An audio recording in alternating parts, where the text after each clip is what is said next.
other Democrats. So that's really been the main holdup. We did get that budget plan, but still, in terms of expectations for incremental stimulus, what is your read on the likelihood of that? Is there going to be another dose on top of just the spending involved in the basic budget plan?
Back when Trump left office, the economy was percolating, and we, had the vaccine coming out. So we didn't have these supply chain problems back then.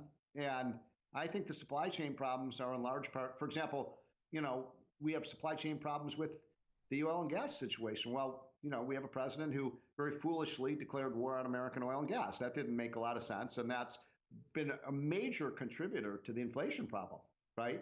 I mean, the single biggest increase in the CPI has been energy prices. So a lot of these are self-inflicted wounds. And one of the things I'd recommend to Biden is let's get going. Let's not get our oil and gas from Venezuela and Iran and Russia. Let's produce it in Texas and Oklahoma and Alaska and West Virginia. We have more oil and gas and coal than any other country in the world. We should be using it to bring energy prices down. Stephen, thanks for the contribution here this morning. Glad to have you back on the show here. Thank you so much. Yeah, been a while. Good to get your take. Thank you, sir. Stephen Moore, senior economist at Freedom Works, the author, of course, of Trumponomics as well. Okay, coming up, the opening bell will begin with some red here this morning, but it's not by a huge amount. We got to talk about that wild restoration hardware call. A pretty ugly outlook when it comes to expensive furniture.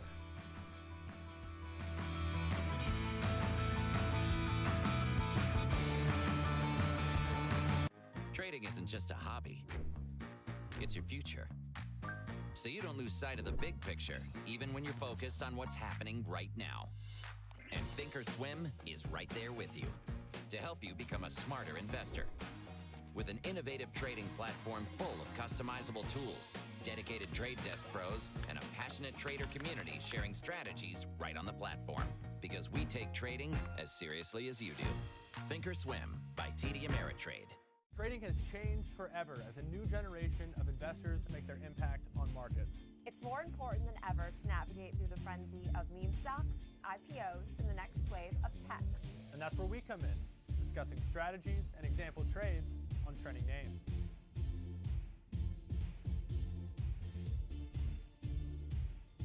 Take control of your financial future. Next Gen Investing, weekdays at 1 p.m. Eastern, only on the TD Ameritrade Network.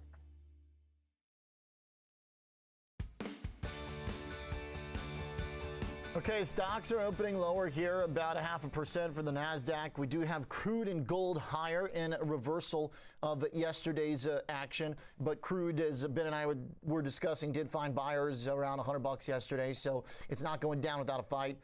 Gold also continues to oscillate around 1,900, so you do have some of the signs of market turbulence that had been associated with concerns about Ukraine. Generally, though, inflation dynamic very much reflected in the price of crude, as we just heard from Stephen Moore there. Okay, let's talk some stocks. Sean Cruz is our man with me in studio. And this morning, Cruiser, we've got bond yields up a little bit. We've got the Bitcoin down about 1%, Russell down about half. So pretty unmistakably a little risk off here, but not in a big way. But I will say the tone from the RH call last night That stock's down 8%. I'm not surprised. I don't know who would want to buy that stock after what that CEO said. Pretty wild stuff, basically, as they talked about the major inflation problems that they're still having, that they see elsewhere. Gary Friedman, the CEO, really went on quite a rant. At one point, he was alluding to a scene from The Big Short where they're talking about Bear Stearns crashing. And so, I mean, where to even begin here? Yeah, I mean, I think one thing that I think was a little bit interesting in a change here was you've heard pretty much every CEO when they talk about not just inflation being driven by the Russia-Ukraine conflict, but also just inflation in general over the past years. They've really just talked about its impact on the cost side of their business. They've never really talked about it in terms of demand or on the customer revenue side. And that was something he put front and center here. He always said, look, we're expecting things to slow down. We're expecting an impact from Russia-Ukraine just in terms of their sales. And I think that was a little bit interesting to a lot of people. The one thing I thought he also mentioned here was they're signing some new freight contracts. And I think it's a little bit of trying to put as much of this on Russia-Ukraine. I think the market kind of sees that too, that there's probably something bigger at play here. And it's like, we just signed a new freight contract. I would not want to sign a freight contract, lock in anything long term with the way that these shipping rates are right now, because they move a lot of their products on ocean shipping. They don't use air or anything else like that. Right, that's what we heard Caroline brought up for Lulu, where Lulu's shipping their stuff to air. Yeah. They're shifting their stuff to air. And shipping. Yeah, I mean, they're talking about we still have to use ocean shipping, and we just had to re-sign some of those contracts. So I imagine they're having to pretty much lock in some pretty elevated prices, and I think the issue becomes how much of this can you pass on, because they're already sort of at that premium top end of the right. Furniture spectrum. He's also talked about, I think, the housing market. There's a little bit of a hint here that these the price for housing right now, that might also be impacting demand. People aren't. Yeah, he said, I don't know how this continues with housing. And I think it's a good point. I think that was a benefit a lot. I mean, you could look at Restoration Hardware. You could look at any of the Williams-Sonoma. A lot of those companies, they benefited quite a bit from just this insane drive for people buying new houses. And even if you walk into a house that's fully furnished, you're probably going to throw out a few pieces, a few things you don't like, and replace them. If not, you're getting a new home and you're just buying entirely new furniture for the entire house. I think that topping out, or him saying that is not going to continue into the future, it's very similar, I think, to sort of what we were hearing from some of the stay-at-home trades almost. The Netflix thing where, look, this user growth that we're getting, that's not going to continue into the future. Zoom, another one. Look, we're going to have to figure out a creative way to monetize this. I think this is what you're seeing from Restoration Hardware, where sort of the demand side is also going to start catching up to them, while you have the supply side of input costs also hitting them as well.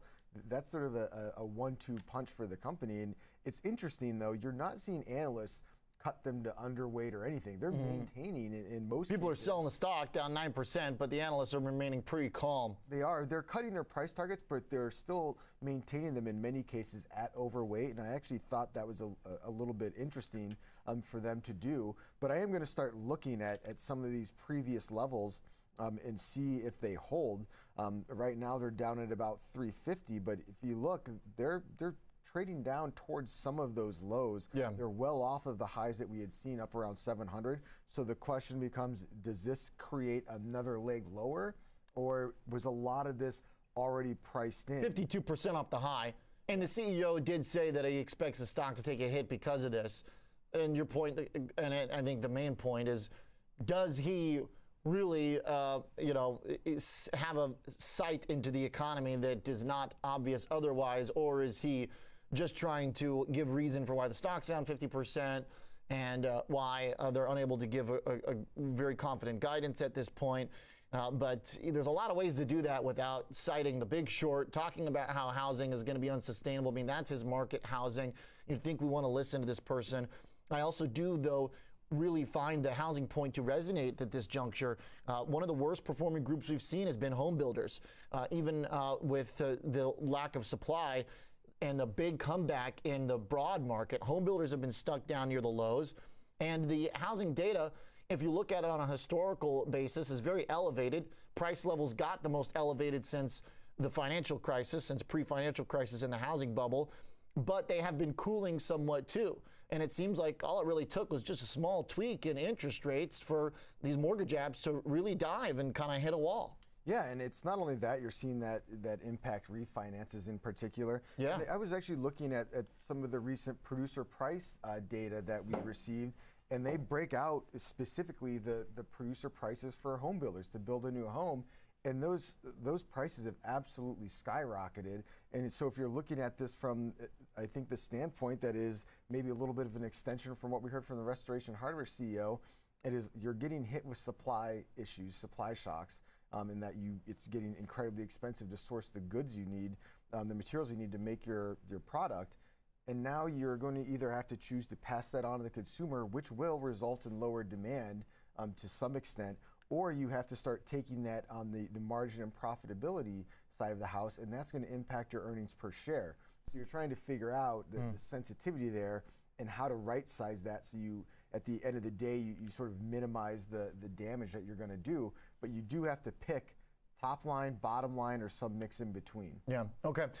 So it's a consumer stock, but a very unique one with very high price points, and maybe it makes sense that they would have specific problems to themselves if the housing peak is done that may not apply to the broad economy, but it does just kind of seem like even in the most positive description, the most positive spin of this, it could just be a very early sign that may not matter for the rest of us immediately, but will eventually as it all flows down, right? I mean, if you see the luxury market peak, then oftentimes people also say that that's the most resilient one, by the way, in a world full of billionaires and yachts now. Okay, let's talk Lululemon, up 5%, which means it did pull back a little bit since we talked about it earlier with Caroline. The analysts generally like it. A really impressive beat. You know, this is a fundamental beat that we haven't seen in a while for a big consumer stock like this. I mean, just crushing the outlook. You'd think this thing's got to rally today, so it's still up, but it is under a little bit of pressure since the open. Yeah, I think, I mean, when you come out and you see what we got from Lululemon, it was also in their first quarter forecast, they actually were able to raise that. The estimate initially was $1.27.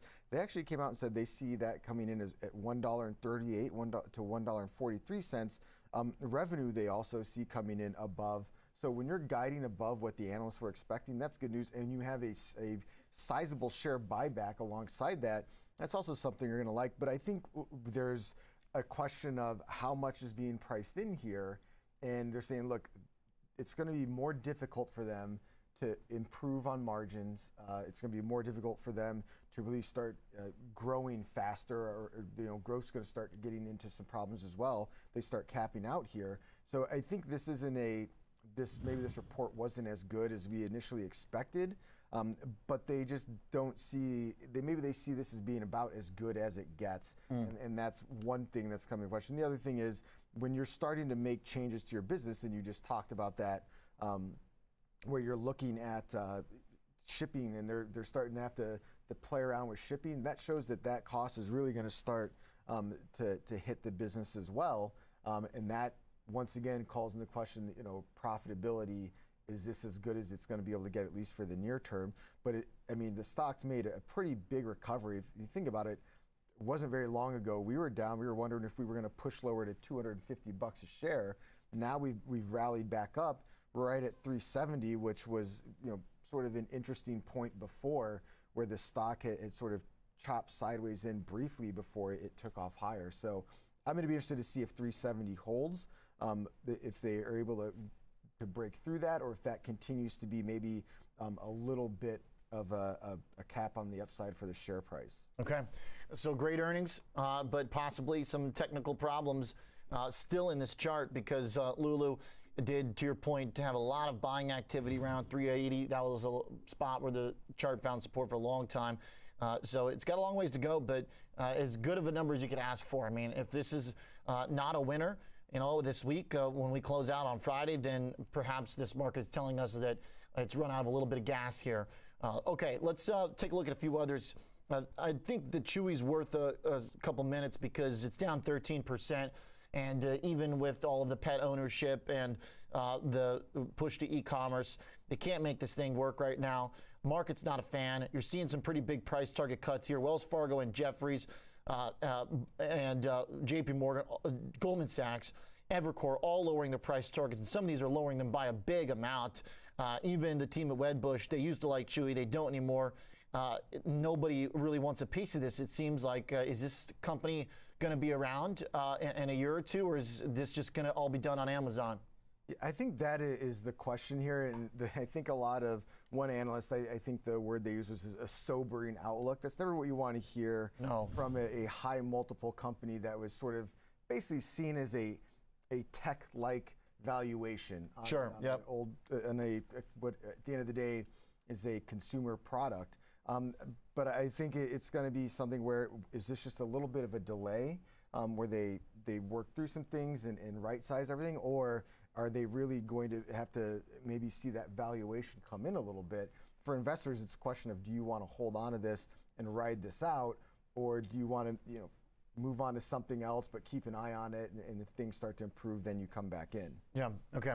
All right, so by the way, speaking of e-commerce, Costco is making highs today.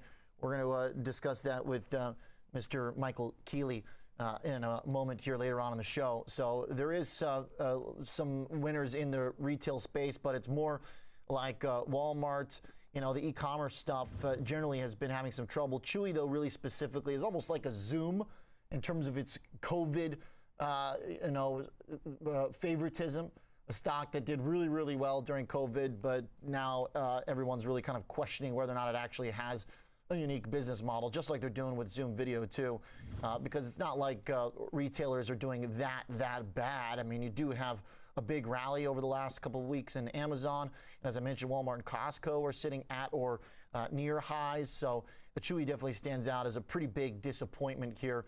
But let's talk Micron real quick. Give me your 60 seconds on the chip maker, which is up 3.5%, and arguably the most important move here. Micron's helping chip makers over the last couple weeks rally, but today it's going to need to do some more. Chips overall are down. How come this report isn't getting the group fired up? I think it's very specific to how things were going for Micron. They're doing a little bit of a beat and raise. I think what it showed, what you saw come through this report that you're going to want to pay attention to for all the other chip makers is going to be inventories. And I think there's a little bit of a concern creeping in the space of all the capacity. I think every other day you're hearing about we're building a new plant, we're increasing capacity, whatever that is.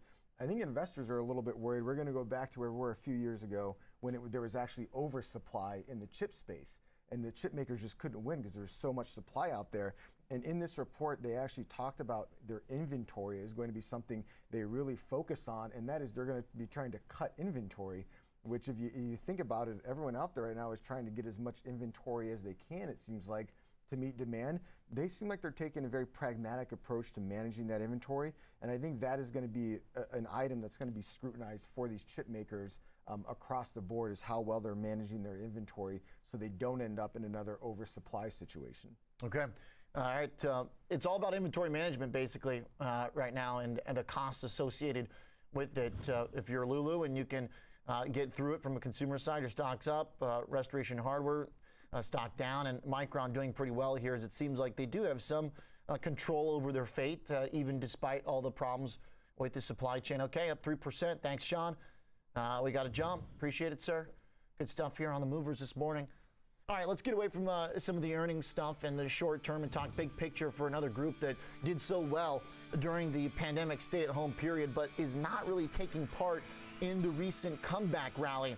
What's going on with Netflix, Disney, and the streamers? Still much closer to their one-year lows than highs, even as growth stocks have made this great comeback.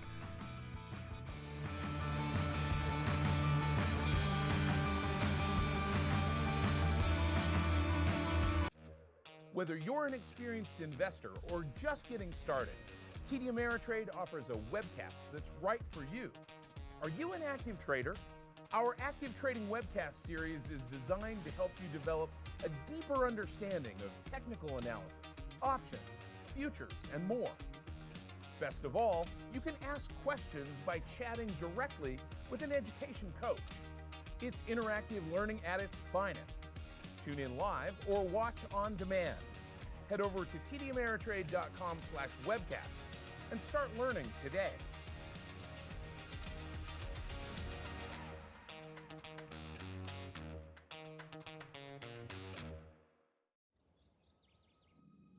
We empower those who act. Those who see the correlation between upswings and downswings. Those who manage risk by meeting each obstacle with a perfectly executed strategy. A measured approach, the right tools, driving accuracy. CME Group, where risk meets opportunity.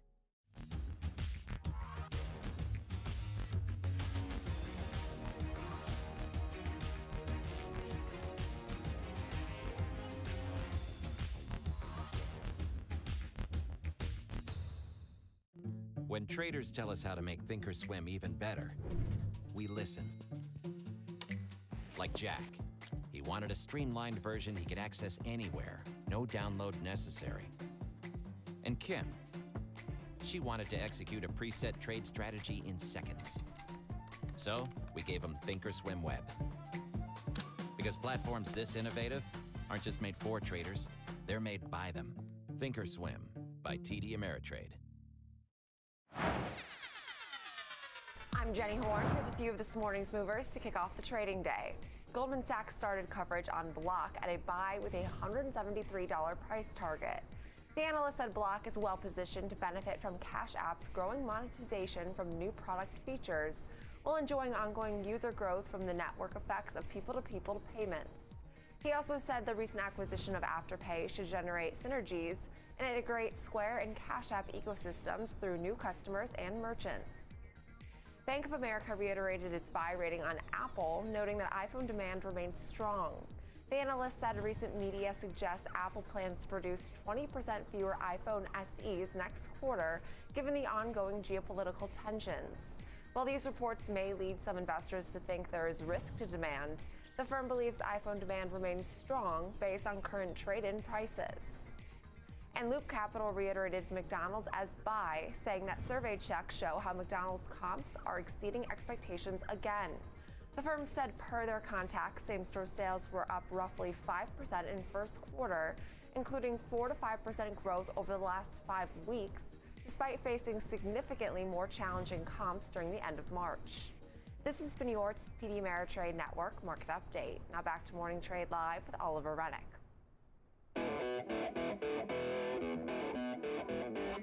It's been a rip-roaring rally for 2 weeks straight. Everything seems to be bouncing back that was down, except for the streaming stocks. Let's figure out what's going on with Netflix, Disney, and more with Julie Gillespie, head of market research at TipRanks. Julie, good morning. Thanks for being on the show. Hi, thanks for having me. Okay, first tell us about what you guys do at TipRanks and your scoring method for companies. Absolutely. So TipRanks is a source that kind of gathers all the aggregate data available to investors and packages it in one easy to use place. We bring a lot of insight that typically isn't available to retail investors and is kind of reserved for the higher up institutions. And we're trying to even the playing field by bringing this information to everybody and also gathering all those analyst ratings, tracking their performance so you can know who to trust when you're looking at some of those forecasts. Okay, so are the analysts paying attention to the fact these stocks are just like dead money right now? Or are they still saying buy all the streamers? They are. So it's interesting. We have a lot of these streaming stocks that have buy ratings coming in still. If you look closer at them, you can see that although they do have buy ratings, we have a lot lower price targets. So analysts are still feeling somewhat optimistic, but maybe not quite as optimistic with the price targets. So much lower expectations there, but we are expecting them to recover or bounce back eventually after this huge decline the past year. So with this decline that we've gotten, is this shaking out the kind of COVID froth and the pandemic, lack of options for entertainment. Do we ever shake that off? Do we get to a point where these companies can grow like they did during that period? I'm not sure we'll ever be able to repeat that type of growth. I think that was extremely unique during the pandemic. Obviously, the stay-at-home restrictions had streaming services skyrocketing, and there's more competition in the area than ever before.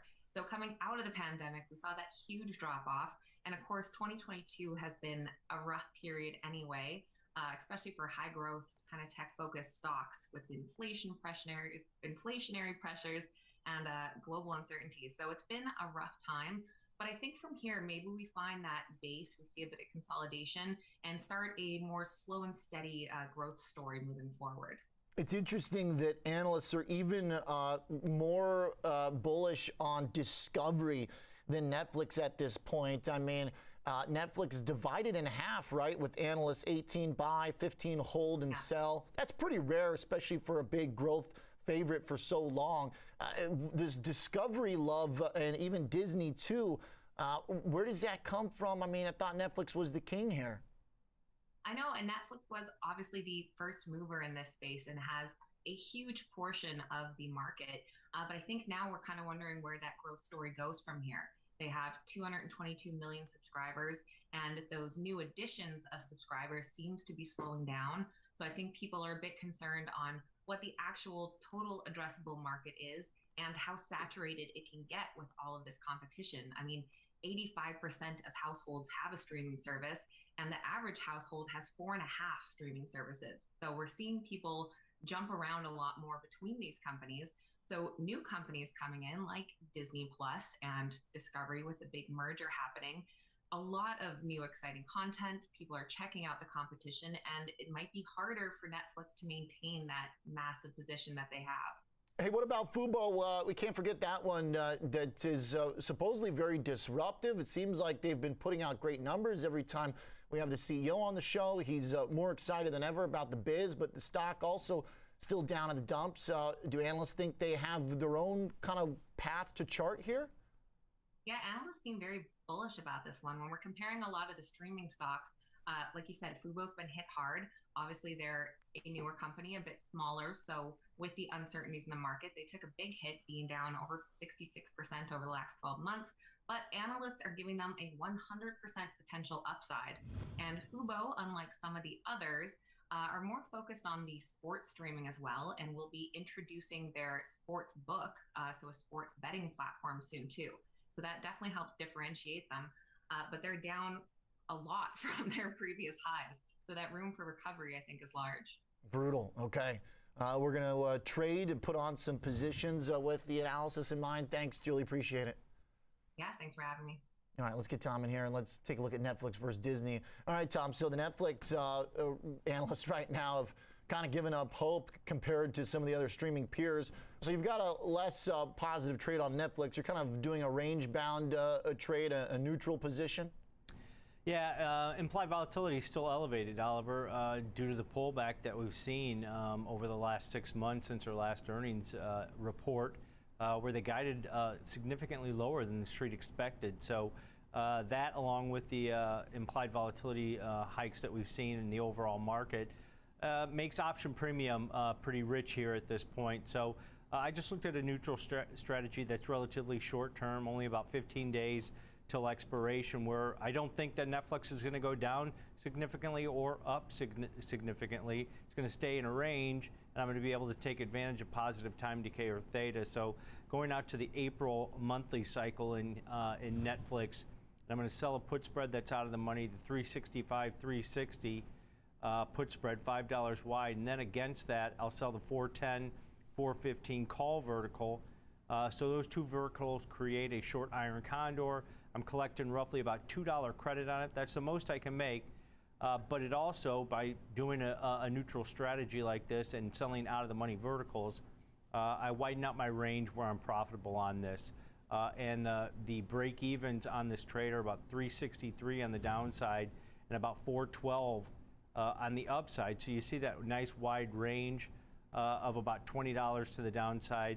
and a little bit more on the upside here. So you've got probabilities on these short strikes in this position on the 365 on the put side and 410 on the call side, both over 70%, about 77% on the the stock will be below 410 at expiration, which is what you want, and then above 365 at expiration, about 73% probability of success on that one. So this might be the way to play it. You're risking $3 on this if it trades outside of either vertical at expiration. But this is just a range-bound trade where you want to take advantage of that higher implied volatility, which allows you to collect more option premium and giving yourself a nice wide range for the stock to trade in over the next 2 weeks to be profitable. Okay. All right, so a little bit different than an approach maybe for a stock where all the analysts say that it's going to be a better trade. In the case of Disney, you've gotten a little bit more bullish. What's the approach you think makes sense there? Yeah, you know, a lot of the analysts on the streets have bullish calls on this, but the downtrend, you know, it seems to be breaking out. It just broke its 50-day moving average yesterday to the upside. Is that a catalyst for the stock to move higher? Remember, Disney Shanghai shut down due to the COVID outbreak there, but at the same time, you know, they pulled forward all their growth on Disney Plus.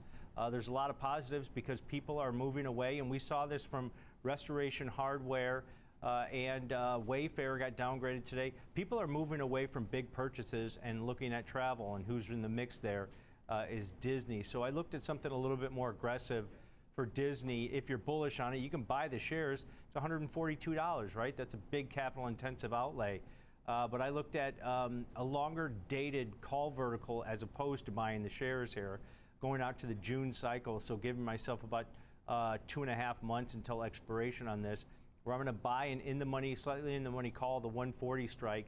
And then against it, I'll sell the 155 strike because maybe it doesn't go to 175, 180, or even those all-time highs of 200 that we saw a year ago. So buying the 140 strike call, selling the 155, creating this bullish $15 wide call vertical to the upside.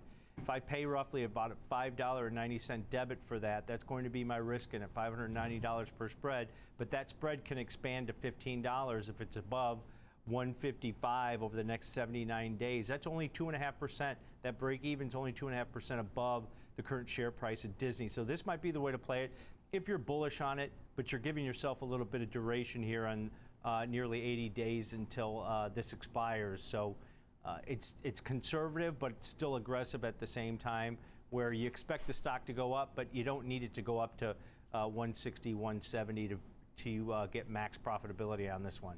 All right, so looking at the call spread for Disney and for Netflix, maybe some contained trading ranges for now till the sentiment turns. All right, Tom, good stuff. Nice trades in line with the data from Tip Ranks. Coming up, we're going to take a look at Tesla after a note out from Morgan Stanley's Adam Jonas. The shares did stall out a little bit yesterday after their big push. Still got through $1,000 pretty easily, but still have not taken out the year highs, which occurred the second trading day of 2022. We'll be right back.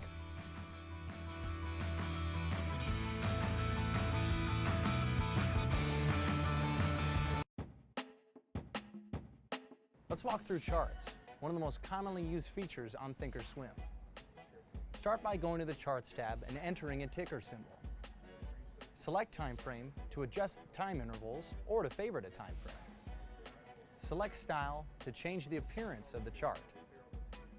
You can add drawings by selecting Drawings, Drawing Tools, and then Type of Drawing. For symbol comparisons, select Studies.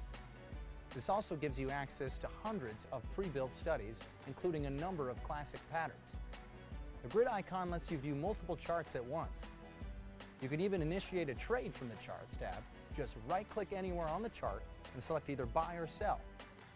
For more demos on how to Thinkorswim, head to the Education Center on tdameritrade.com.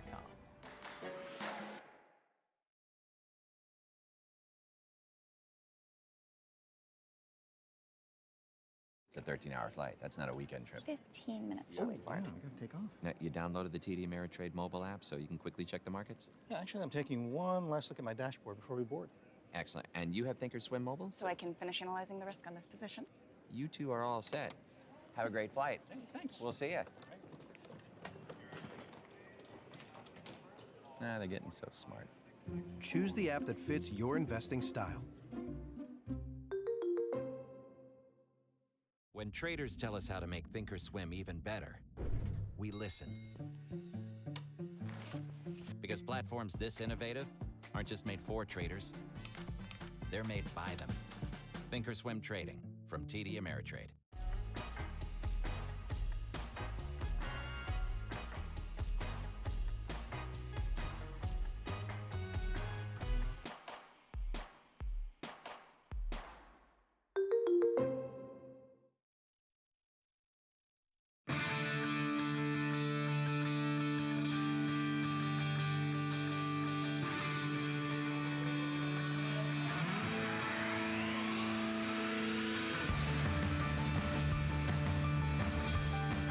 Welcome back to Morning Trade Live. 30 minutes into trading, stocks are lower, but the Dow has flipped positive, and there's no additional selling since the open, so pretty calm so far, even though we do have a bit of a pause in the recent bullish momentum. We got some great stuff coming up. We're going to talk Costco in a moment. Stock making an all-time high right now. Costco's making an all-time high. That's pretty amazing stuff. Okay, we're going to talk the inflation and supply chain situation some more with the CEO of Steel Dynamics, an important industrial business that sells into a lot of big companies that you know. Chartmaster is also going to talk some more analyst notes out. We're going to take a look at more retail with Wayfair and Pepsi and Carvana. Right now, though, I've got Alex Coffey, co-host of Next Gen Investing, here with me in studio. So, Alex, a little bit of a pause in the big risk-on move. We do have some interesting earnings. We've got Micron doing well, but then the chips are down. We've got RH getting killed, but Lulu up. What's interesting to you this morning? I think focusing on Lulu, it's a strong market, an optimistic market, superstar company, one that's been underperforming throughout the year, impresses analysts, comes out. Huge beat, strong outlook, talk about raising prices, how that isn't a huge concern for them. And given their place in the market, maybe it isn't. But looking at this prior to the report, you're looking for about $28 to $30 market maker move. It's about what we got. How much better could this report be? Stock's been under pressure. The market's about as optimistic as we've seen it in 2022. You start to look at things, and I talk about trying to dissect things, get some psychological answers for some of this stuff. And if that's about as good as this report can be, and it barely gets to the high end of what the market maker expectations are, you're starting to think, the stock response. The stock response, and then you look at RH on the other side, disappointing, stock's lower, but you look to it as how much more upside in the very short term is left for this market, especially as we go into earnings season. Is every company going to be able to be as upbeat as Lulu, especially when we tie this into GDP and we're starting to see the personal consumption come down as early as last quarter from where it was. And so you start looking at some of this. Not every company is Lulu. This is about as the cream of the crop as you can get, and that's all the upside. And so it could build on it, and I'm not even saying that today is over, but as impressive as it was, the rally itself, not that impressive. I'm with you. I think that it's an important test because you do have actual fundamental news, indisputably great outlook that beats stocks up, but the options market, to your point, had already been baking in a potential move of that size. Question is then, do we get follow through? That's kind of been my broader question for the market here the last 24 hours since we got that positive Russia headline is, does that justify the rally we already got? Or does it bring on new buyers? And I would say it's still kind of up in the air the way crude is bouncing back. And then today we see a little bit of stall out in the risk assets. What do you think? Yeah, I think let's try to tie this all into one thing. We talk about this pendulum of sentiment that swings back and forth. Clearly, February 24th, January 24th, those were points where the market was about as glass half empty as we've seen it in a long, long time. You probably have to go back to the COVID crash. I'd argue now that we're completely swung the other way. These headlines are incremental steps forward to a greater conflict that is likely far from any type of real resolution. And yeah, it was a meaningful step. We got stuff down on paper. They're going to look it over, probably be counter proposals. I know that you've talked a lot about how they're talked about withdrawing or at least drawing down some of the offensive stuff around Kiev. Really hasn't been where the focus has been, though. So you look at what's going on geopolitically. This is a symptom of a greater conflict. It's a long ways to go, is likely how I'm assessing it right now. Not a geopolitical expert, but you look at the crude oil markets. Right now we have a lot of kind of thin, illiquid markets that are being shoved around by headlines that are contradictive from one minute to the next. Crude oil in many ways has been a leading indicator, and it's generally been trending higher with a lot of noise around. Typically, as prices have moved higher, that's put pressure on equities, increased volatility. We haven't seen the increase in volatility or the pressure on prices of stocks yet, but we're still seeing some of the bigger macro concerns still playing out. We haven't even gotten into the Fed and all that. There's so much more. Now, you spent some time writing about that this morning. This problem is just the beginning. We're not at the end of it. Crude oil seemingly giving us a sign here that whatever trend had been in place for all those commodity prices, inflationary prices, is definitely still on trend. But so far, vol still pretty muted and contained. We'll see if the move in crude translates into some volatility today. Appreciate it, Alex. Thanks for the update. All right. So the NASDAQ still basically where it's been since we opened up the market. The Dow, as we just saw, did bounce a bit, and crude oil still staying very strong. Let's continue our talk about the consumer and look at a big winner. Michael Keeley's out in Salt Lake thinking about Costco. And Mike, this is an amazing move. I mean, there are not many stocks making all-time highs, and Costco's doing that this morning.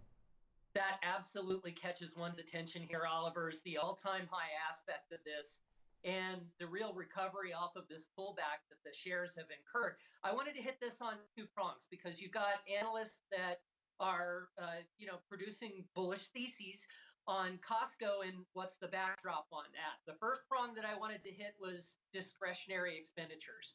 And when we take a look at the last year's sales in the, more of the throes of the pandemic, then Costco absolutely benefited from a spending surge in the bottom 40% of U.S. households. They came in abundance and they spent. That's not likely to repeat, but it doesn't really need to. Let me give you a couple of factoids here. I was taking a look at some economic projections, Oliver, on the bottom 40% of U.S. households and what inflationary pressures are doing to their discretionary dollars that they have to spend. And if the bottom 40% were to see wage hikes of, let's say, 6%, then their ability to spend discretionarily still will drop on this projection by 16%. In the event that they see their wages grow by, let's go a lot more aggressively, 14%, then they're still going to see discretionary dollars dry up by 4%. And the reason for that is because of the raging impact of inflation in the necessities that the bottom 40% need to be purchasing. And so while you've got more of an impact, here's the flip side. Costco doesn't really see a tremendous sensitivity to that like other retail establishments might, namely Dollar General, Dollar Tree, where that's a lot more of the discretionary dollars from the bottom 40%. So Costco mainly appeals to middle income to high income individuals, and their discretionary dollars are not going to be reduced to the same magnitude. What's more, a lot of analysts that have thrown water on Costco will point to the fact that, hey, wage pressures, Costco needs to pay their employees a lot more. That's seen as on the back burner as well, Oliver, because Costco has traditionally been ahead of the curve, first to lift the wages nationally to 15 in their category. It's currently at 16 an hour. And so Costco can potentially defer the lifting of wages. Not that that's what analysts think. They think management will usually track like they usually will and be ahead of the curve. They've already mapped that out, and it's not really going to be a huge impediment to the firm to hike wages in the incremental fashion that we've seen historically them doing. Beast. Costco, just a total beast. And really a rock in the consumer discretionary group right now. Even Walmart's been strong, but not new highs. Target's well off its. There's really nothing comparable to it out there right now. Amazon still below $3,400. Hey, are they going to change the gas stations at Costco to electric charging stations at some point? Mike, I know you're also thinking about Tesla on your mind this morning. You're a man here with a couple analyst notes, and Morgan Stanley says that it's going to be more like 320 to 325,000 units that Tesla's going to deliver. They may need to get those charging stations to be able to handle this, proliferation of electric vehicles. Absolutely, Oliver. Yeah, that analyst note on Tesla, a bullish one, in the sense that this parabolic rally in the shares that really does track like we saw at the end of last year with this amazing run. The analyst said that's not just attributed to this news of a stock split. You don't add a market cap's worth of, let's say, 1.5 times GM. Just in terms of a stock split, you talk to Warren Buffett about the impact of a stock split, and the fundamental case is nothing. It's just nothing, right? So the analyst looking for a reason on the rally and saying, well, the ability of the firm to have access to those key raw materials is absolutely important to this firm, and it's separating them from their competitors if they can have a long-haul, distinct competitive advantage on navigating the supply chain with the access to the raw materials that they need, then that could help to explain why investors are frothing at the mouths, to get in on Tesla, as we see with this meteoric rise recently. Okay. Really interesting couple of notes here. Mike, two very different sides of the consumer, but still consumer discretionary businesses. So Tesla is slowing down a little bit here, despite a pretty positive note this morning, up about 50 bips. That's not bad. Last couple of days sitting here around $1,100. We'll see if it can engender some buying with that note out about the deliveries. Great work, Mike, keeping tabs on the interesting analyst notes out this morning. And the few stocks making highs, that's Costco. Let's bring in Joe Tigay. Let's do some trading. Let's stick with Tesla here. He's the portfolio manager of the Rational Equity Armor Fund. So, Joe, if you want to play this rally, is there a better way to do it than Tesla? If you want to fade this rally, is there a better way to do it than Tesla? Yeah, that's a great question. Just looking at this market, it's been a tremendous run just past 2 weeks. Of course, we all know that. And just the million-dollar question is just a bull market rally, or is this the real deal? Are we going to be making new highs like Costco in the next few weeks? And, time will, of course, tell on that. Now, there's a lot of conflicting reports out there. The most important one everyone's talking about right now is just the bond market is just signaling, a big red flashing siren saying recession is coming. And, of course, the back end of the yield curve has been flatter, and tech stocks like Tesla have really said, oh, this is great. We can borrow cheaper than we thought going forward. And that's really had a run. But, nothing has come up and nothing is hit and said, wait a second, the fact that the curve is flatter actually means that there could be a recession. So the stocks have not priced any of that in yet. They've just priced in that our borrowing costs are going to be a little cheaper than we previously thought. Okay, so at this point with Tesla at $1,100, so which way do the odds favor the way you see it, Joe? Well, Tesla's a great name. I'd like to own it for the long haul. However, go back historically, it's always good to buy it on a dip. Right now, after this big run, I don't think, even after this analyst call, I don't think I'm ready to jump in and buy it with 2 fists. Again, I'd like to buy it on a dip. I can do that with some optionality. And I kind of think, this uneasiness is going to last another quarter as far as the market's concerned. I think some of these names have to take some of their future guidance down. At some point when it hits the consumer, they'll have less money to go around. These stocks will come in a little bit. And I think that'll last for at least in the quarter. So I'd be looking at June options, and 950 is an area. It was a previous support. I think that a previous resistance. I think that could be support this time. So I'd be looking at the June 1,800 put spread. I can sell that for $55.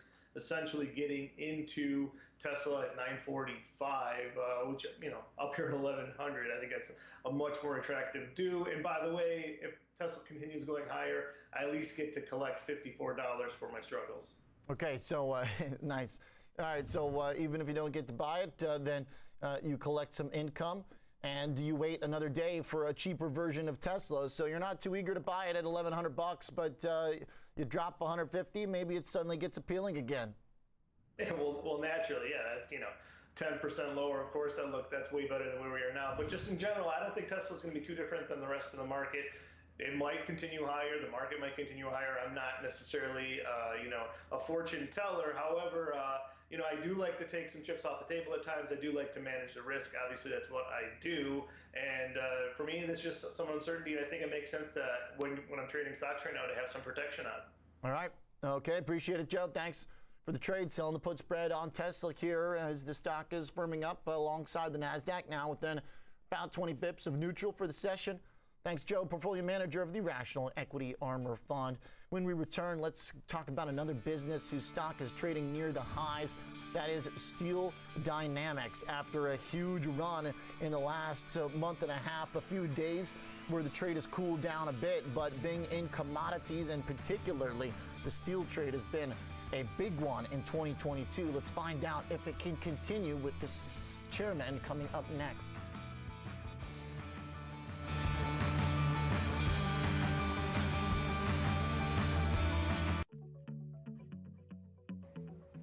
Let's walk through how to analyze a company's financials on Thinkorswim. To get started, go to the Analyze tab and select Fundamentals. Enter a symbol, then select Enter. To download detailed analyst reports, select Download. By the Numbers provides balance sheet information and other fundamental data. Company Details provides summary takeaways on key metrics and what drives the stock. Takes a more numeric look at similar information. If you find any of the information particularly helpful, you can print it out or take a screenshot. For more demos on how to Thinkorswim, head to the Education Center on tdameritrade.com. When traders tell us how to make Thinkorswim even better, we listen. Like Jack. He wanted a streamlined version he could access anywhere, no download necessary. And Kim. She wanted to execute a preset trade strategy in seconds. So we gave him Thinkorswim Web. Because platforms this innovative aren't just made for traders, they're made by them. Thinkorswim by TD Ameritrade.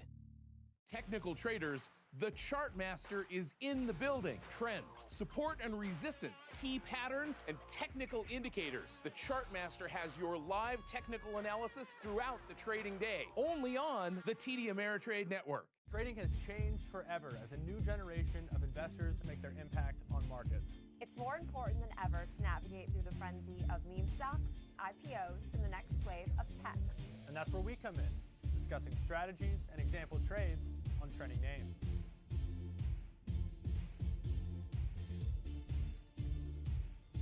Take control of your financial future. Next Gen Investing, weekdays at 1 p.m. Eastern, only on the TD Ameritrade Network.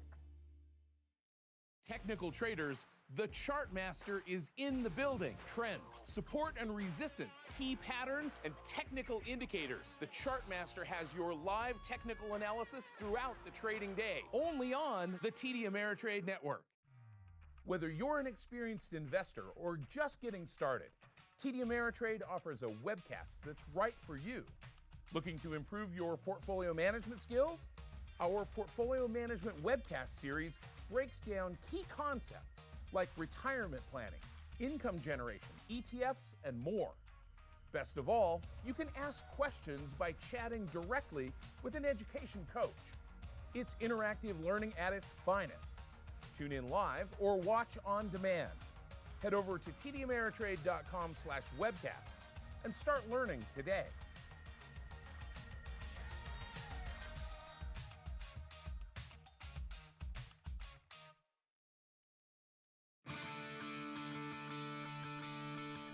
Crude oil is rallying again this morning, and that has us thinking about commodity inflation once more. It hasn't just been energy, it's been across the board, and that means stocks in the industrial camp have been winning. Companies like Steel Dynamics trading at highs, up more than 40% on the year, and that's on top of a 220% rally off the COVID lows, so it's been quite a winner. Let's find out the latest in the outlook with the CEO, co-founder, and chairman, Mark Millett of Steel Dynamics, joins us this morning. Mark, it's fantastic to have you here. Thanks for joining. Thank you, Oliver. It's great to be here, mate. We've been discussing your company and others in your industry quite a bit this year, of course. How much of the gains that your company has been seeing is coming from higher prices you're able to charge, and how much is coming from volume and the scale of demand? Well, probably all the above, to be honest, Oliver. You know, we've been on a roller coaster now for the last 18 months, 24 months since the COVID hit. But obviously, 2021 was a phenomenal year for us, record year in earnings, and that momentum continues to continue into 2022 for sure. We headed, as you probably saw from our recent guidance, a great quarter this year as well. You beat the estimates that the analysts on the street had for you when you reported about 14 days ago, about 2 weeks, and numbers on the bottom line too that were ahead of estimates. So is, Mark, this a sticky situation? Does it last, or is this a flash in the pan given some of the very bizarre COVID supply chain dynamics that we've been dealing with? Obviously, the supply chain is pressured, certainly our industry and our marketplace. But no, we see this market continuing very, very strong right now through the rest of the year, in all honesty. The automotive arena, yes, the unit production is off from the 17 million unit highs, but very, very, very robust. And although someone might say that, well, you have a chip issue that's slowing things down, in my humble opinion, it's a positive because it's just going to extend the whole cycle to catch up with the inventory, low inventories in the dealer chain, and just the pent-up demand.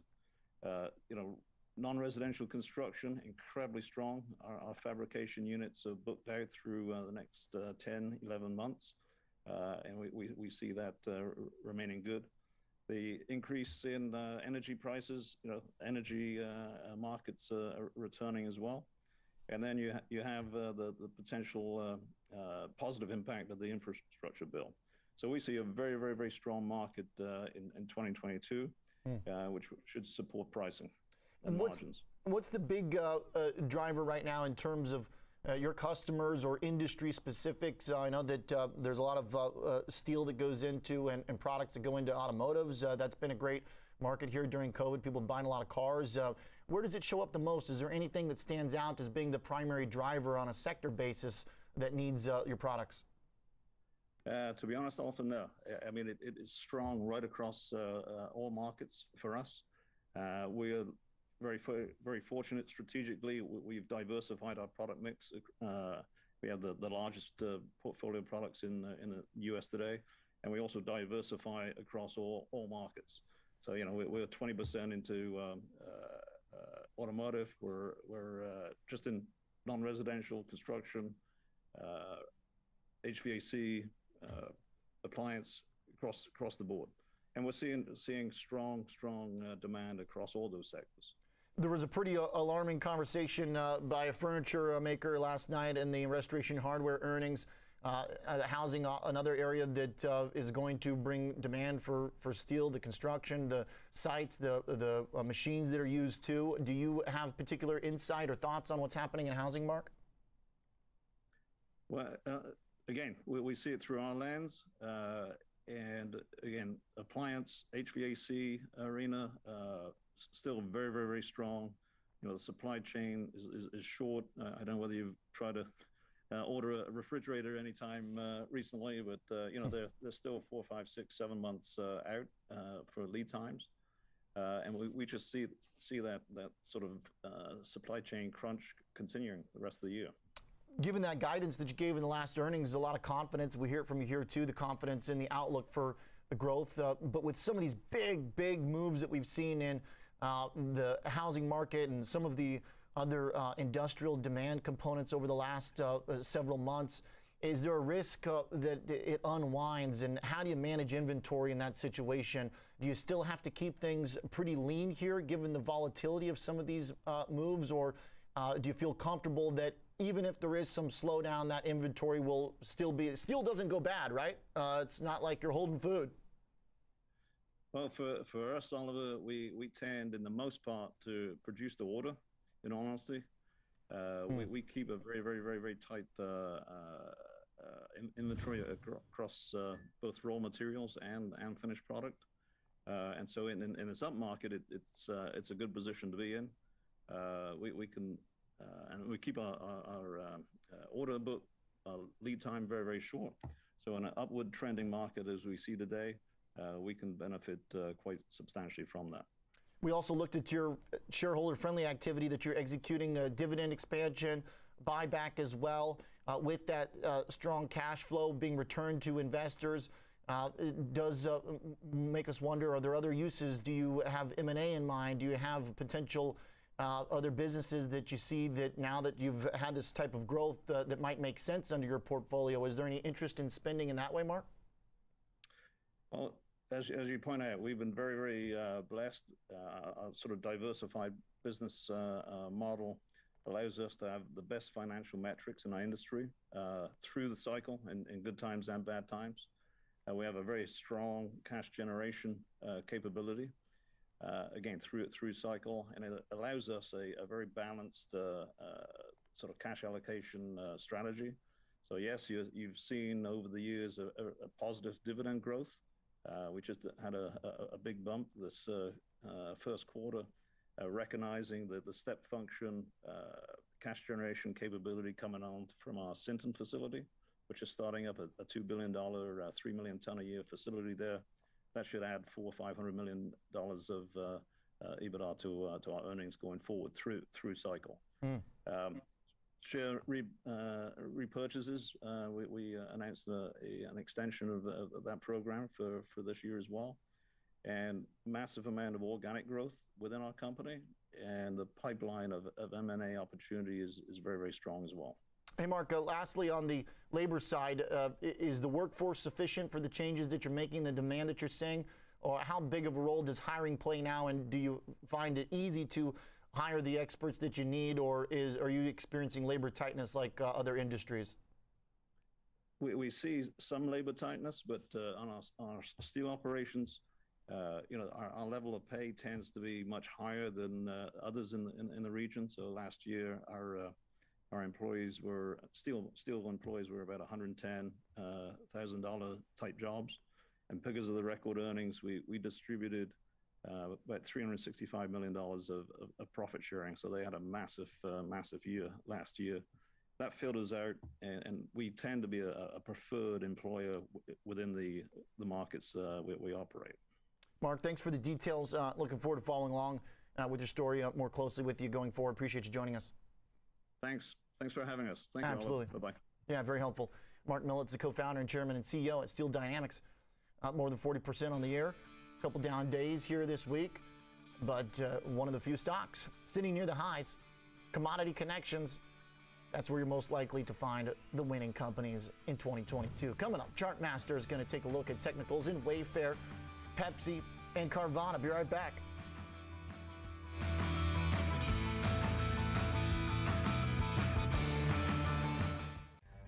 Whether you're an experienced investor or just getting started, TD Ameritrade offers a webcast that's right for you. Are you a long-term investor?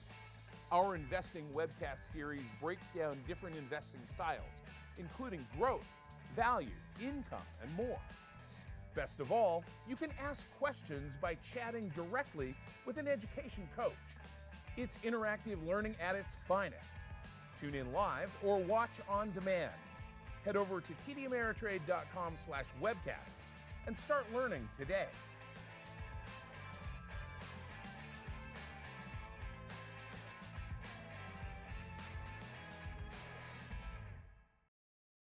Trading isn't just a hobby, it's your future. So you don't lose sight of the big picture, even when you're focused on what's happening right now. And Thinkorswim is right there with you to help you become a smarter investor. With an innovative trading platform full of customizable tools, dedicated trade desk pros, and a passionate trader community sharing strategies right on the platform. Because we take trading as seriously as you do. Thinkorswim by TD Ameritrade. Before diving into the markets, prepare for the trading day with the Market Minute newsletter. Videos, market insight, and more delivered right to your inbox. Go to tdameritradenetwork.com, click on the pop-up to subscribe now. Binge watch the market with TD Ameritrade Network.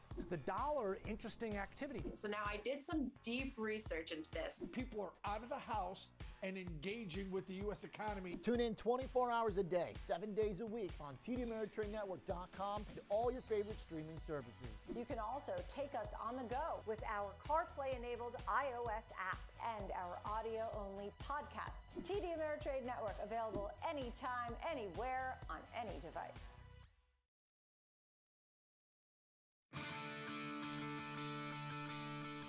Welcome back to Morning Trade Live. Let's talk some more companies, and retail and consumer remains our focus this morning. Let's go to Caroline Woods to talk some Five Below.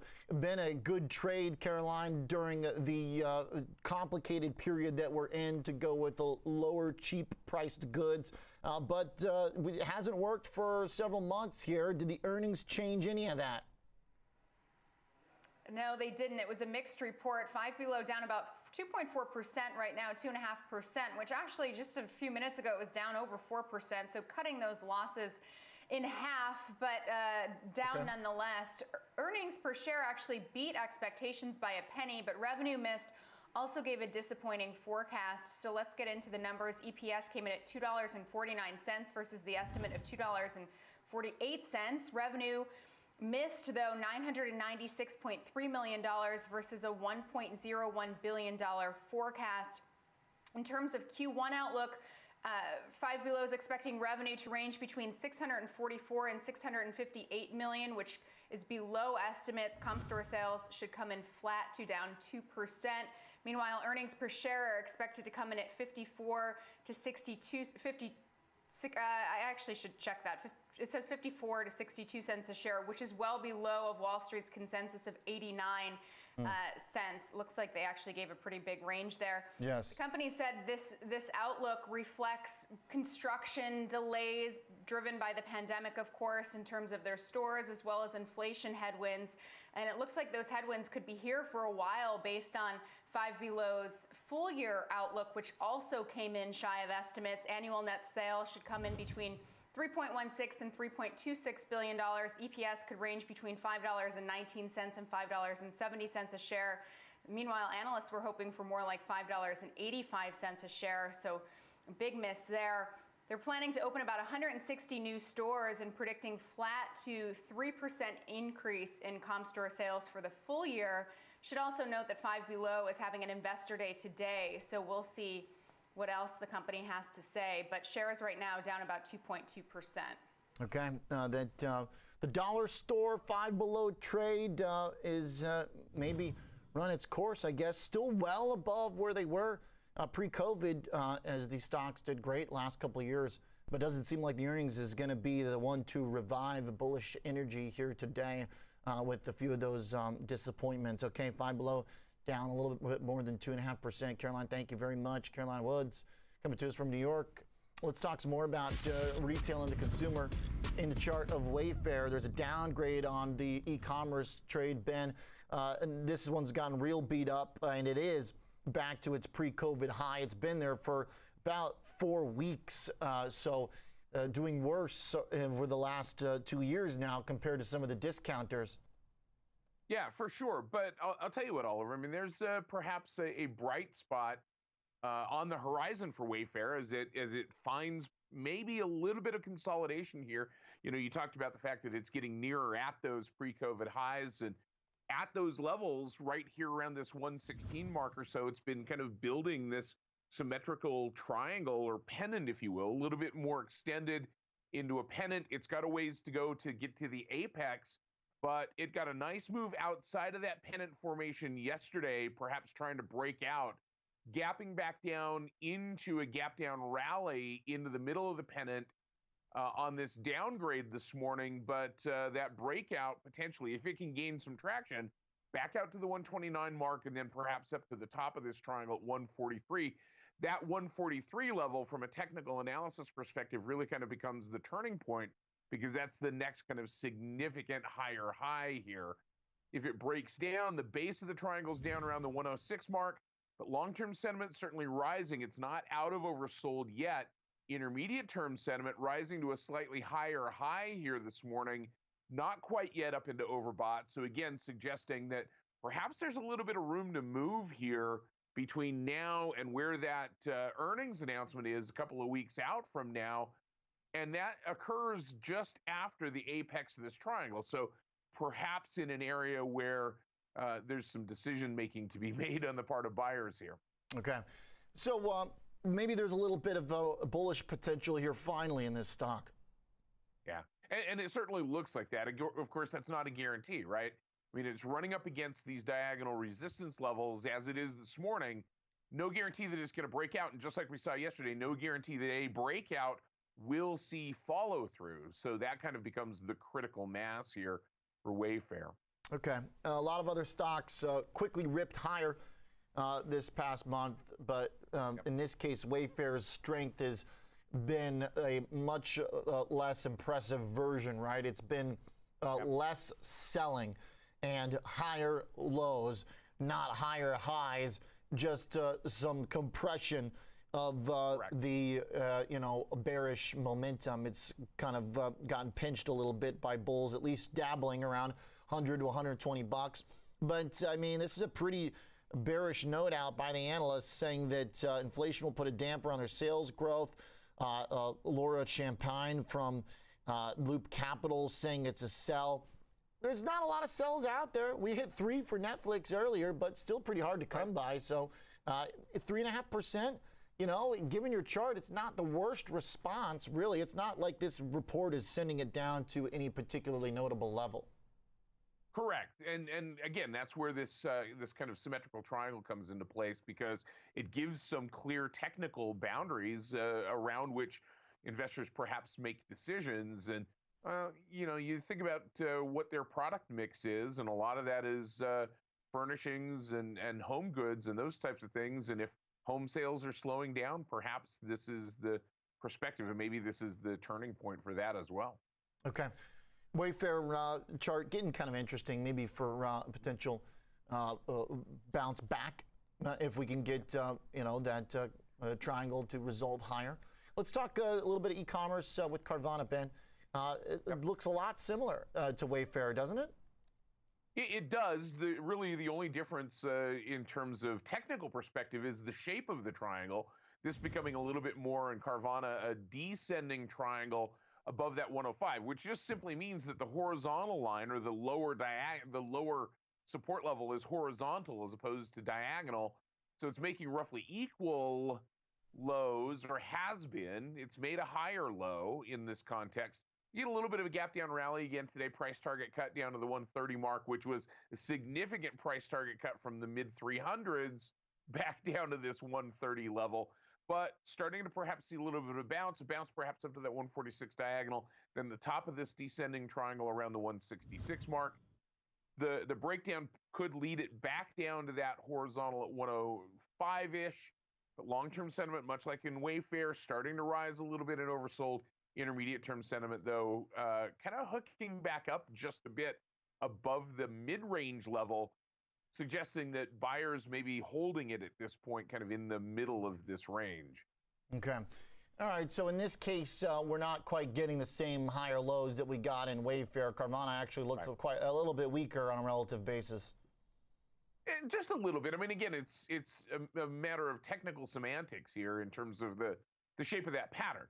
But what counts is what the price of the stock does, that price action, and can it break back out of this upper diagonal to the upside, or does it find itself back down, retesting that horizontal support at that 105 level as a support? Okay. All right, so Carvana here doing something similar to Wayfair, but without the recent pushback by bulls, just kind of meandering here and putting in lower highs still. All right, so it's not looking great. The cut from Piper Sandler, it's a pretty big one. $130, their new price target, which is $7 below where we are. They had it at $317. What does that even mean? So they had it at neutral, even though the price target was still a relic of the past. And so now they get in line with where it trades today.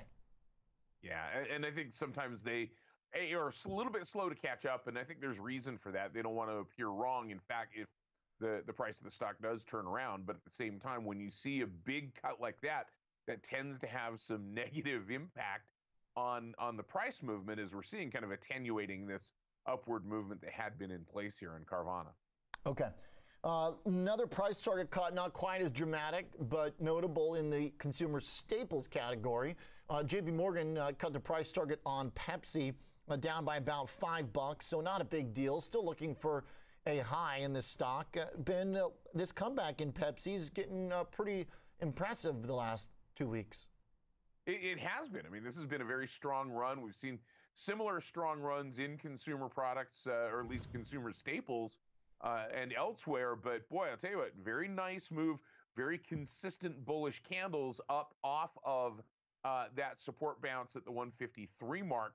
And if you'll notice, that's a higher low relative to the low that the price of the stock put in back in the May timeframe of last year. And so seeing that higher high perspective, it's got to get way back up there into that 175, 180 range to break out into some new highs. But at the same time, it broke out of resistance yesterday on that gap up rally, now failing a little bit here in a bit of a bearish candle. It's almost as if you popped the top on a Pepsi and now it's going flat a bit. Okay, and nice. So drop a little Mentos in it and maybe a little pop. There you go. This analyst is not doing that, kind of reining in some of the expectations a bit. Still pretty bullish, though, looking for $180 would be a nice trade. And it has done well with the broad market comeback. You know, Pepsi is a staple. Sometimes you think, okay, the staples will do better when the market's down and lag when the market's doing up. my part. Yeah, there it is. Okay, there you go, Ben. You got it. So I guess if the broad market comes back, Pepsi can cruise higher with it. It's been doing it for 2 weeks now. All right, thanks, Ben. Appreciate it, Mr. Chartmaster. Okay, coming up, let's get our market meetup panel in here, talk about this morning's trade so far, which is making an effort to cross into positive territory. Be right back.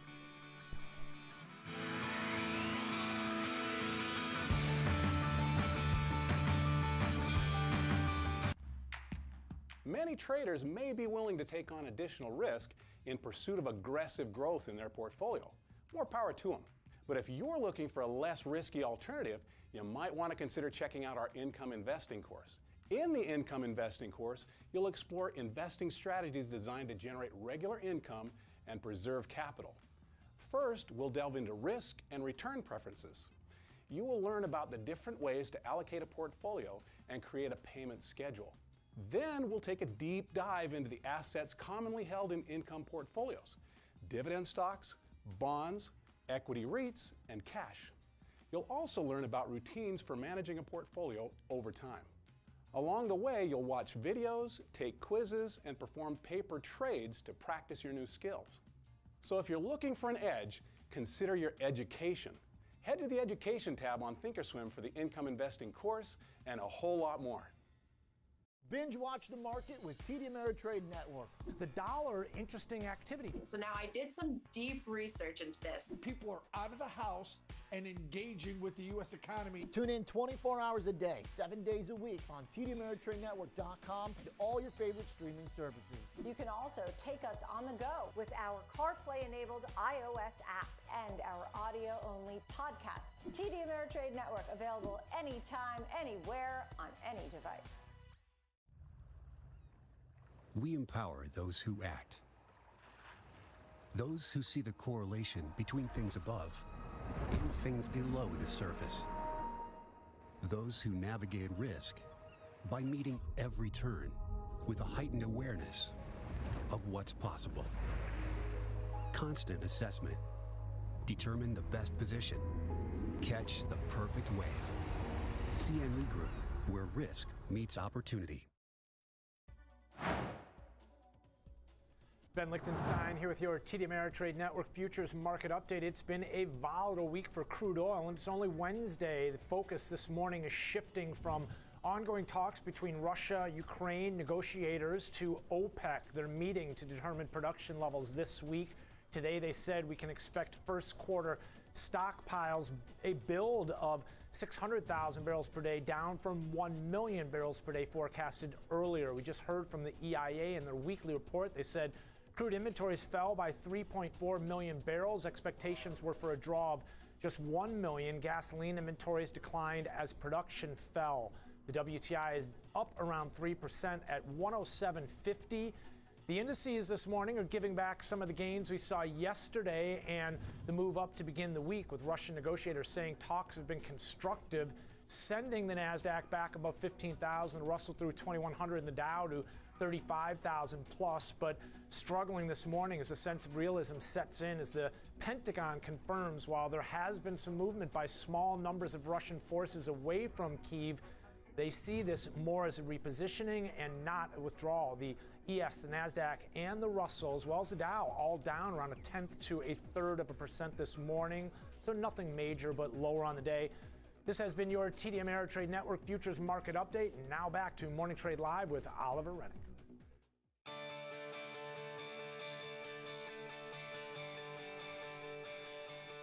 Okay, time for a market meetup panel. We got some charts, so let's get into it. Michael McCurran and Scott Connor with me this morning. Mike's the director of the Trading Services Offer for Charles Schwab's Advisor Services. Mr. Scott is the director of Trader Education here at TD Ameritrade. Hey, Mike, let's talk some bonds here, okay? Bonds are well bid and a pretty sharp reversal from prices being down this morning to prices up and yield down now. What do you see in the 10-year at this moment, Mike? Well, I think, regardless of what time frame you're looking at, the technical trend in the U.S. yield, specifically in the U.S. 10-year, is firmly positive. So you and I have talked about over the course of, let's say, the last 12 months, this building of energy within that technical triangle over 14 months that ultimately at the turn of the year had a powerful breakout, which put a potential measured move up to about 3% on the 10-year. And I had mentioned that could take a series of months, if not a full year, to really come to fruition. But just as of earlier this week and last week, we got up to that 61% of that measured move. That's typically one of the first stopping or consolidation points. And that was right at 2.5%, almost to the highs that we've seen. I don't think that's going to really pinpoint exactly, but it's also a psychological level. So it's not surprising that we're consolidating and coming off a little bit. You'll see on the lower panel indicator there that the momentum in the 10-year on a weekly basis is not as strong as the price action is relative to the highs that we saw probably 6+ months ago. So that sets up a little bit of a bearish divergence, which could mean we pull back to support to really test the validity of this uptrend. But from most technical measures that I see, the uptrend is intact. And I think investors continue to price in the prospect of higher yields in the belly and in the long term too. I think it's useful to consider what type of environment might be happening if the 10-year yield is going to go back and retest that longer trend, right? So the 10-year could have a pretty big drop and still be well within Mike's trend here.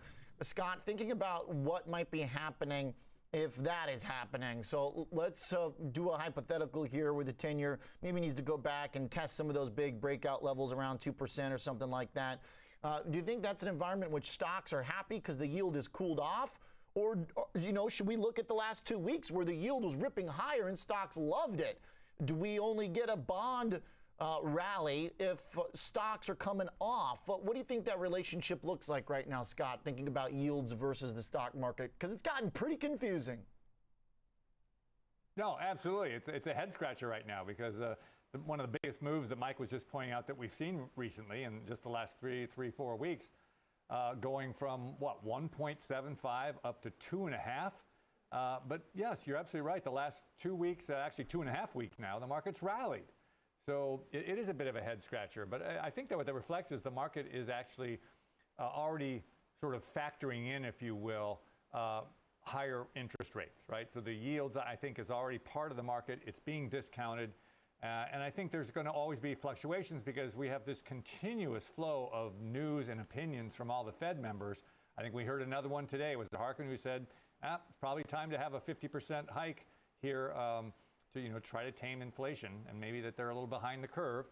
So, but again, I think the market's getting used to that language, and 250 probably was a midpoint top. But Mike's right, the trend is still in place. We used to ask each other on the trading floor when a trend is happening and a new high gets established, you ask yourself, okay, well, where do you think the next point that the 10-year yield will get to? Do you think it'll get to 2, or will it get to 3 first?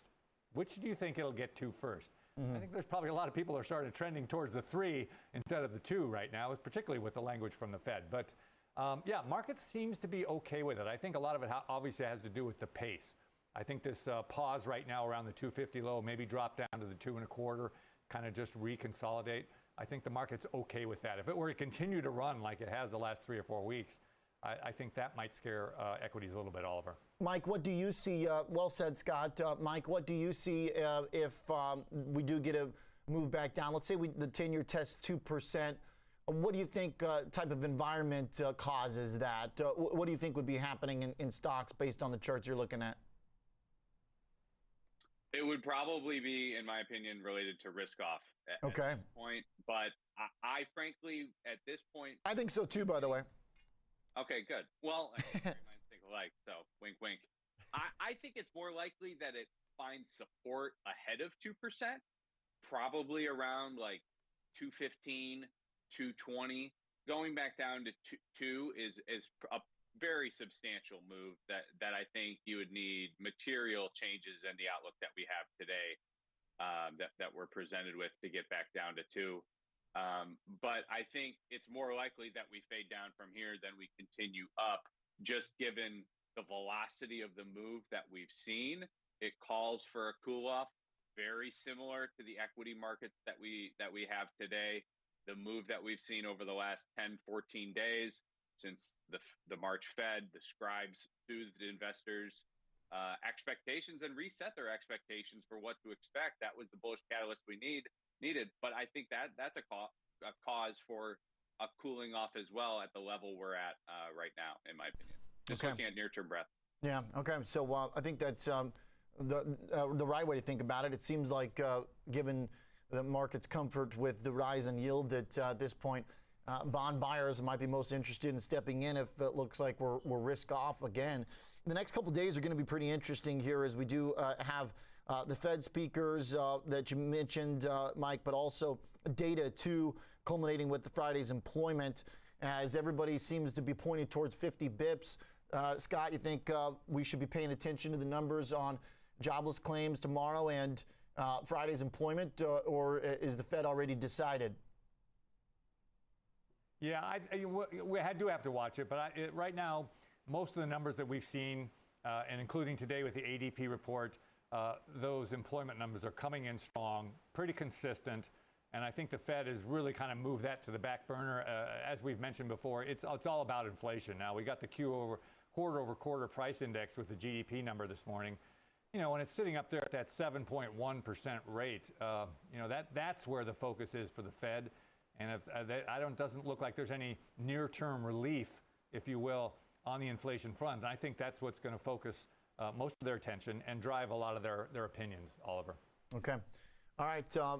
Going to be a fun couple sessions here with the stocks finally getting a little bit of pushback in the run. Tried to flip positive, didn't quite get there. Mike, Scott, thank you guys. Good stuff. Nice charts, Mike. Good commentary, Scott. Trading 360 with Nicole Petalides is around the corner. I'll see you this afternoon. Market on close.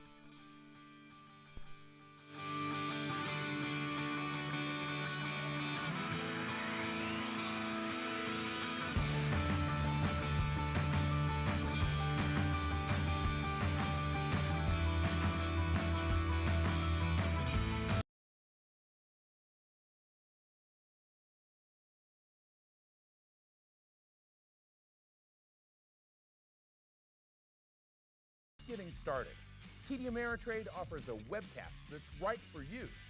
The platform demo webcast series is designed to help you broaden your knowledge of tools and resources available from TD Ameritrade. You'll learn tips and tricks to help navigate TDAmeritrade.com, Thinkorswim, and mobile-based platforms. Best of all, you can ask questions by chatting directly with an education coach. It's interactive learning at its finest.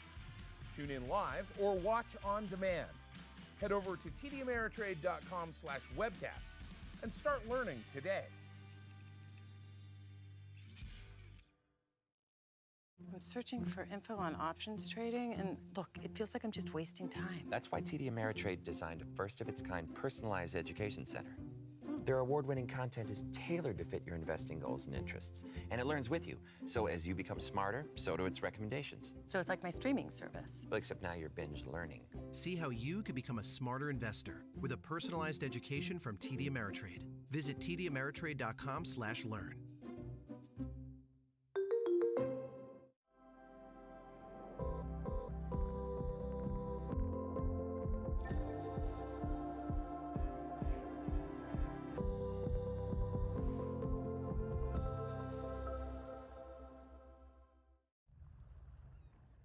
We empower those who act.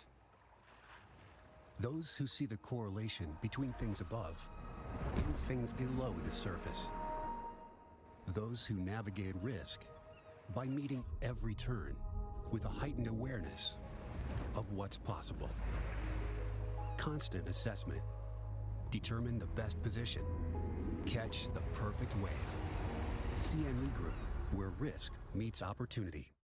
90 minutes after the dust settles from the opening bell, Trading 360 brings you Wall Street's best traders, analysts, and technicians to give you a 360-degree perspective on markets. We focus on the hottest stocks driving market headlines and spotlight disruptive companies and new technologies exciting today's investors. Watch Trading 360 with Nicole Petalides weekdays at 11 a.m. Eastern on the TD Ameritrade Network.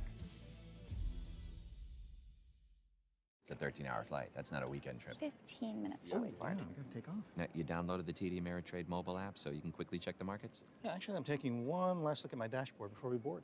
Excellent. And you have Thinkorswim mobile? So I can finish analyzing the risk on this position. You two are all set. Have a great flight. Hey, thanks. We'll see ya. Ah, they're getting so smart. Choose the app that fits your investing style.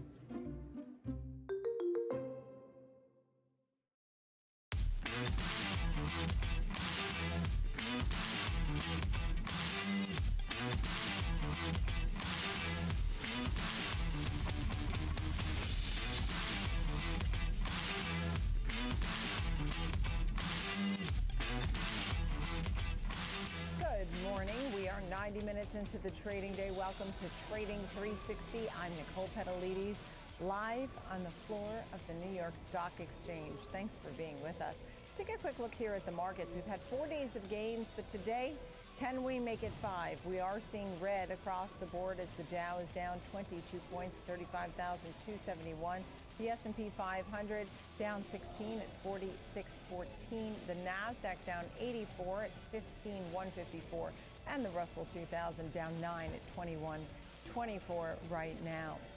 Now to some of the biggest stock movers in the market. We're keeping a keen eye on Lululemon, post its earnings move as the athleisure maker up 8%. The company projects revenue to rise 20 to 22% this year, above the analyst forecast.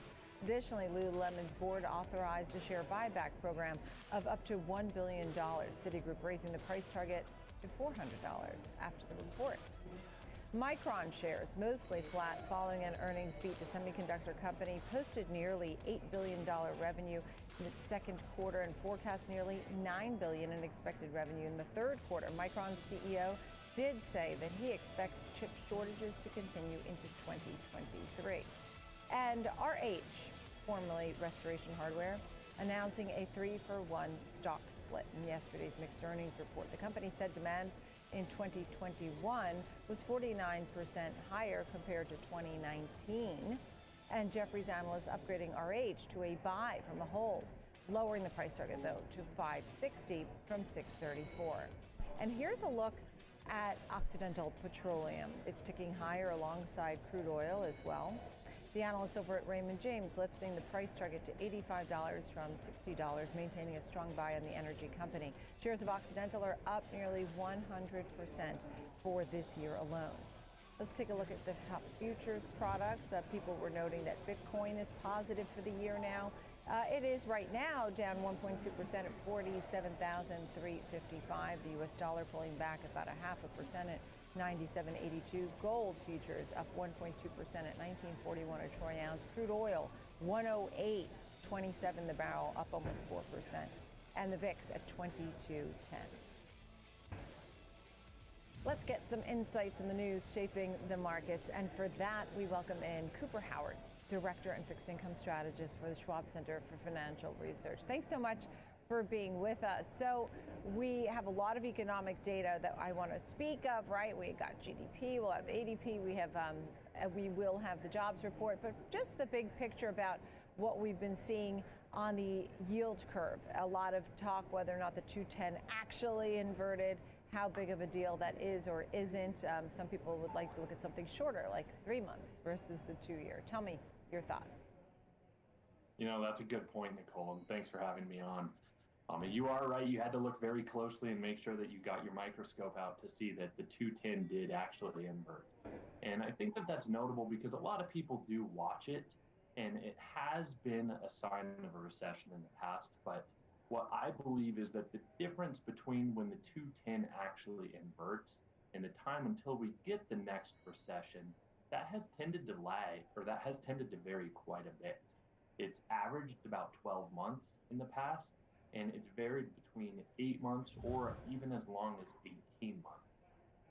So even though a lot of market participants closely watch it, I don't think it's actually a good indicator of a recession to come. Even if we look at the last time that the 210s inverted, that was a year before COVID, when nobody had the COVID crisis on their radar. Fast forward a year, March 2020, COVID hit, and that's why we got that recession that lasted just 1 month. It wasn't due to the yield curve inversion. Even looking more at market performance during the 210 inversion, even after the yield curve inverts on that portion of the curve, market performance has tended to be very positive. Look at the S&P 500, it's gone up in most instances after the yield curve is inverted. Even bond market performance in the past 5 instances has performed fairly well. So I don't view that portion of the yield curve as a good indicator of a recession to come, nor do I look at it as a good indicator of market performance.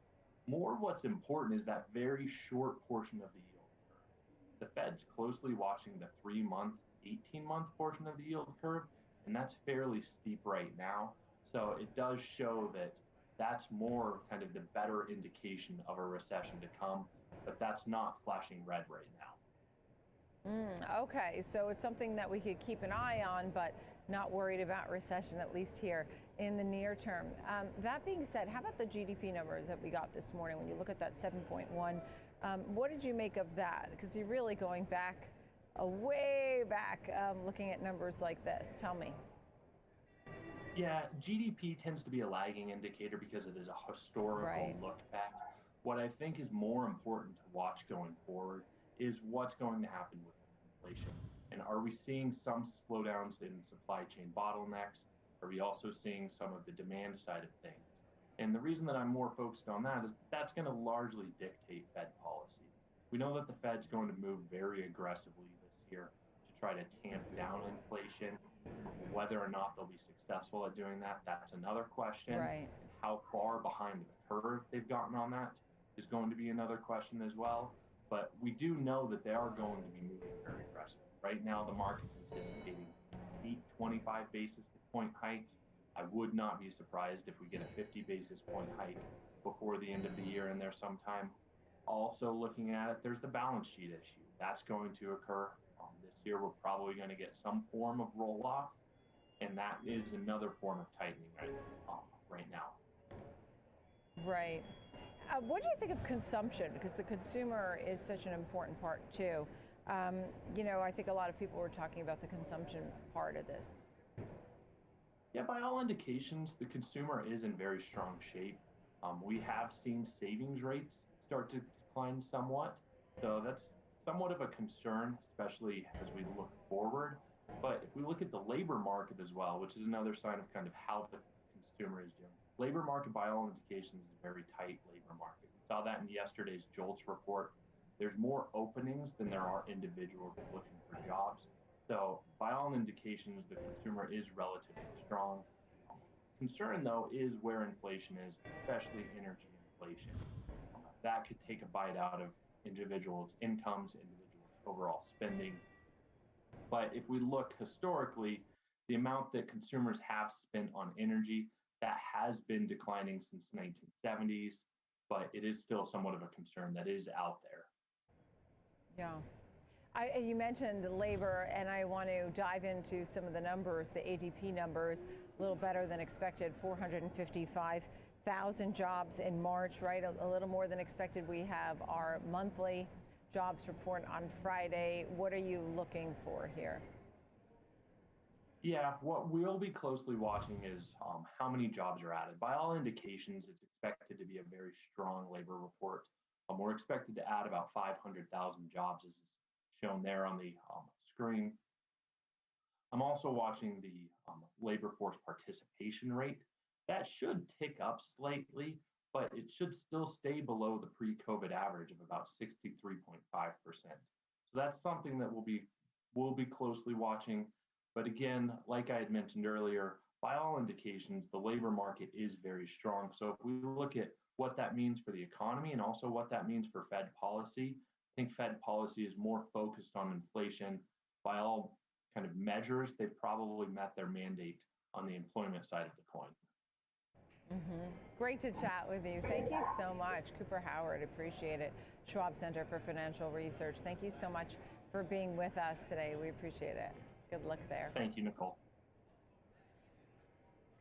Plenty more to come right here on Trading 360. We will have our 360 Spotlight live from the New York Stock Exchange. We're looking at Big Bear AI. The company's CEO will join us. Sit right next to me. Rang the opening bell this morning, so an exciting day there for BBAI. Our disruptor is Freshpet.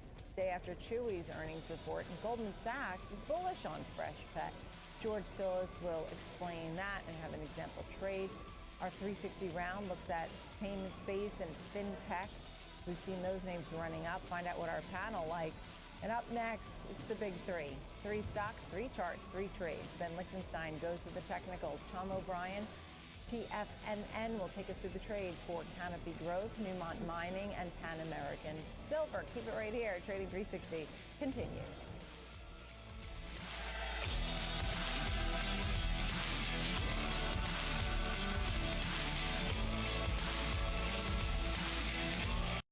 Many option traders tend to focus on price and direction, but implied volatility can also be a big factor in options trades. In the Options for Volatility course, we explore what implied volatility is and how it can potentially affect the price of an option. For example, let's say an option trader wants to take a bearish position on a stock, but isn't sure whether to buy a put or sell a call. Both strategies are bearish, but looking beyond direction to consider the impact of implied volatility could help the trader choose between them. We also introduce strategies designed to harness changes in implied volatility. For instance, time spreads like counters and diagonals are designed to benefit from increases in implied volatility. Iron condors, on the other hand, are designed to benefit from falling implied volatility. After learning about the strategies, you can take the final assessment to test your knowledge. Head to the Education tab on Thinkorswim for the full Options for Volatility course and a whole lot more. 90 minutes after the dust settles from the opening bell, Trading 360 brings you Wall Street's best traders, analysts, and technicians to give you a 360-degree perspective on markets. We focus on the hottest stocks driving market headlines and spotlight disruptive companies and new technologies exciting today's investors. Watch Trading 360 with Nicole Petalides weekdays at 11 a.m. Eastern on the TD Ameritrade Network. Opportunities can be hard to find, like catching lightning in a bottle. In uncertain times, it's tempting to retreat or simply wait and see. At CME Group, we empower those who act. We deliver tools to help manage risk and capture opportunities in every market climate, across every major asset class, to seize each possibility at precisely the right moment. CME Group, opportunity is everywhere.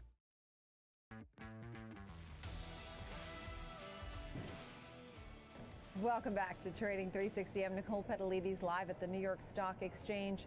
Thanks for being with us. It's time for the big three. 3 stocks, 3 charts, 3 trades. Ben Lichtenstein will take us through the charts, and here to take us through the trades is Tom O'Brien, CEO of TFNN. Good morning to you both, gentlemen. Tom, I'll start with you. As you're taking a look here at Canopy Growth, when I was looking at it, I really started to wonder, are people underappreciating some of these cannabis names? I mean, I know that it's run up 22% in the last 1 month. What's going on here, Tom, as you take a look at Canopy? Great to be with you, Nicole. Ben, yes, this is it. All the pot stocks have got absolutely smoked. I mean, when we take a look at them, right. The highs last November came down hard. That being said, the bottom line is that it's only a matter of, my take, it's only a matter of time when it will be legal across the country. So What's moving these equities right now is that it's going to come at the house. That being said, you know, Canopy hit a low out here of 560. It came off that low. I like how this came off this low, okay? Because it came off with big volume. We have a high volume high that's laying out here from 4 days ago. My take is, you know, if you bought it now, you put a stop in at 678, and I'm looking for this thing to go to 1080, you know, and, you know, we'll see what ends up happening legally inside of the house. You know, it's going to be a battle, there's no doubt about that. But the reality is that thus far, these companies have done quite well just selling medical marijuana. You know, Canopy Growth does $500 million a year. You know, Constellation Brands, okay, which is, you know, a large booze company, owns 40% of it. I like the trade for two different reasons. That you have the price and volume. You may have this legal across the country, whether it's a year or 2 years, and the backer, Constellation Brands, knows how to basically brand booze. So they'll brand pot the same way. And I think you're making a great point. As I said, you know, we saw this recent run up, but the trend lower, that's why I asked, you know, if they've been underappreciated, because we know. I mean, I saw this $33 a year ago, right? So when you take a look at this, Ben, tell me about the chart. Well, I agree with Tom in terms of the fundamentals, in terms of the federal legalization, and I think they have been undervalued in many ways, Nicole, when you look at price activity. But I also think that there's some hurdles to the upside, and I question in terms of, again, if we were to get a lift from federal legalization, even if they'd be able to hold on to some of those gains, because it does seem like there's been some selling into the recent run-ups. And as Tom mentioned, again, they've gotten smoked over the last couple of years. You can see some of the movement most recently to the downside, but they've been flying high recently. And here you can see the move off the March lows from $5.50 up to $9.50. But as mentioned, we just recently ran up into some resistance. So new highs for the month of March tied to the federal expectations, but still holding below the March highs, again up around this 950 level. And then you also have the December highs from, or I'm sorry, January highs from up around this level. And we spent the bulk of December, if you remember, hanging out again below the $10 level. So yeah, I think it's encouraging to get a little bit of a lift off the 550 level, but I think that was just a little bit overdone to the downside. And we're now just kind of working our way back into this range that we've established here. Again, we're talking 10 to 5, you know, basically throughout the middle to end of December on to where we are currently now. Again, Nicole, you mentioned some of the movement we've seen this month. We're up around 20%, as you mentioned. So again, a nice move higher. But the real question is, will federal legalization bring in more demand ultimately? And with many states right now providing again, recreational and medicinal licenses for the most part available to anyone who wants one, it seems like. Well, you can see here the pressure they've come under recently. Well, we talk about the death cross, the 50-day breaking down below the 200. That happened, if you remember, back in June, so the spring of last year. And since then, they've really struggled to recover well off that 200-day moving average. But, you know, here's what concerns me in terms of we just kind of worked our way towards the lower extreme of this range here right now. So, again, you can see how we've sort of topped out around 55, 60 a couple times. There's been some tough difficulty to get up and through that level right there. So we have these very wide ranges that are established here right now, and we're kind of just hanging out at the lower extreme of it. I'd like to see some momentum to the upside. Again, I mentioned through initially the $10 level, but still there's some hurdles here. 30.35 would convince me ultimately that they were kind of back on track, and it would open up the door for retest to 59.60. But as of this point, again, I think it's tough to get excited about this one, especially at the fact that they failed to take out key areas of resistance, most recently the Feb and those Jan highs. And Tom, I want to hear what you think as Ben really laid out that chart there. And, you know, also the other thing is you had some volume, a little bit of conviction with the recent move higher. Tom, what are your final thoughts here on cannabis company as we're looking at it at Canopy Growth? Yes, and if we look at so my take also is that if you look at the broad market versus where this is at, we're at the end of the quarter, we're window dressing right now.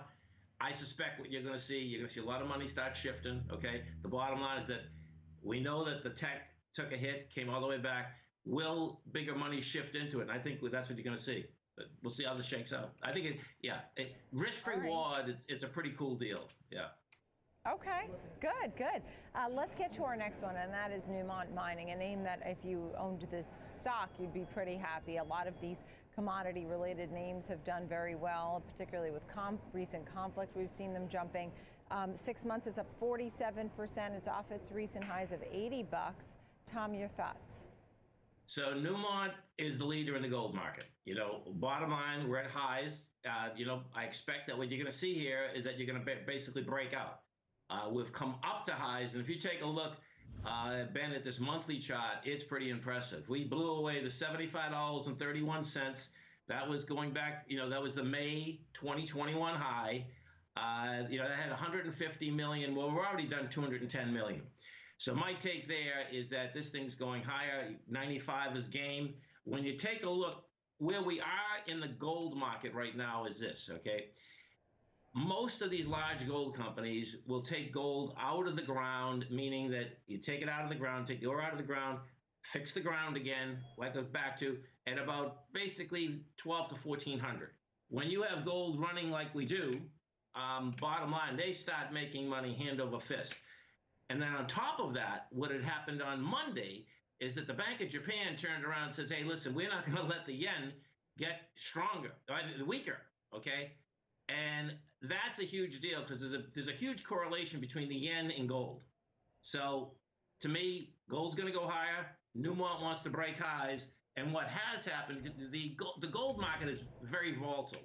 Mm-hmm. And even when gold was down $50, $55 yesterday, before it started coming back, or the day before, Newmont just shook it off. So that tells me that you do have larger players inside of Newmont going forward. I think, Tom, you're right into Ben's wheelhouse. He loves this stuff. He loves currencies and commodities. And as we've seen gold here at 1934 a troy ounce. See, I can look up at the big board now and just get that because I'm on the floor of the New York Stock Exchange. But that's a beautiful thing, yes. It's great. I'm so happy to be here, Tom. Thank you. We're happy to be here as a team. And so your thoughts, Ben, on the chart on this one? Yeah, I was excited to see these names, the two names that we're looking at here, but Newmont being the first of the two in terms of tying back to that commodities discussion and the recent run-up we've seen tied to the geopolitical premium coming into not only metals, but also energy markets, grains, across the board. I mean, it's been a volatile week for commodities, and it's only Wednesday, and this is now the third or fourth week that we've seen this playing out here. But let's dive into NEM and the move up recently. You can see the well-defined trend environment to the upside, so something to get excited about here. Basically, since mid-October, we've been, again, kind of working our way higher here. You can see the December lows down around 52.60 and the run-up up to 80.75, a bit of consolidation at this area. I always say that's healthy, especially in a bull trend environment like we're seeing here right now. So the long-term bulls are looking for a breakout here to the upside to continue this vertical phase out of balance. But again, just the fact that we're accepting this upper level here, I think is significant in itself. Now, I wanted to kind of take a look at a couple things that are playing out here. And for that, let's just move away from the daily and take a look here at the weekly time frame, because I think what's interesting is you have a couple areas of consolidation that should be watched here. For one, area number one, which formed basically mid-2016 all the way into the breakout that we saw at the beginning of 2020, January. We rallied up. Now, what was interesting is we talk about how when you break out, you don't want to necessarily pull back if you can form an area of value above the one that you're breaking out of. But in this instance, it was very short-lived. It was more just an attempt to break out a retest of the middle of that range. And you can see how, for the most part, it held. We spent very little time there. But again, off to the races to the upside, up through 50, basically consolidating here in this area highlighted or numbered as 2. And then I just want to point out, again, we're in a very similar pattern as what we saw back in January of 2021, February 2021. We're in a series of, we're in the process of trying to break out right now, basically trying to establish a vertical phase to the upside. But again, as we just looked at on that 60-minute time frame, it's a little bit more overlapping and rotational as of recent. So this is going to be interesting to watch here. I always say when you break out of a range like this, you look for directional conviction, energy, follow through. Again, it may not necessarily happen immediately, and at this point, again, you can see we're kind of overlapping and rotational, but at least we're not pulling back as of this point. And again, it gives something for the bulls to build on here. But This is a breakout. We're talking up and through the 75 level, up to 80.75. I'll be watching this over the next couple weeks to see if we can continue this momentum on a weekly basis, establish higher highs and higher lows with participation, with some follow through. And then again, as I always say, it's important to not only break out and see that energy, the higher highs and higher lows, but then establish that new area of value at the higher level. In this instance, we'd have it labeled at number 3 if we were able to. Yeah, I thought that chart was fascinating. I think it really demonstrated the breakout, Tom, that you were talking about it, and Ben highlighted there as we could see it there on the chart. So we're really looking for that conviction to these new levels. Final thoughts here on Newmont Mining before we get to our next one, Tom. Yes, as you just said, Nicole, we're looking for that conviction. And when you get up at these highs, it has had the volume thus far, particularly on the monthly, which is very impressive to me. When I see volume coming in at swings or over swings, that's telling me that we have larger players coming in. So I suspect, we're going to basically continue higher, get some volume, and blow away that top. Yeah. All right. Last but not least, let's take a look here at Pan American Silver. Hit that low at the end of January, but for the month of March has been running higher as well. Tell me a little bit about this one, Tom. So Pan American Silver is trading at 27.72. You can put a stop in basically 25.50. I'm looking for this to go to $40. This is one of the premier silver companies out here. The bottom line is that you have silver trading right now at a price point of 25.17. In the silver market, what happens is this: the equities in the silver market, the average that they take silver out of the ground is approximately $14 to $17. When we get to these prices, they start making money hand over fist. I expect silver, number one, is going to go to $30. Now let's talk about which would put more gas inside of Pan American Silver.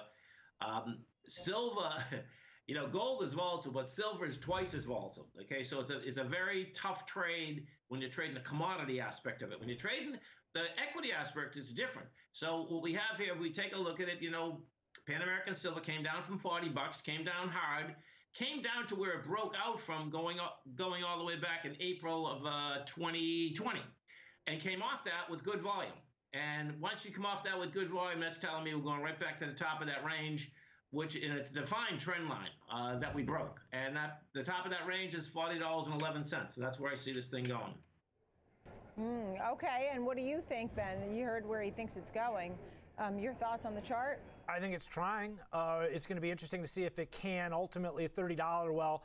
Tom, you can see the range that we've been in right now, and we always talk about how if we can hold the middle or work your way from the lower extreme in a market that's trending higher and find your way through the middle of the range, it opens up a door for a retest of 29. We're trying to do that right now. You can see, again, the lower extreme of this range. I didn't draw the lines in this instance, but your eye can pretty well see the two areas of consolidation that have formed. We're currently in one right now around 27.50, we'll call it, to 28-ish, right in the middle of this range. The one that formed prior to this, we're talking 23.50 to 24. So, Tom, we wouldn't want to pull back down below 23.50, 24, but the bulls want this one to break out. So again, we need to get some energy through 28 here. If we do get some upside momentum, I think what's key here is we could see the 50-day work its way back up above the 200. Here you can see the death cross and how it kind of took its toll on price, as Tom mentioned, down to 20 recently. But Tom, you also mentioned that run up that we saw from March of 2020 and the high conviction, high volume move that we saw up to that $40 level. So I think a similar situation here playing out where we had watched the 50-day breakout above the 200. So if that happens here again, will be key to watch if we can get that same type of energy to the upside. The RSI right now has some room to go to the upside here. Slowly watching volume increase on this one. I did want to take a quick look here in terms of the weekly time frame, because here again, an instance where you can see two pretty well-defined areas of value that have formed. Now, this is kind of interesting because there's sort of two separate ways of looking at this, Nicole. I've got two separate areas of balance drawn in this instance, but if you wanted to, and this is kind of just a zoom out sort of vantage point look, but if you wanted to get a little bit more granular, you can see how, well, in this instance, there were actually this area, the really well-defined area, and then number two formed, and possibly we're forming one at a lower level right now. So again, I like to zoom out and just kind of look at this as a larger area balance that's forming on top of that area of number one. So kind of getting back to this type of pattern playing. But either way, you can see the migration of value to the upside. You can see the fact that we're holding. And again, in this instance, here you can see energy through 30 and 32 in this instance could open up a door for the retest of that $40 level. So I think that's a pivotal level that Tom's watching right now, the first hurdle to kind of get back on track here. And yeah, I'd be keeping a close eye on the futures, geopolitical tensions, and everything that's been adding to the premium here. Great. Thank you. Great charts there, Ben. Thank you for that. Thank you both very much. Wonderful to see you both for the Big Three today. Tom O'Brien of TFNN and our own Ben Lichtenstein. Thank you. Have a great one. Have a safe one. Thank you. You too. Coming up next, you may have seen the bell ringer. We're going to spotlight BigBear.ai. Now, the CEO is standing by to join us next live.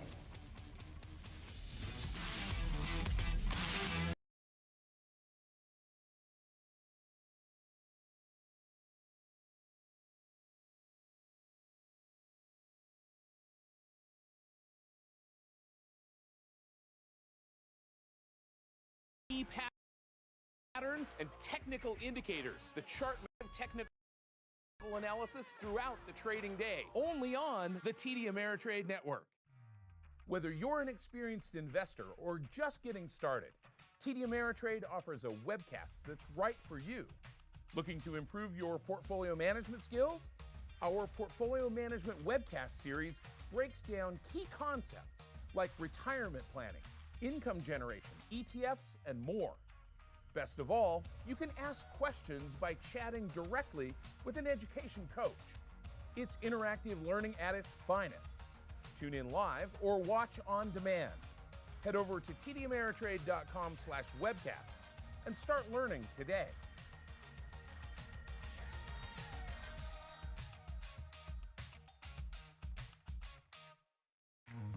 Thinkorswim Trading equips you with customizable tools, dedicated trade desk pros, and a passionate trader community sharing strategies right on the platform. Because we take trading as seriously as you do. Thinkorswim Trading from TD Ameritrade.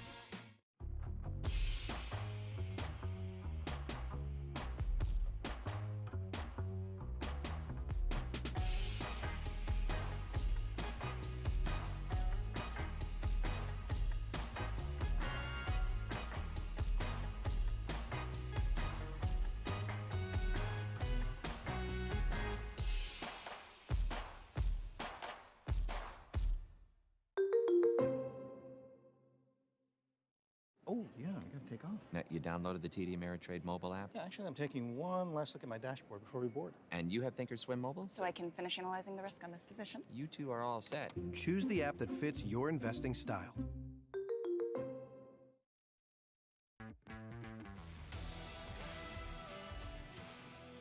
Welcome back to Trading 360. I'm Nicole Petalides, live on the floor of the New York Stock Exchange. A quick market check here for you. After 4 days of gains, we're pulling back a little bit, but we could clock in the third straight week of gains for stocks. Here's a look. You can see that the Dow is down 0.2% at 35,231. The S&P at down 24 points at 4607. The NASDAQ 100 losing 127 at 15,111, and the small caps down about 0.5%.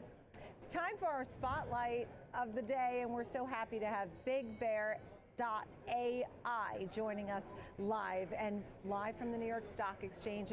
And Dr. Reggie Brothers is with us, CEO. Thank you so much for being with us. So you rang the bell. This was a listing from late last year, but the exciting times are now. So tell me about the morning, how it's been, why now going public? Sure. First of all, thank you for having us. It's great to be here with you. Glad you're here. This is just an extraordinary experience, right? As you mentioned, we actually listed last year, late last year, but to come here this morning, and we had our whole team here, and just to have the excitement of actually ringing the bell with our whole team, it's very special, and we're very excited to be here. Without a doubt. I know that when we talk about what your company does, right? I mean, this is high value software products and technology, and you work with top notch, right? The Department of Defense, U.S. federal government, the intelligence community overall with AI, machine learning. So you're a wealth of information at this point. But tell me about some of these key partnerships and customers that you have and how important they are to your growth. Yeah, so we work, we have two different segments, so to speak. We have our federal customers, and we are now growing into the commercial space. So on the federal side, our customers, we help our customers with exploring, we have exploratory analytics. And what does that mean? That means we look at the types of information they have. We help them, for example, the Army, we help them position their forces.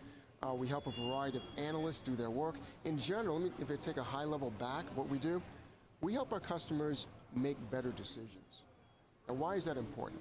That's important because with all the data that is coming in everywhere, everyone knows we have this plethora of data that's hard to manage. We help people really understand not just what their current status is, not just predict the future in some sense, but also give them advice on how to better make decisions to impact their future in a way that solves their mission. That mission is whether or not it's the federal government or some kind of commercial business plan.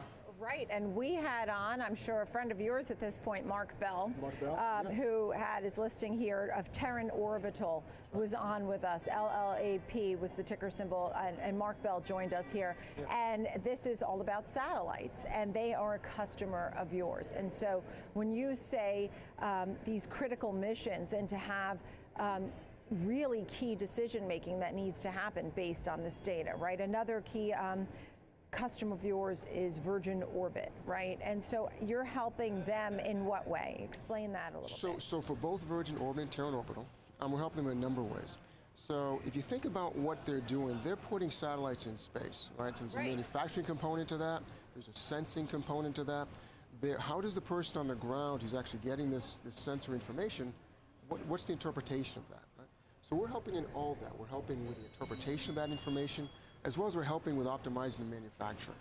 So I think, when you look at all of the commercial space, again, Virgin Orbit, Terran Orbital, we're also working with Redwire Space. There's a tremendous market here for these kind of assets and the kind of capabilities they provide. But what they need is optimization in how to interpret the information that their sensors are providing and how to optimize their manufacturing so you get the best, the most efficient use of their manufacturing facilities. It's really, you're out of everybody's realm when you're talking about some of the things that you're discussing, because not everybody's an expert in AI and machine learning and all of these things. And you're running a company and you have a great partnership with a lot of, a name like Palantir, for example. So you really are growing a company that now has its footprint all over the globe and outer space as well. So what are some of the hurdles that you're facing at this point that maybe some of the other CEOs have been discussing too, whether it's, chips and shortages and labor and inflation and supply chain and anything else that might come into your world? What are some of the basic things that you can give us a CEO's look? I think one of the issues is just workforce development, right? And getting the right folks. We're building a commercial product development team. We're building a commercial sales team. And, this is a very competitive market. And I think every CEO will tell you it is difficult to attract the kind of talent that you want. Now, I'll be quite frank with you. We've been very fortunate. We've made some announcements recently about some really senior talent we've been able to get. That's great. And we're finding good success getting these kind of people. But it is difficult. And I think that's something that the workforce development issue that the whole country has, right? In terms of software skills, computer science skills, STEM skills, is an issue that everyone has to deal with. Yeah, absolutely, because as you and I were discussing, I have a son in college, another one going to college, and you start to wonder what should they study. Something that, STEM and science and all of this has been very, very important to him, and you start to wonder when you're looking for people with a certain skill set, right? I guess they would need all of these types of certain skills. You also feature in the notes a lot about diversity in the workplace, and I wanted to give you the opportunity to touch on that. Well, thank you. One thing I do want to say though about this workforce development, we have a program program called Launchpad, and Launchpad is where we're teaming with the universities to try to work with their teachers, right? Oh, neat. To actually help them understand what industry needs are, so that students can actually get that kind of training that's applicable to what industry needs. I think that's an important piece. Isn't that important? That's an important Absolutely. piece, yeah. I mean, I actually saw in one state, I think it was Florida, that they were starting to, have financial literacy as a class. Exactly. Maybe some of the basics and the things that we actually need and use. And to your point, that's really great that you're working with the universities so that it works for them and it works for you. It does. It does. So tell me more about what's on your agenda here. I know diversity was something that you were going to mention. So we have something called Women of Big Bear AI, and we started that last year, and it has been great. I mean, because I think one of the challenges in these kind of high-tech fields is getting women involved, it's getting ethnic minorities involved, right? There's just a big gap.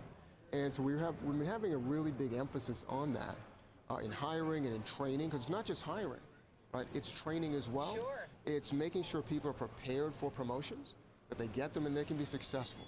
Right? There's an article I read not too long ago. They're saying one of the challenges is this phrase glass cliff, right? Where people can be promoted, but they're not really prepared for that job, so they don't succeed. We want to make sure that doesn't happen. And one of our groups called Women of Big Bear, as I mentioned, is a mentoring program that helps our people actually be successful. Right. So we're very excited about that. They have a read. I was just talking to one of the leaders, and she was sharing that they have a book club that was started. And so that's been very helpful in terms of really emphasizing leadership skills and things like that, mentoring, all those kinds of things. So we're trying to do that across the company. Yeah, and during COVID, those are the groups really, when you look at minorities, you look at women, those groups got hit particularly hard with job losses and struggles that were very real. And so just quickly, give me we're out of time, but I do want to make sure I feature you. I mean, what's your background? How did you end up in this role? So I've been in government, I've been in research labs, been in private industry. Most of my career has been in the defense side of things, although I was part of a startup company that we successfully exited, and that was in wireless communications. In fact, I came here because throughout my career, there's been a couple of things I want to do. I want to make an impact, I want to have positive relationships and strong relationships with customers and my team. And artificial intelligence is extremely important to the federal government, the commercial workspace. The way Big Bear does its business is exceptional. I want to be with a team that does execution excellence. That's why I'm here. Yeah, doesn't sound like you're going to have anything less than exactly that. It's a pleasure to speak with you. Dr. Reggie Brothers, CEO of BigBear.ai here at the New York Stock Exchange. Congratulations to you and your team. Thank you so much. Thanks for being with us. Thank you for having us. We appreciate it. Coming up next, we're going to take a look at the disruptors. I know you've been watching Chewy, but there's another name in the pet food world, and we're looking here with George Sillis taking a look at Freshpet next.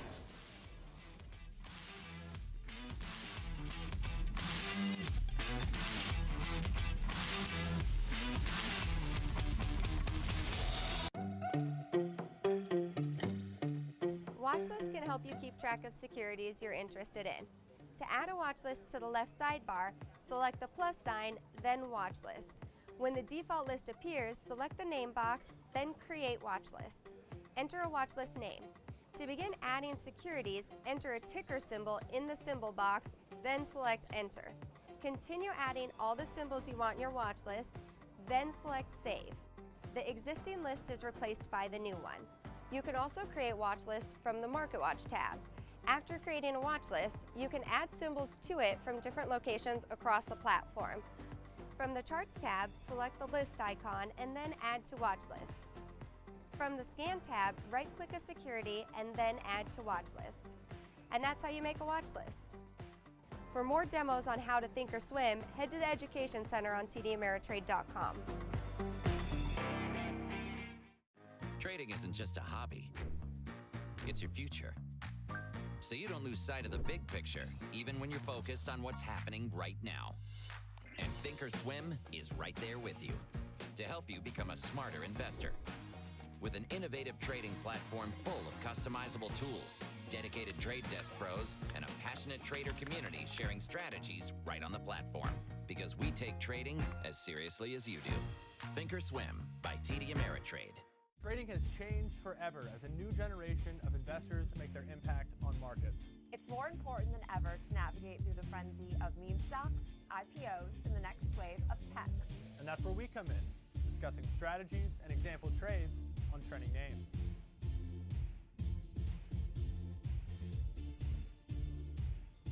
Take control of your financial future. Next Gen Investing, weekdays at 1 p.m. Eastern, only on the TD Ameritrade Network.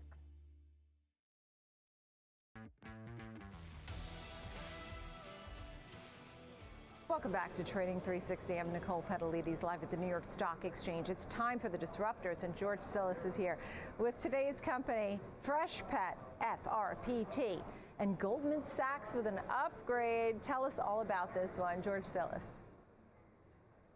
Yeah, there seems to be a little bit of a divergence going on in the pet food segment of the industry space, Nicole. If you look at Chewy, it's down considerably today. It's actually down about 13% or so. But if you look at companies like Petco, Simple Wolf, but also Freshpet, these are companies that are specializing in services. This is Petco, with grooming and boarding services being part of their business model. But Freshpet is actually a brand. It's actually a consumer specialty brand for pets. They sell natural and fresh meals that are ready-made for pets.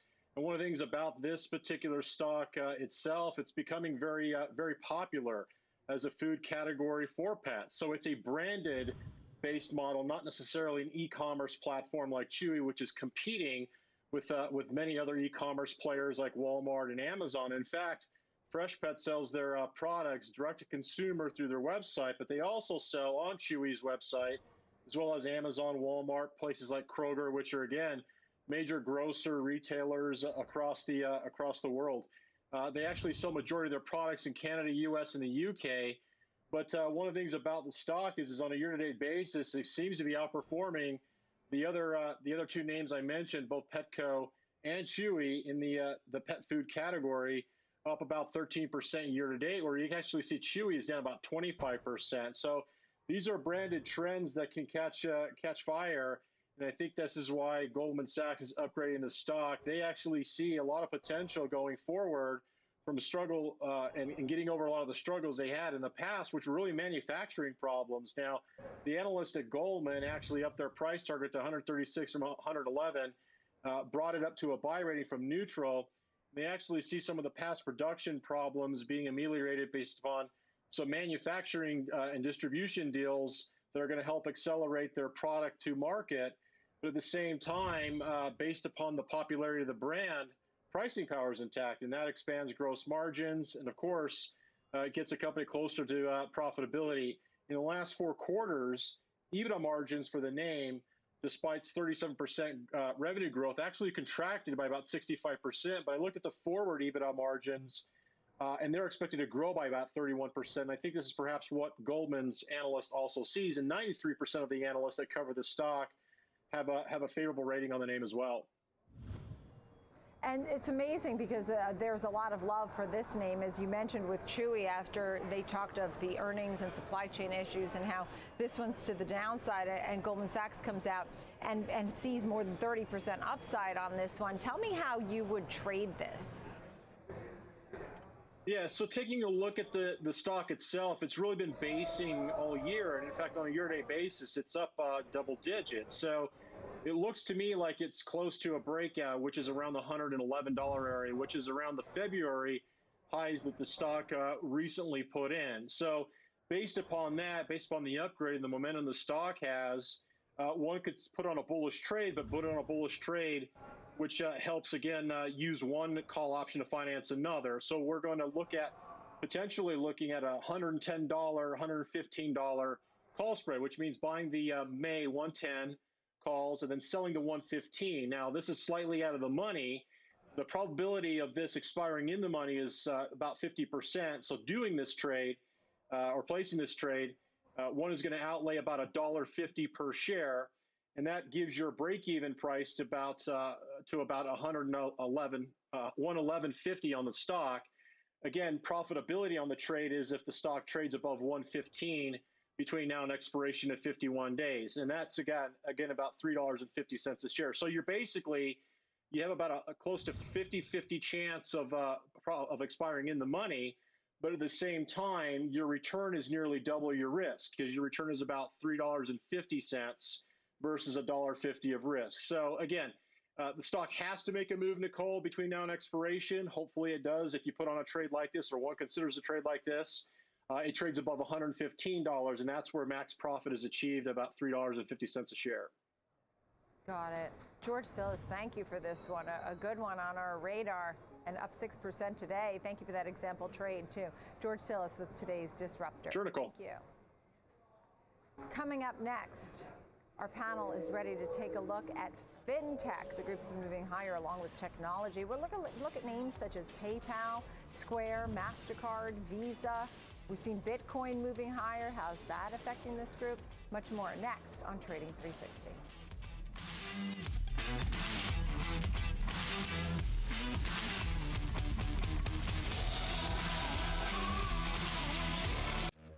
Whether you're an experienced investor or just getting started, TD Ameritrade offers a webcast that's right for you.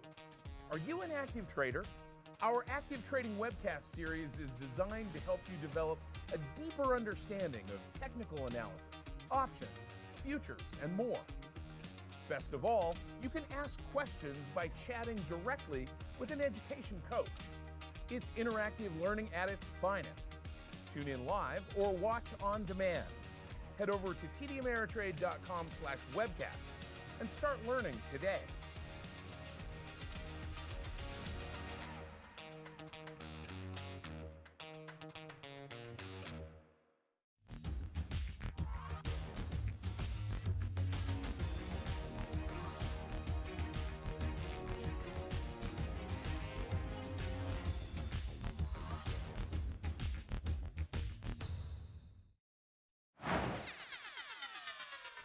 Ben Lichtenstein here with your TD Ameritrade Network Futures Market Update. Stocks and stock index futures products are struggling to add to gains we saw to begin the week.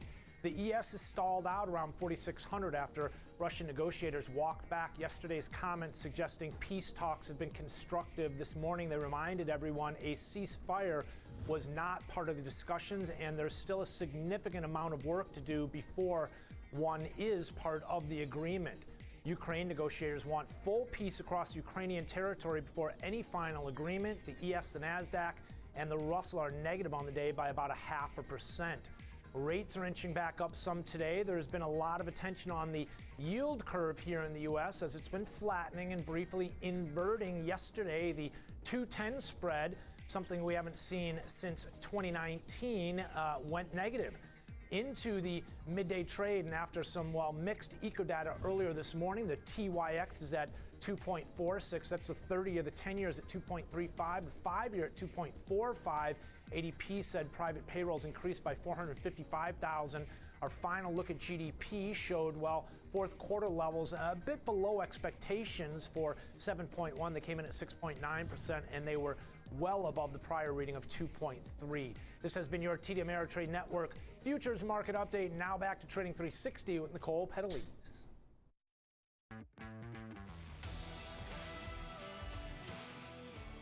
Welcome back to Trading 360. Thank you, Ben Lichtenstein, for that report. It's time now for our 360 round, and for that, we bring in our panel to talk all about FinTech. Stephen Bigger is with us, Director of Financial Services Research at Argus Research, and Paul Golding, Lifestyle and Payments Analyst at Macquarie Group. Thank you both for being with us. So I see a lot of buys and outperforms on all of your notes. So I really am excited for folks who really are hot on FinTech and have seen a recent move. For example, Block is up 17% just this 1 month alone.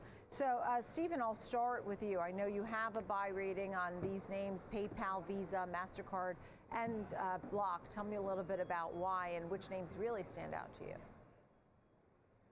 Sure. Well, thank you, Nicole. We really like the payment space at this point. Of course, the stocks in the group have really underperformed the last 6 months, and we think a combination of reasons for that: high growth names that got taken down from higher interest rates, and the group really had such a stellar run during the pandemic as they front loaded the customer base, and so some of that coming off the highs is probably deserved, but I think they got oversold here as well. So many of these names have a terrific long runway. in the payment space as there's more migration from cash and checks over to electronic forms.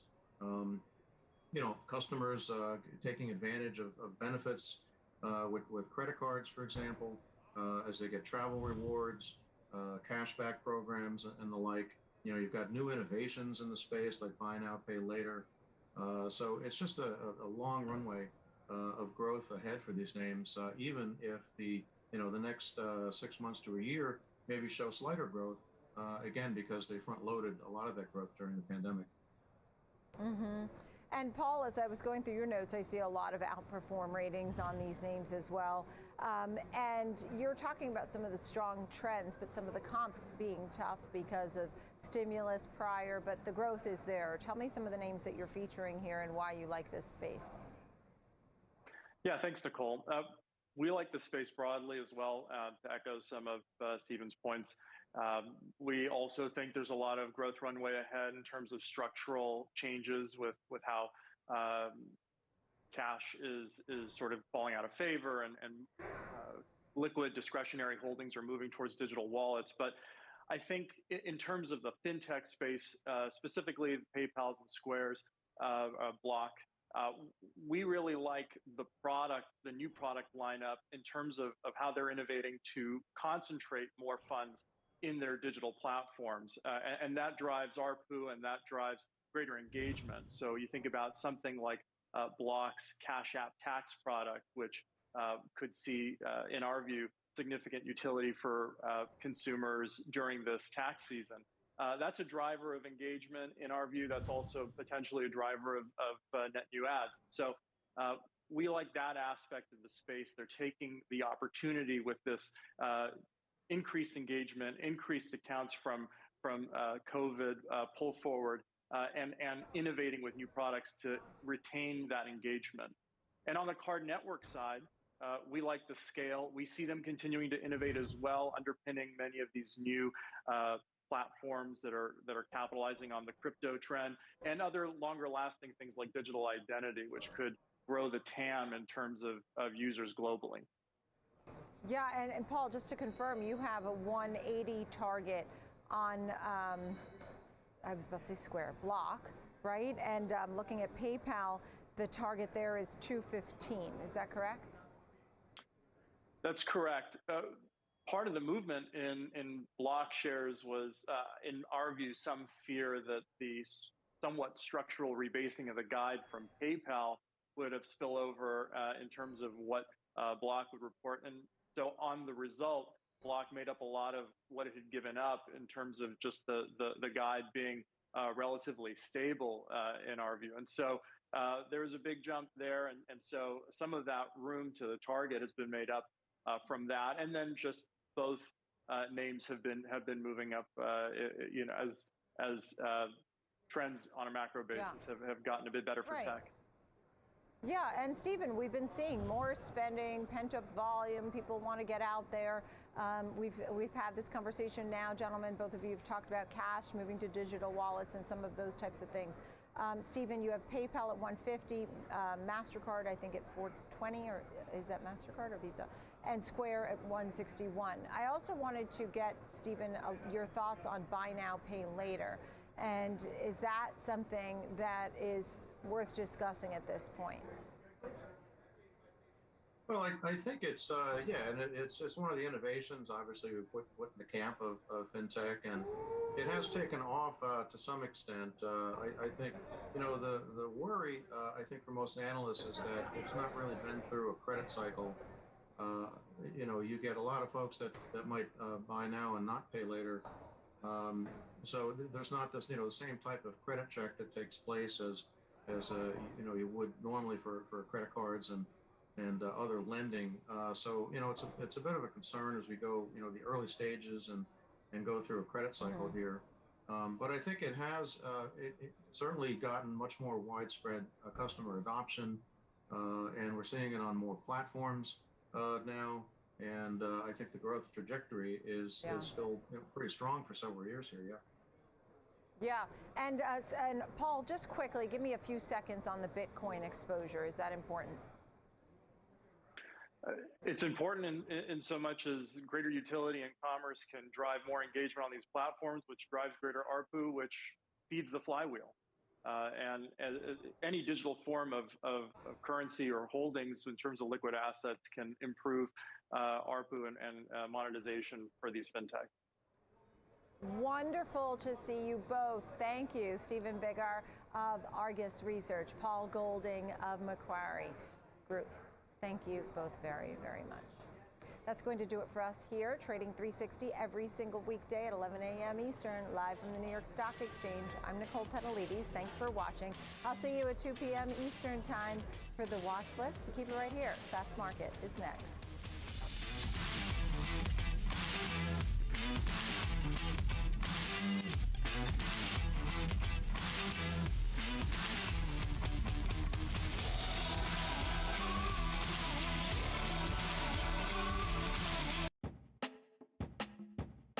Let's walk through charts, one of the most commonly used features on Thinkorswim. Start by going to the Charts tab and entering a ticker symbol. Select Time Frame to adjust the time intervals or to favorite a time frame. Select Style to change the appearance of the chart. You can add drawings by selecting Drawings, Drawing Tools, and then Type of Drawing. For symbol comparisons, select Studies. This also gives you access to hundreds of pre-built studies, including a number of classic patterns. The grid icon lets you view multiple charts at once. You can even initiate a trade from the Charts tab. Just right-click anywhere on the chart and select either buy or sell. For more demos on how to Thinkorswim, head to the Education Center on tdameritrade.com.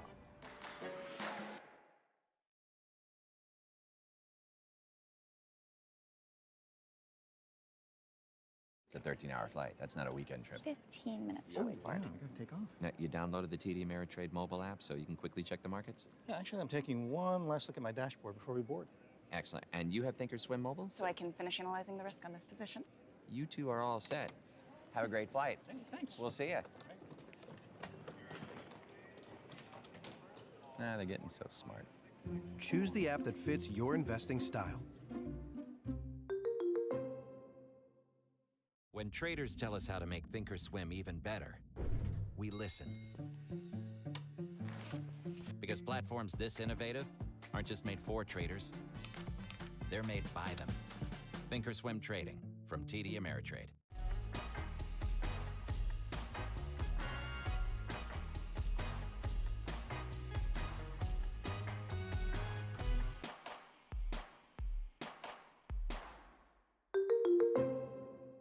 It's a 13-hour flight. That's not a weekend trip. 15 minutes to Oh, board. wow, I gotta take off. Now, you downloaded the TD Ameritrade mobile app so you can quickly check the markets? Yeah, actually, I'm taking one last look at my dashboard before we board. Excellent. And you have Thinkorswim mobile? So I can finish analyzing the risk on this position. You two are all set. Have a great flight. Hey, thanks. We'll see you. Ah, they're getting so smart. Choose the app that fits your investing style.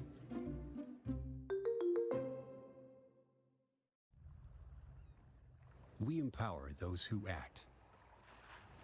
Those who see the correlation between things above and things below the surface. Those who navigate risk by meeting every turn with a heightened awareness of what's possible. Constant assessment. Determine the best position. Catch the perfect wave. CME Group, where risk meets opportunity.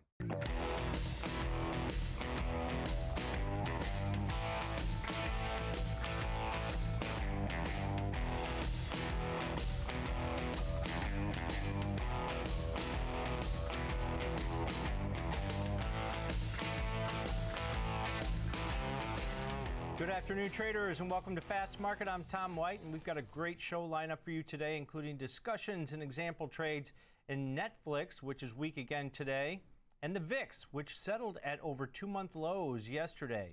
And like Folio, we'll break down consumer sentiment data on Starbucks, which is down over 20% so far this year. Now, 2.5 hours into the trading day, stocks are falling modestly as hopes faded for a de-escalation in the war in Ukraine, and investors assess the risks to economic growth from accelerating inflation. Equities dropped in early trading following the warnings that gains of the past 2 weeks have the hallmarks of a bear market rally after the NASDAQ 100 settled 17% above its recent lows. Now let's take a look at those four major indices. The S&P 500 down 0.4%, Dow Jones Industrial Average down 0.1%, NASDAQ 100 and the Russell 2000 both down about 0.6%. The Russell saw a massive 2.6% gain yesterday as those domestically based small caps rallied back, but we've seen a nice massive rally here in the NASDAQ 100. To help me break down this market action, let's bring in my co-host for the day, and that's going to be Nick Theodorakis, Managing Director of Financial Risk Management at TD Ameritrade. Nick, and I mentioned the NASDAQ, the snapback rally, still in bear market territory, right? Because it still hasn't gone up 20% from the lows, but it's made a nice little run here over the last 2 weeks. I think people are getting pretty comfortable with the fact that maybe a resolution's coming down the lines, but I don't know where the trust is on that in Putin. Well, you know, from the headlines 2 days ago, and you know, remember we'd already rallied pretty good, Tom, between the war starting and any type of resolution that's being talked about right now. So we've gotten a pretty decent rally back already. You're seeing these headlines kind of be taken in stride, right? We haven't nice rally yesterday, like you said, but very, very tough to believe anything that we're really hearing. Right? There's not really official news. There's nothing signed. There's maybe a little bit of an easing is what you're hearing, but it's all kind of speculation from a market perspective to know where this is really going to slow down. You're seeing oil back up again today, and I just don't quite think the market's ready yet to say, okay, this is done. That said, right, VIX has fallen, like we talked yesterday, way off of those highs because there's a lot less unknowns right now. It seems like the threat of further escalation isn't really imminent like we thought it was a couple of weeks ago. So if we kind of hold this pace, I think we're able to maintain these VIX levels, maintain sort of this sideways choppy trade.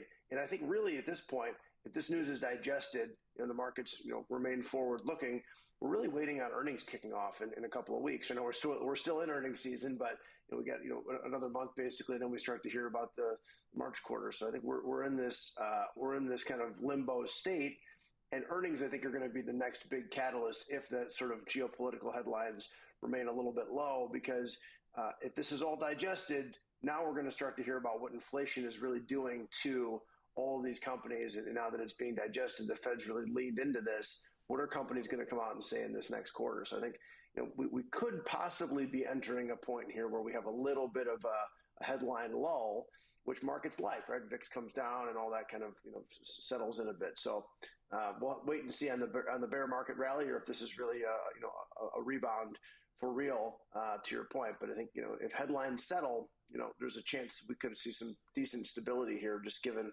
how far we've fallen off of those highs. Yeah, and the S&P 500 now down only 3% on the year. Remember that index, the benchmark, hit those all-time highs just 2 days into the new year. So made significant progress after falling pretty steeply over the first 2 months of the year. But a couple stocks that aren't doing well post earnings is Restoration Hardware, RH, as they go by now. And also Wayfair got a downgrade today. It almost looks like the inflationary pressures starting to hit some of these companies. Let's bring in Caroline Woods for a discussion on this. She's a contributor on the TD Ameritrade Network. Caroline, Restoration Hardware, or RH, was down pretty significantly. Earnings comes out, you announce a stock split. You expect the stock to do pretty well. I mean, the quarter looked good, but I saw some commentary on the conference call from the CEO, not very positive. He's basically knocking on the White House's door and the Fed's door saying, hey, do something about inflation because it's hurting us bad. It's interesting. The RH CEO also blamed softening Q1. I guess it gave a cautious Q1 outlook, blaming softening demand on geopolitics, which I thought was interesting, saying the war in Ukraine and the subsequent volatility causing some softening in demand in Q1. Now, an analyst did ask, well, is it just the fact that you've raised prices so much and customers are responding to that?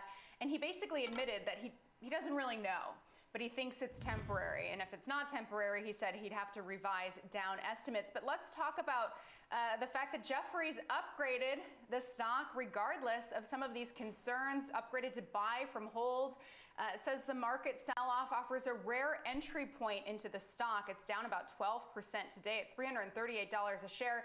Thinks it's trading at a discount when it has unmatched pricing power in the luxury market, although Jefferies did adjust its price target to $560 from $634, so still implies considerable upside from current levels. As I said, it's trading around $339 right now. But it's not just inflation and demand you have to worry about, but also this potential slowdown in the housing market. But he thinks a moderation in luxury real estate is already baked into the shares at these levels. And March data suggests that the greater than $1 million home sales aren't doomed. Also says unmatched pricing power warrants a premium multiple in any backdrop, and especially today as supply chain costs linger. Now, if you can afford furniture from RH, you likely have a lot more discretionary income than some others might, including those who shop at Wayfair versus RH. Now, Wayfair got a downgrade from Loop Capital because of inflationary pressures and demand headwinds. Loop Capital downgrading to sell from hold on concerns over near-term inflation and consumer demand headwinds. Also cut their price target to $90 from $95. Wayfair down 5% today, trading at $122.75. So implying quite a bit of downside from these levels. Loop Capital, the Loop analyst, fears that direct-to-consumer furniture sales could be slowing. She thinks COVID pulled forward furniture demand, and now that the economy is reopening, consumers, because there's only so much discretionary income, right, they're more focused on postponed vacations. Also thinks that inflationary headwinds could cut into the top line as consumers curb discretionary spending altogether. Meanwhile, also expressed concerns about rising costs for digital advertising, which she thinks will remain expensive and less productive. So interesting, there's a lot of headwinds for these retailers. Despite that upgrade for restoration, it's down 12%, Wayfair down 5%. I was looking at RH is what I would say probably one of their biggest competitors in terms of stock, Williams-Sonoma. It's down 7% today. So a lot of headwinds, and I guess kind of split in terms of what analysts think baked in and how big these headwinds are. Yeah, Caroline, and it looks like if you look at the metrics on some of these high-end retailers like RH, and then even the lower end, lower to mid-end, like Wayfair, we're starting to see a pullback. Now, personal consumption in this GDP report weaker than expected and trending lower. Is that what's probably causing probably not only high prices but inflationary pressures that are putting those pressures on the consumers? But then you're seeing airlines, travel companies, hotels doing well over the last month because people are turning from buying things because we're opening up to actually getting back out and traveling and spending that discretionary income in those spaces. Well, there's certainly a lot of competition now, whereas before when we were under lockdown and couldn't travel, we were spending a lot of money on our apartments because that's all, that's all we saw. And I shouldn't say just apartments, people also live in homes, I guess. But I did see that on the conference call, RH said demand versus 2019 grew 49%. So it's certainly seen explosive growth.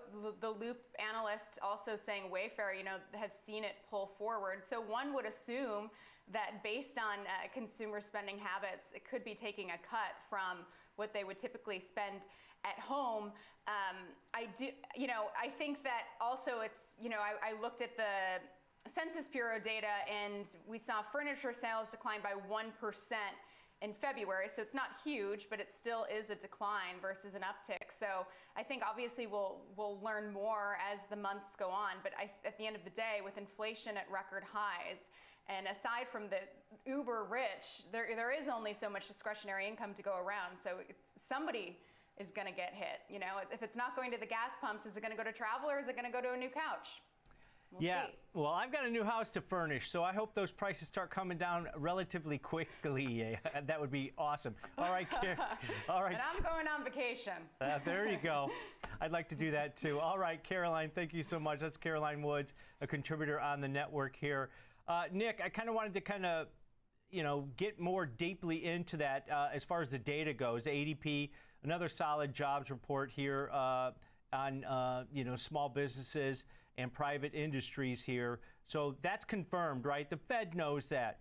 But when you look through the GDP, this is the third look at Q4 GDP, it's starting to show signs. Like this is a lagging indicator as far as maybe trends from the consumer that support the economy. But when you look at some of the calls, downgrades of Wayfair, RH selling off after earnings, this is starting to show the cracks in what the consumer is willing to do at this point. Is that what you look at when you're looking forward, because the market's looking forward? Well, I love that comparison that Caroline just did, because they're two very different but probably similar marketplaces, right? If you're a consumer right now, if you're in literally your boat, Tom, you're trying to figure out how to furnish a house, you probably have to go across all kinds of spectrums in price ranges and look. You're looking like, what can I get in the next 6 months? And I think that's really a scary thought for these stocks. And you go to look at furniture, and you hear 6, 8, 9 months, a year out. Appliances are still like a year, up to a year lead times on some of these like big major type appliances, washers and dryers, things that you want specifically. And if you're looking for something very specific, you have to wait and wait a really long time. And I think to Caroline's point, like, you're getting a little bit fed up with that. Like, you know what? I'm going to put off replacing my couch. It's going to be a year out anyways. There's no instant gratification. You're not just going shopping right now. And go on vacation, go do something. And I think there is a really interesting, potential paradigm shift here as people are waiting for things so long. Like, I'm going to do something in the interim. And maybe that does cut spending in these categories. Now, if your washer breaks, you got to figure it out, right?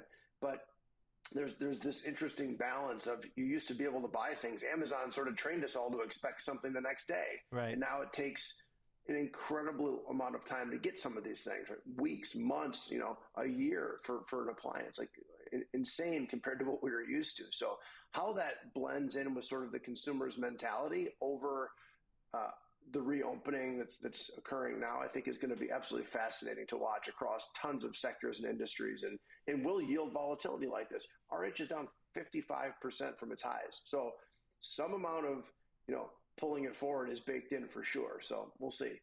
And then to your point on the jobs, right? Like, another strong jobs number this morning. We saw JOLTS again yesterday. We talked tons of job openings still out there. So there's room, in the system for continued hiring, for employees to have the upper hand, because there are so many jobs open. Employees can really pick and choose, I think, right now. And that's an interesting spot to be in, knowing that inflation is already this high. If you're going out looking for a job now, you're going to demand a higher wage, because you're hearing about every single, corner of the economy being, up priced. So you're going to demand more to leave a role to go somewhere else. So, and again, just a lot of interesting dynamics there when you think about the cost of goods, the cost of services, the cost of things like flights and cruises. Everybody wants to go do this. If you're going to pick up and leave your job, which we're seeing in pretty epic numbers right now, you're going to demand, right? You're going to demand more money so you can go, do those things that you want to do, buy the things you want to buy. So I think, again, just a fascinating dynamic to see how this all rolls out over the next couple of quarters as things kind of come back online and we reopen up.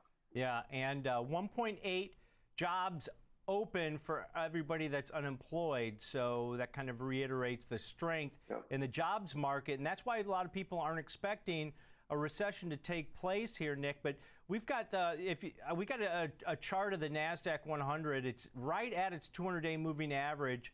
It's kind of creating a little bit of a headwind, but still up over 16% from those recent lows that we saw just about 3 weeks ago, Nick. This is a knee-jerk reaction to people getting, more of a risk-on type of mentality. Maybe it stalls out here. It'd probably be healthy for it to stall out. But I kind of wanted to go back to that recession discussion, because a lot of people are calling that we're going to have a recession. Briefly, the 2-10-year yield spread went basically to flat yesterday. It's just above the flat line. But I think what people forget about, Nick, historically, a recession doesn't happen for 8 to 16, 18 months from the time that the 210 goes inverted. And typically you see double-digit gains until that happens. Your thoughts here on a flattening yield curve and what it means for stocks? Well, we saw an inverted yield curve 2 years ago, basically, right? And everybody thought that was the end of the world, and we've still rallied. Yes, we're off of highs, but you look at your NASDAQ chart here, Tom, we're off of highs, but so many of these individual stocks mirror what the index is doing. We're well off of highs, but we're also well off of the lows, right? We're 30 or 40% off of the high. In some cases, we just talked restoration, 55% off the highs. But you look at the NASDAQ, it's 16 to 18% off the lows. So we're kind of in the middle of the range, to your point, being right back at the moving average and the 200-day moving average. And that's not a terrible place to be sitting, right? We're not on the lows. And to your point, the curve hasn't really meaningfully inverted. It's not sitting there. And it's similar right now, trading action-wise, to what we saw a couple of years ago, where there was this like flat teetering, but it didn't really go meaningfully inverted and stay there for a long time. And it turned out it was not a great indicator. So I think obviously time will tell.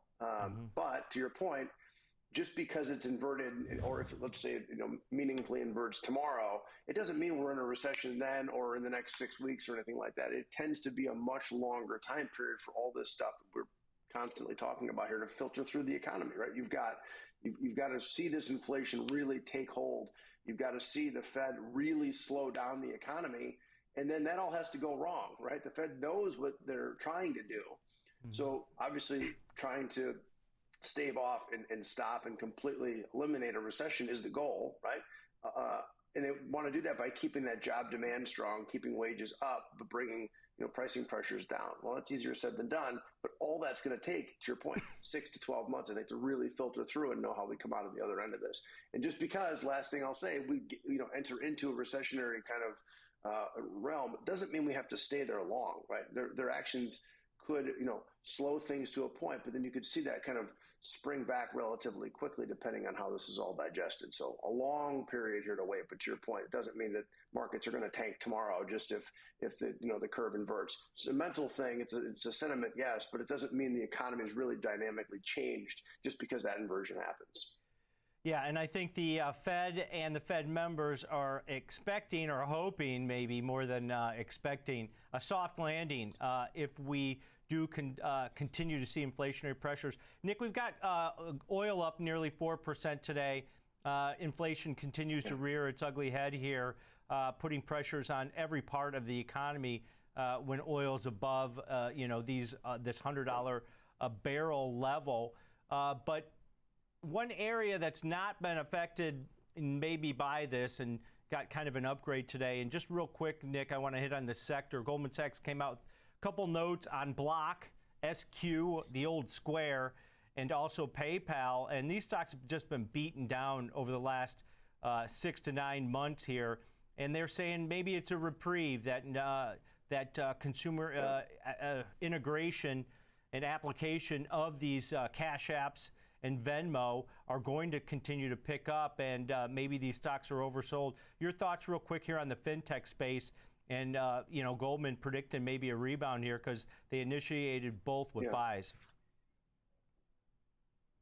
Well, that's a lot to unpack there, Mr. White, but oil, feels like it's consolidated a bit is all I'll say, right? Yes, it's above 100. Yes, it's a rally today, but you look at the chart over the last, 3 months, and then you feel like the last 10 days is a bit of a consolidation. There's volatility, but not like we had seen. So we have to see if that stabilizes. I think stable is more important than just tanking here, to be perfectly honest. Right? If we know what to expect, we're I think markets are in better shape. On the fintech and sort of the payment space in particular, I don't see that trend reversing, right? You go back out to restaurants now, you scan your menu, right? You can do everything on your phone. You can pay wirelessly. Tons of places have adopted, the Toast app and the ability to pay and add your tip. It's just gotten easier, right? It's gotten easier over the course of the pandemic, and it's much more widely adopted. I think the real question for the valuation of these companies is, does everything ride sort of on the Visa and MasterCard rails, and that's where the real money is still made? Or do they carve out their niche and find a way to really make money meaningfully on this? Like all transactions, Tom, I've been in this industry a long time, transactions costs just get whittled down over time. And these are transaction heavy services. So is there a revenue model here that's lasting for this many players in the space. I think that's why you've seen them all so beat up. The technology is here to stay, right? And obviously it's going to change and evolve, but unlikely to go back of carrying your roll of $100 bills with a rubber band anytime soon, right? You're using your phone to pay for stuff now, and it seems unlikely to reverse. So if you're in that boat, fine, but you just want cost and ease of use to go through the roof, and you want cost to come down and ease of use to go through the roof, and I think the companies are going to get squeezed because of that. You're seeing that in the valuations, but there's definitely a marketplace for it. Yeah, definitely. We'll continue to watch both of those stocks down despite the positive sentiment out of Goldman Sachs today. Nick, the next thing we want to talk about is Netflix. Stock's down about 35% so far this year. It hit an all-time high of $701 last November, down about 44% from those all-time highs. And I think this was one of those stocks out of the FANG Plus names that got reset as far as valuations go. And this was one of the leaders along with the cloud stocks. Your thoughts here on Netflix real quick. 220 million subscribers, they're coming out with new things, and it seems like everybody's subscribed to this service. It mirrors the chart of the NASDAQ. It's just below that 200-day moving average, right? It's 44, 45% off the highs, 16% off of the lows. So content, to your point, is I don't need to restate all what you said, but content has been king, right? And that's when they were rallying and making these highs over $700. That's all anybody talked about. They have the book of content. They have the budget to pay for new content, and that's what's going to keep subscribers in place. So I don't know. Has that meaningfully changed? I think as an investor, you have to ask yourself that. Did I buy into this story at 700? The content's all that matters. Did I buy into this story that they have only 20 to 30% penetration globally, and they're going to continue to grow at 700? Because if you feel that way, as we used to say on the floor, Tom, if you loved them at 700, you got to love them at 300, right? That's not a recommendation in any way, but that's if that story hasn't meaningfully changed, then that price cut that we've seen almost in half would ultimately then be a buying opportunity. If the story has changed, right, that's the question, is there too much other content? Is there too much competition? Have competitors like Disney and Hulu and keep going down the list of other content providers, right? Peacock streaming service, a lot of content, a lot of things that people really enjoy. What does that generation of content look like?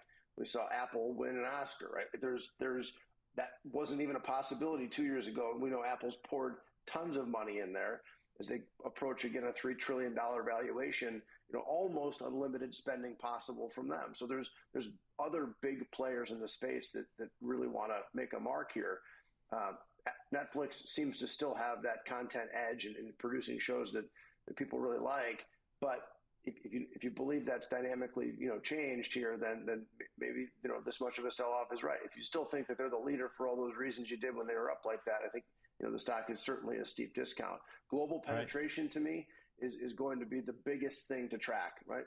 We know there's a pretty decent saturation in the U.S., but global penetration and then the churn, the loss of subscribership are the two things that are really going to drive the future valuation, in my humble opinion. Yeah, if you look at it, there are a couple notes out here today on it. JP Morgan came out with a positive note, $605 price target.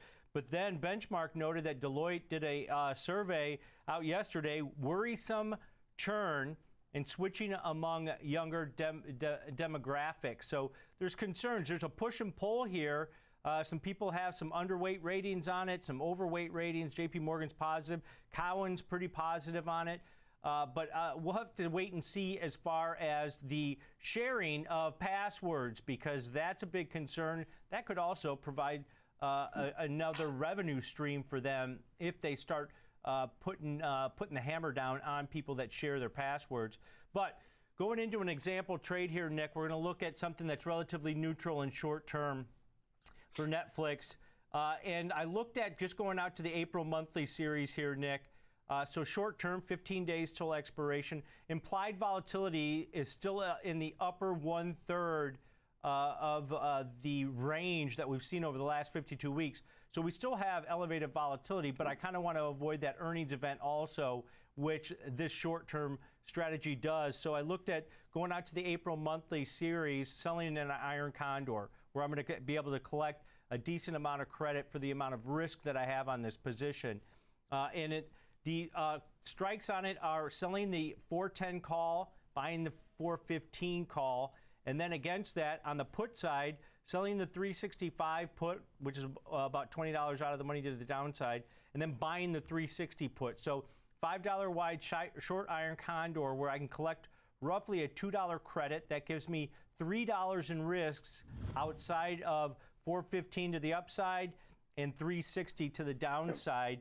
And your break evens are about 412 on the upside and about 363 on the downside. Your thoughts here, Nick, on a short iron condor where you don't really have to, it's not really taking a bias, whether it's bullish or bearish, but it's still an assumption here. I always love these trades that bounce between positive and negative delta, right? Like 0.04 positive, 0.1 negative, right?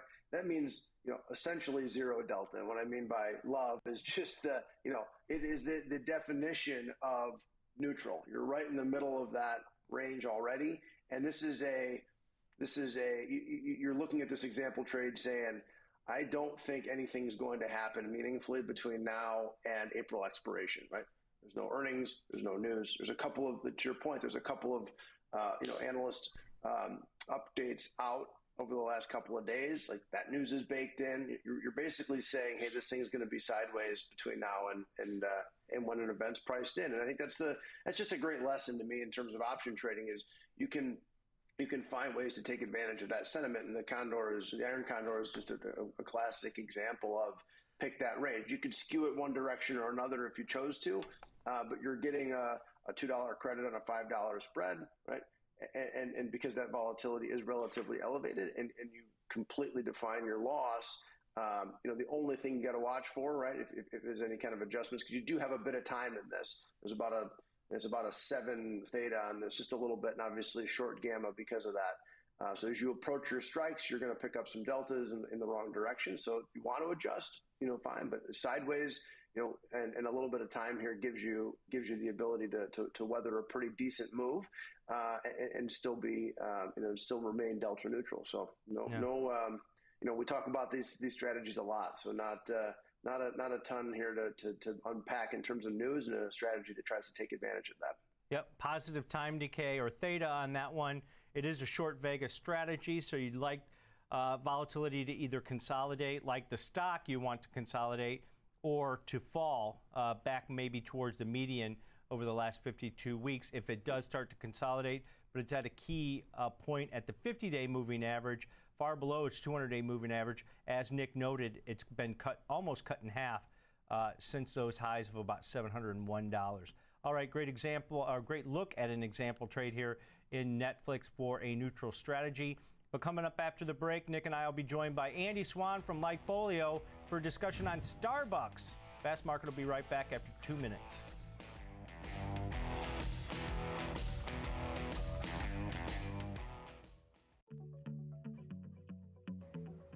Let's walk through how to analyze a company's financials on Thinkorswim.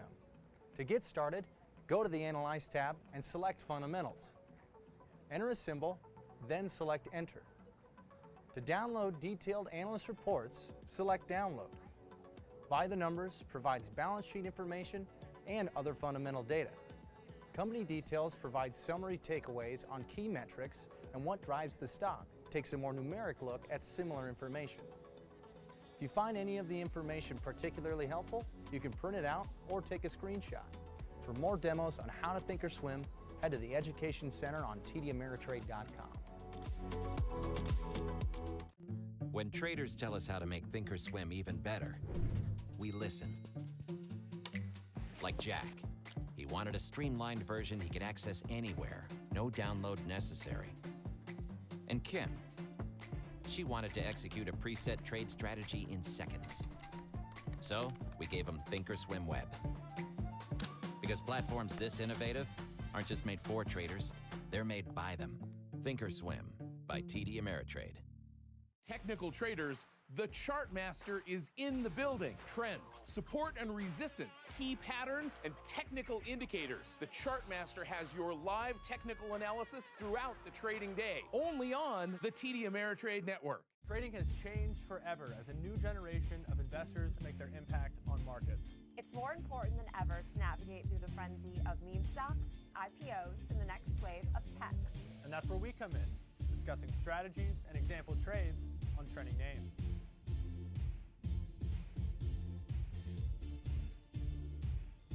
Take control of your financial future. Next Gen Investing, weekdays at 1 p.m. Eastern, only on the TD Ameritrade network.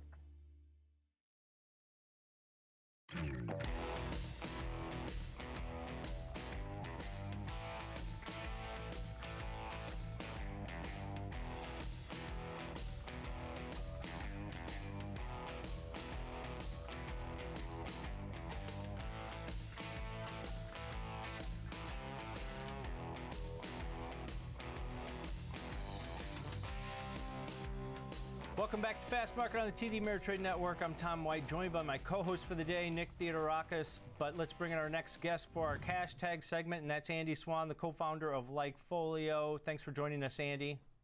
Yeah, no problem. All right, so we're talking Starbucks. Shares are down over 20% so far this year. It's had a tough run here. They've got the old CEO coming back in, but as far as data points goes, is the inflationary pressures hurt this company? Because it seems like they continually raise prices. They've got unions starting. What kind of data are you guys seeing on Starbucks? Because, you know, it seems like the analyst community is still positive on this stock, even though it's slid pretty significantly over the last several months. Yeah, I would say the way I would classify our data at Likefolio for Starbucks is hanging in there. You know, it's not blowing the doors off. It's not falling apart. It's really kind of hanging in there. There's some macro trends that are really benefiting Starbucks right now. The returning to office, you know, is up 74% year over year. So we see a really big contingent of people returning to the office, and with that comes a little bit of an enhanced need for that caffeine fix. We've seen, you know, consumer macro demand for caffeine consistently increasing year over year. This year, no exception. Just a really, really strong trend up and to the right in terms of people wanting that energy boost as they get into their day. Starbucks provides that. And the other thing that we look at when we talk about Starbucks, we always want to look at it in terms of it versus competitors. Strongest competitor, clearly Dunkin' Donuts.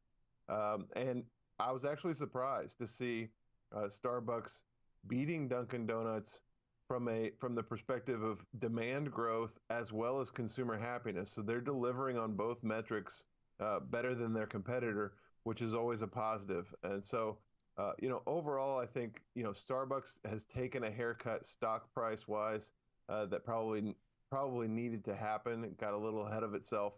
But, you know, as consumers return back to the office, Starbucks is in a really good position to continue to increase those total ticket prices and create an even more addicted customer than they already have because they're one of the best in the business at that. Always love seeing the caffeine fix stocks on here. I have not stopped drinking coffee, just so you know, being at home. It hasn't changed my habits at all. I think I drink more, but watching the coffee futures a little bit, the KC, they're down about 15% off all-time highs. Still pretty elevated, but you know their main input has come down a lot. What are you seeing in terms of, you know, customers' ability to absorb that pricing? And do you think they're going to have to lower prices back down to kind of keep this going, or, you know, assuming coffee falls like this, or is this just like straight to the bottom line if they've raised prices the way they have and then coffee futures fall? No, I think it's pretty much straight to the bottom line. We haven't seen evidence yet that the Starbucks consumer is at a breaking point price-wise. I think this is a known luxury that people know they're paying a little bit more for. When they stop, they could easily, you know, brew something at home much cheaper, but they prefer the Starbucks experience and they're willing to pay up for that. And they've been able to absorb those price increases pretty well. And Starbucks has done a good job of diversifying their menu to allow people to buy more things and increase that per ticket revenue. So overall, I think that coffee dropping from this point is purely a bottom line play for Starbucks, because those customers, as far as we can see so far, aren't going anywhere. We don't know how close they are to the breaking point, though. Yeah, by the way, Nick, Starbucks never lowers prices. You should know that more than anybody. And total disclosure, about 15 years ago, when I was still down on the trading floor, I watched coffee futures all the time, was trading them a little bit, and I sent an email to the company and said, hey, coffee futures are at 7-year lows. When are you going to start lowering prices? Because they always had that little note there on the counter that said, hey, we're raising prices because coffee futures were up. And I just got that complimentary reply back. But Andy, when you look at this data, and you mentioned the comparisons with Dunkin' Donuts, right? And then I always look at McDonald's, right? McDonald's makes a lot of money on their breakfast and their coffee products because the input prices are so cheap. With the rising wages across the board, the unionizations at Starbucks, will that just offset maybe the lowering prices of the natural resources that they need for their products and help their margins? Because growth here in the U.S. has been supporting them because they've had some troubles overseas in China, but they've got 35,000 stores. This is about scale and the ability to hang on to those consumers that want to buy this luxury drink product. But your data is not showing anything, and it's still better, according to your data, as far as Dunkin' Donuts and maybe even McDonald's on the breakfast side? Yeah, absolutely. It's still better. I do think that you bring up a really good point, though. Starbucks has an enormous cost in labor and in the healthcare that it provides to employees. And so that a lot of times even dwarfs what they spend on the coffee beans themselves. So it's kind of an interesting situation for the company. And then from a global perspective, Likefolio's data is about English-speaking consumers. And so what we don't capture is what's going on in China. And now China's kind of starting to admit again that COVID exists inside of their mainland and is having some lockdowns in some regions. I think that there will be some interesting insights into the entire Chinese economy through what we hear from Starbucks. So we'll be paying attention to that very closely over the next few months. But overall, I think Starbucks delivers a product that is somewhat addictive that consumers really like, and those are the types of companies we like in inflationary environments where people have to start making tough choices. They're going to generally cut the things that make them the least happy, and Starbucks is fortunately on the other side of that line.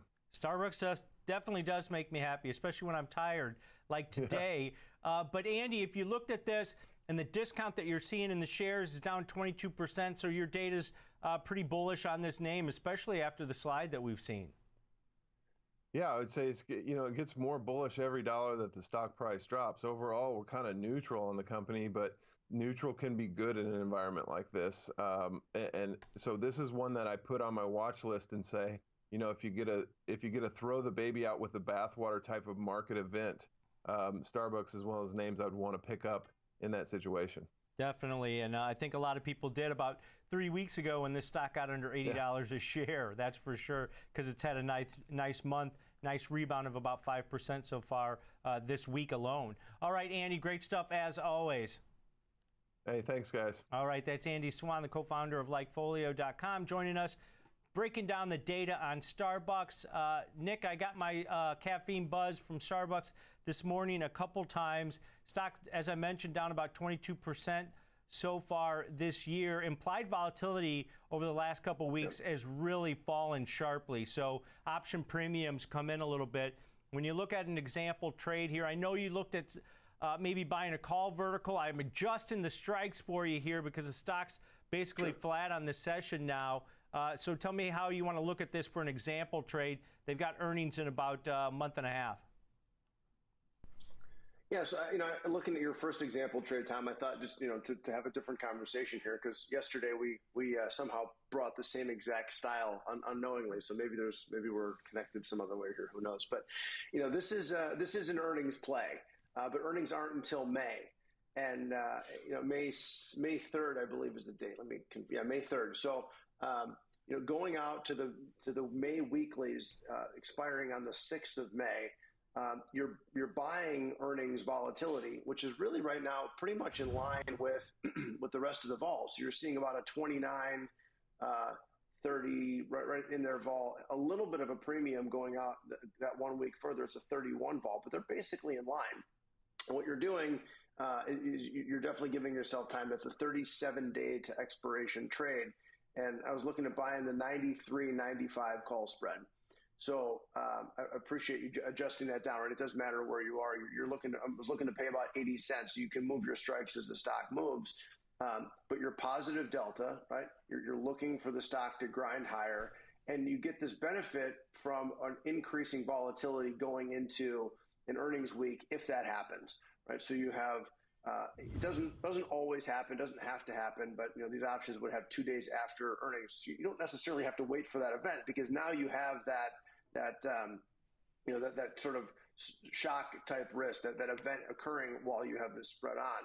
But this trade benefits if the market goes up, right? And this trade benefits if volatility increases, and the potential for volatility increasing on an earnings week leading up to that event is real. So you don't have to hold this through earnings. If you get a bit of a move higher and vol maintains its level or increases, expands, then you could take this off as a spread for a profit, prior to that. Obviously, the risk in any purchased spread like this is the premium that you're paying. So you're buying a $2 wide spread, you're paying about 80 cents for that. So it puts your total loss at $80 a spread, and then obviously it caps out your max, your maximum. But the difference between the strikes are about $1.20 or $120 per spread. Right. So you need that move to happen. Your long delta, right? Your long vega. And given what we just heard, the slightly bullish opinion from Likefolio, we take advantage if that uptrend continues, off of these lows. So yeah, that's the example here for you today. Yeah. So paying 80 cents, you have $80 at risk. You can, as Nick mentioned, and I think this is a good point. Buying verticals like this, or buying whether it's a put vertical or a call vertical, or even just a straight option of buying a call or buying a put, gives you a little bit more flexibility about timing to get out of it, right? So this is a bullish trade in Starbucks. If you wanted to sell a neutral to bullish put vertical, right, you've got to wait for time decay to take hold, for that price of the vertical that you sold to contract in price so you can buy it back cheaper or have it go out worthless. In this example, Nick highlighted the fact that you have time until expiration, May 6th expiration, but what if Starbucks goes to $98, $99 ahead of earnings and the price of this vertical expands? As long as the market's open, liquidity's there, you can close this ahead of time before that earnings event. Right. So it gives you a little bit more flexibility.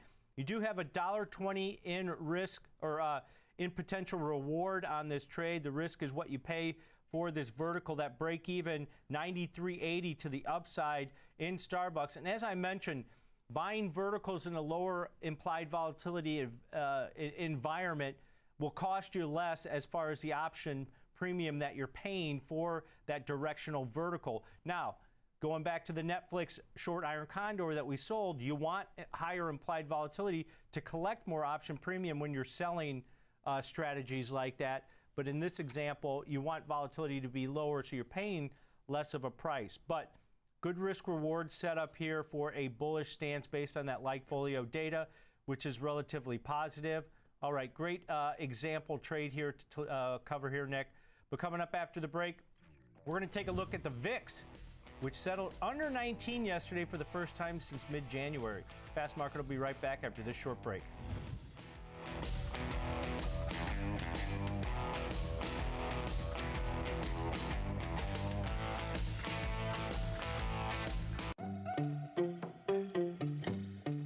Watchlist can help you keep track of securities you're interested in. To add a watchlist to the left sidebar, select the plus sign, then Watchlist. When the default list appears, select the name box, then Create Watchlist. Enter a watchlist name. To begin adding securities, enter a ticker symbol in the symbol box, then select Enter. Continue adding all the symbols you want in your watchlist, then select Save. the existing list is replaced by the new one. You can also create watch lists from the Market Watch tab. After creating a watch list, you can add symbols to it from different locations across the platform.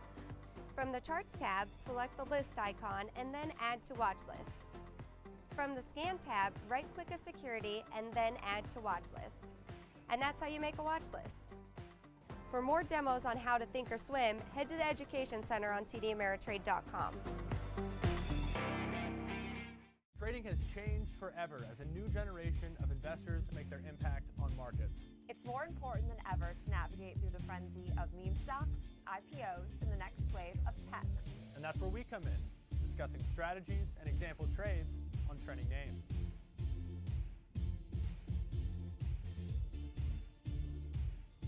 Take control of your financial future. Next Gen Investing, weekdays at 1 p.m. Eastern, only on the TD Ameritrade Network.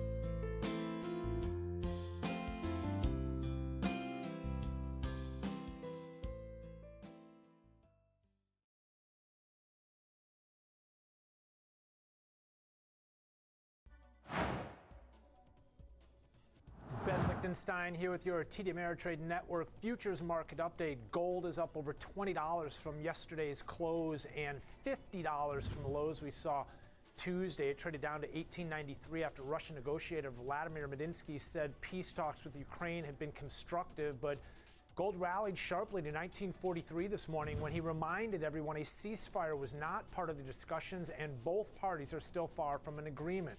Gold and silver are both up over 1%. Platinum's up over 2%. Palladium is leading the metals higher after falling 40% off the all-time high we saw at the beginning of March. It's up over 7% on the day. Stocks and stock index futures products are struggling for direction this morning and lower after mixed economic data earlier this morning. The ADP continues to show labor conditions here in the U.S. remain strong. Private payrolls topped expectations while GDP missed consensus levels but came in above the prior reading of 2.3 at 7.1%. Today, the president of the Federal Reserve Bank of Richmond Tom Barkin, said he's open to hiking by 50 basis points in May if needed. He commented on how while the housing market's hot, we're not seeing excess leverage like we saw in 2008. Don't forget, we still have some data due out this week. Keep an eye on personal income and spending. Tomorrow, non-farm payrolls Friday. The ES at, just above 4,600. The NASDAQ is holding above 15,100. And the Russell at, 2015-ish. All three are down by about 0.5%. This has been your TD Ameritrade Network Futures Market Update. Now back to Fast Market with Tom White.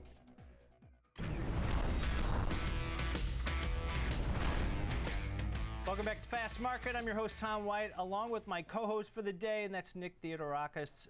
Nick, markets off of their lows today, but if you look at over the last 2 weeks, Nick, we've seen a pretty substantial rally in equities off of their lows that we saw at the beginning of the month. Still struggling on the year so far, but the VIX, the volatility index, I don't like to call it the fear gauge, Nick. I like to call it the uncertainty index because that's what I think it measures. Much better. Yeah, it's up about 11% this year, but down over 40% just in the month of March. You got the VIX chart up there. It's just above the 19 level on this index. But I've got another chart here, Nick, where it shows the VIX falling significantly over the last couple weeks. And what does that equate to?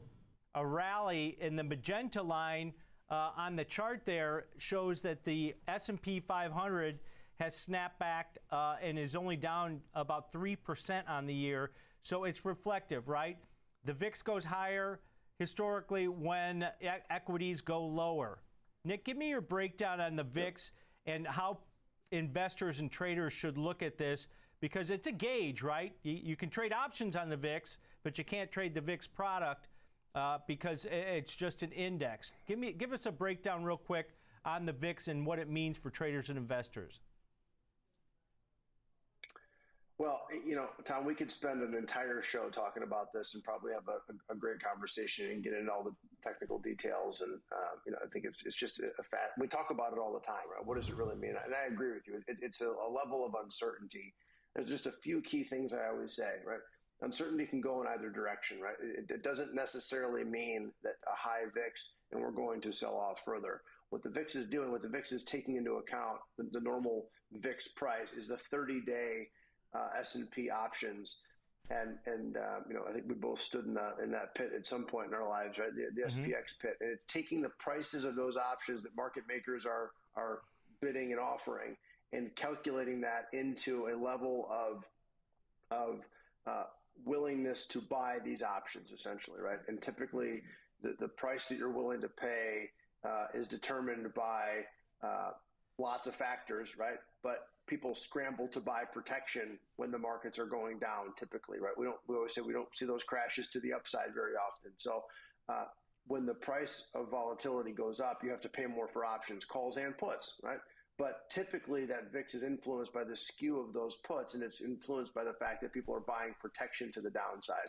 So as markets are selling off, people are buying puts to protect themselves. That tends to drive the price of the VIX up. That's really kind of the behind the scenes piece of it. The other thing that's really important to remember when you're looking at the VIX options, like we're going to here in a minute, the VIX options themselves are actually trading off of a different underlying than you see in the platform. They're trading off of the /VX future, because that's the tradable underlying product. So you look at VIX, right? VIX, you can trade the options there, but if you're going to trade this product, you need to look at the VX future and understand which future correlates to the month of options that you're trading. So we can do that here with the example trade that you've got, but just make sure there's a little nuance to this product. And there's tons of information out there. You can go to the CBOE website and read about it. And I think the other last thing I'll say that I always like to look at is the other VIX products. VXN in particular is the volatility on the NASDAQ, right? So we talked a lot about NASDAQ earlier in the show. You can look at VXN and you can see how that relates to the actual VIX. That trades off the NASDAQ 100. So lots of different vol products out there nowadays. Just make sure, like any product, you're limiting your risk. You know the nuances of the product that you're getting into, especially if you're trading anything that has kind of a leverage behind it, a 2x VIX or something like that. There's a lot of nuances to these products, and they don't act and react like regular option spreads do sometimes. So you just got to know all the nuance. And again, I'll plug the trade desk and the risk teams. Feel free to call in, and you can have a conversation about that with anybody on the phones, because it's just it's a tricky product to trade and understand, but it's a really good tool to be able to hedge a portfolio as well. So, feel free to give a call in. And lots of help exists to learn how to trade this stuff. Yeah, and it's a tracking index, as Nick mentioned. It's based on the pricing of the S&P 500 out of the money options, whether it's puts or calls. The puts definitely have a higher beta, which affects the volatility index a little bit more. But I kind of wanted to look at that, Nick, as the VIX was over 30 just 2 weeks ago, right? It's back under 20. So you mentioned it can be used as a hedging product. So I just looked at an example trade as a hedge. If you think that volatility is going to rise, that it came down too quickly, or maybe that equities will fall, that might equate for the VIX to go back higher, because there's still a lot of uncertainty out there. So I looked at an example that is like a hedge to maybe a portfolio. People beta weight their portfolios to an index, and then they can trade VIX against it. But I looked at an example trade in here where I'm going to buy something at the money out in the April series. So you've got about 20 days till expiration. Buying the 19 strike call, selling the 30 strike call in that April option. You're paying roughly a $2.70 debit for an $11 wide vertical. And you can see from the risk profile there, you're risking $270 per spread that you buy, with that break even at 2170 to the upside. Hey, we were at 2170 about 3 days ago. So the risk reward setup's real good here. But Nick, just give me your take here, where you can use this as a hedge, you can use it as a speculative type of trade if your assumption is that volatility is going to go higher and maybe equities fall. Your thoughts? Yeah, if you're long equities, right, particularly equities that are in the S&P 500, this is a bet volatility is going to go up. So it's a contra bet to your portfolio, right? You're betting that vol will increase, therefore equities will likely decrease. So it does act as a hedge to your overall portfolio. This is an index, it's an indicator that can act as a portfolio hedge if you treat it correctly. So decent risk return here, Tom, and treat this as a hedge or an increasing volatility speculative play. You're absolutely right. Right, and it's a long vertical, so you can get out of this as long as the markets are open. Liquidity is there ahead of time.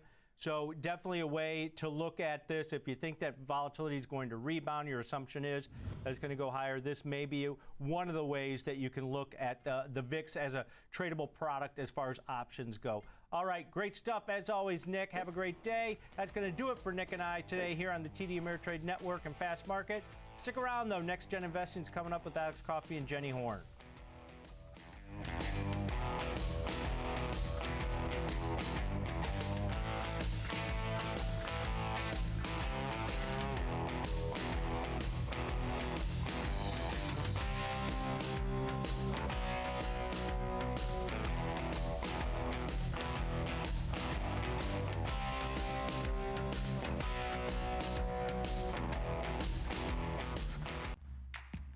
Many traders may be willing to take on additional risk in pursuit of aggressive growth in their portfolio. More power to them. But if you're looking for a less risky alternative, you might want to consider checking out our Income Investing course. In the Income Investing course, you'll explore investing strategies designed to generate regular income and preserve capital. First, we'll delve into risk and return preferences.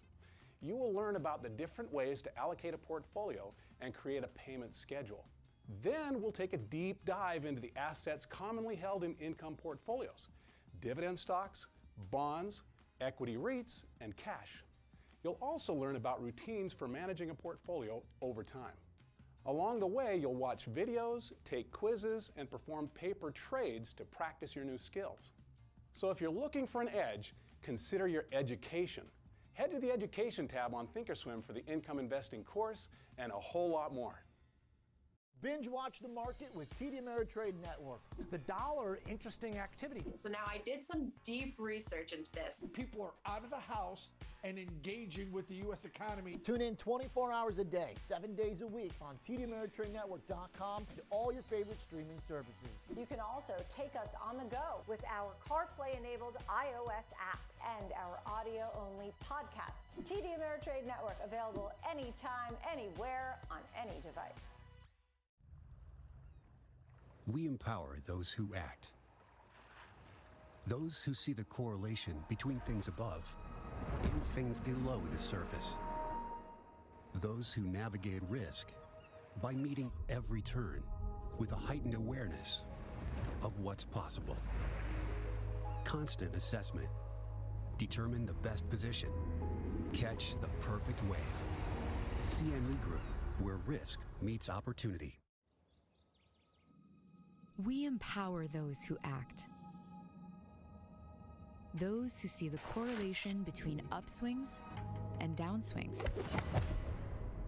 Those who manage risk by meeting each obstacle with a perfectly executed strategy. A measured approach, the right tools, driving accuracy. CME Group, where risk meets opportunity. It's a 13-hour flight. That's not a weekend trip. 15 minutes to wait. Wow, I gotta take off. Now, you downloaded the TD Ameritrade mobile app so you can quickly check the markets? Yeah, actually, I'm taking one last look at my dashboard before we board. Excellent. And you have Thinkorswim mobile? So I can finish analyzing the risk on this position. You two are all set. Have a great flight. Hey, thanks. We'll see you. Ah, they're getting so smart. Choose the app that fits your investing style.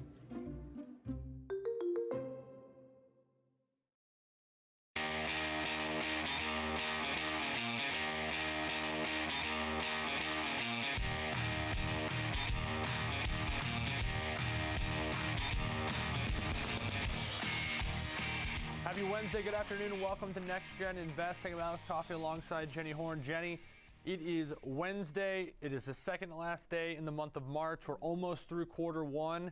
And I don't know that the first quarter flew by or even the month of March, but it feels like this week is sort of flying by.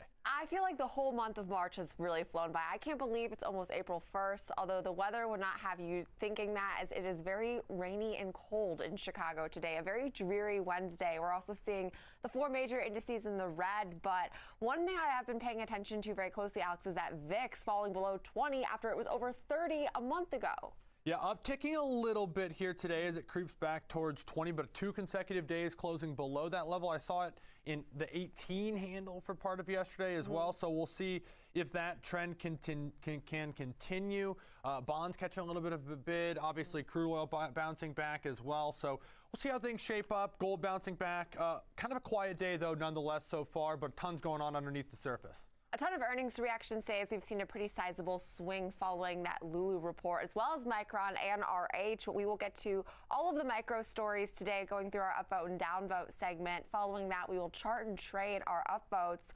Our FOMO discussion today is Freeport-McMoRan. We will talk about the outlook for a lot of these copper stocks, as well as different mining plays. Then we will preview Walgreens ahead of their earnings, which are due tomorrow morning. And last but not least, we will look at meme stock favorite Palantir for under 30. Yeah, great show planned. Looking forward to it. Taking a look at the copper miner in FCX for FOMO. A lot of chatter about commodity and metals super cycles, so we'll explore that a little bit. Let's talk about upvote, downvote, though, because we've got a bunch of earnings and analyst moves here for some familiar names. I believe we got 5 Below kicking things off.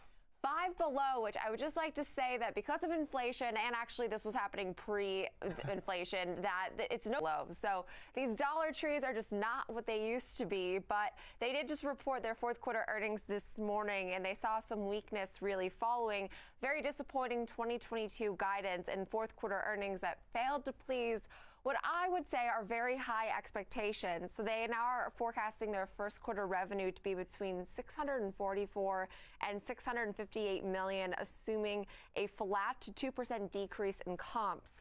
Earnings are expected between 54 and 62 cents a share, which was well below the consensus of 89 cents. And their full year revenue totaled about $2.8 billion, which did rise 45% from a year ago, but came in line with the street on full year EPS that came in line as well. So nothing really was, I think, standing out to the street, which is why we are seeing some selling today, down about 5%. Now, their comparable store sales increased by 3.5% throughout the quarter and 30% annually. But many investors, I think, Alex, seem worried that these headwinds could persist for not only the duration of 2022, but maybe into 2023, as really guidance has looked into these pandemic-driven delays. And we've seen now some construction delays, which has shifted their stores into the second half of this year. And the company did say they'll continue to play offense, but I think a lot of times these are more PR correct statements. And it's like, you know, put your money where your mouth is. If you're saying you'll play offense, you have to show us with those numbers.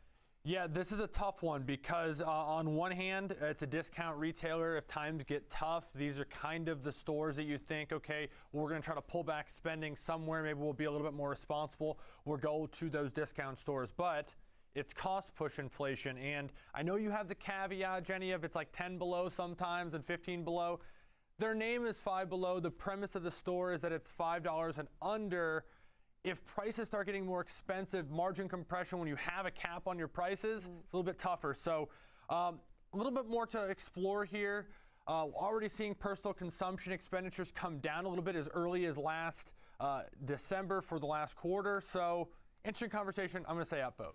Hey, and I mean, they're not the only one that have raised their prices. I think Dollar Tree is the one who raised their prices down to $1.25, and it just shows that no one is safe from rising costs, even some of these typically low-priced dollar stores. But now our next name today is PayPal. Now, Goldman Sachs maintained its buy rating on PayPal, saying it has an attractive valuation after falling more than 35% to start the year. Now, they expect PayPal to return an earnings per share growth in excess of 20% beyond 2022, which could drive a re-rating of its valuation multiple, driven by secular tailwinds from the digitalization of payments as well as e-commerce growth.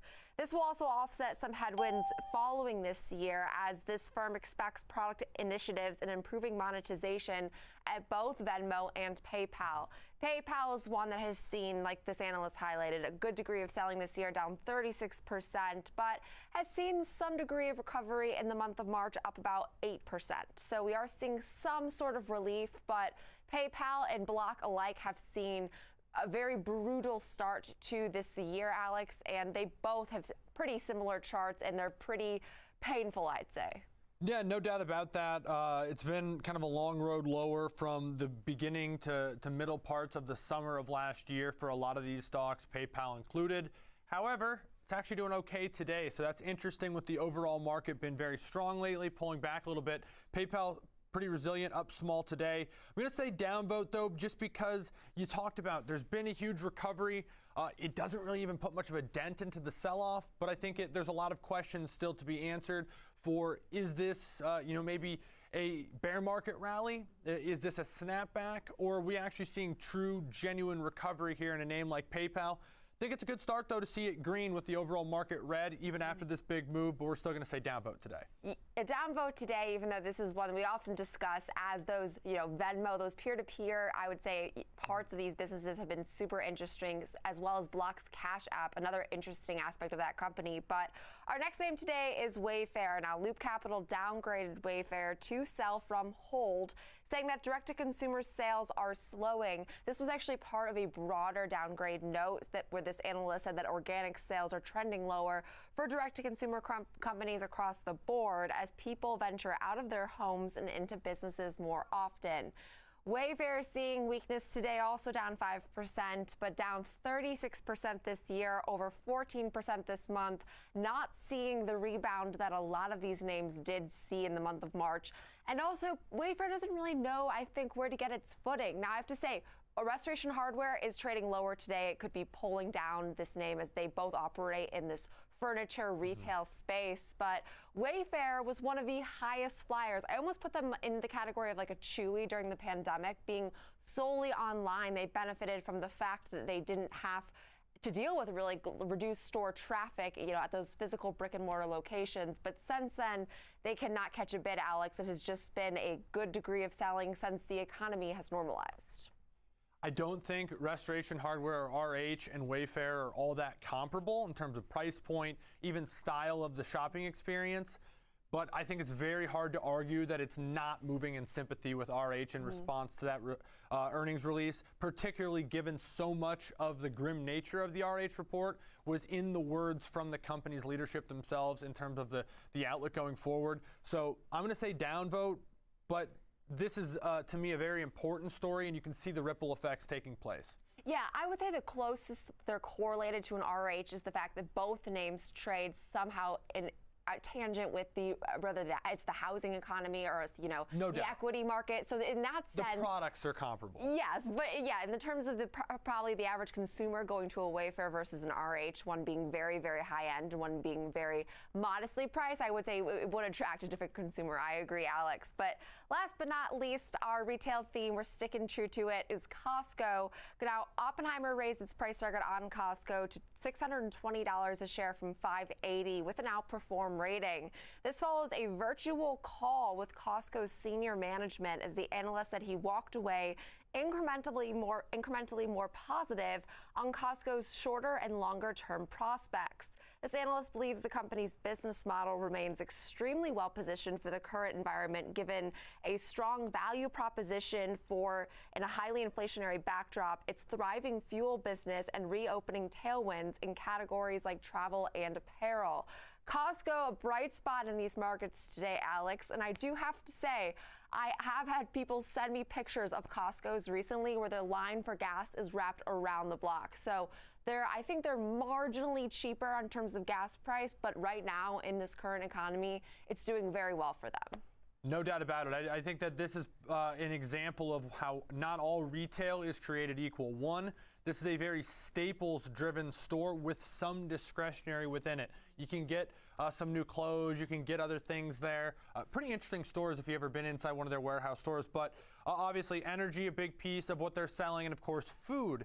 Also selling in bulk. So we just recently had the President of the United States talking about food shortages are a real and likely possibility even here in the U.S. at some point in the near future.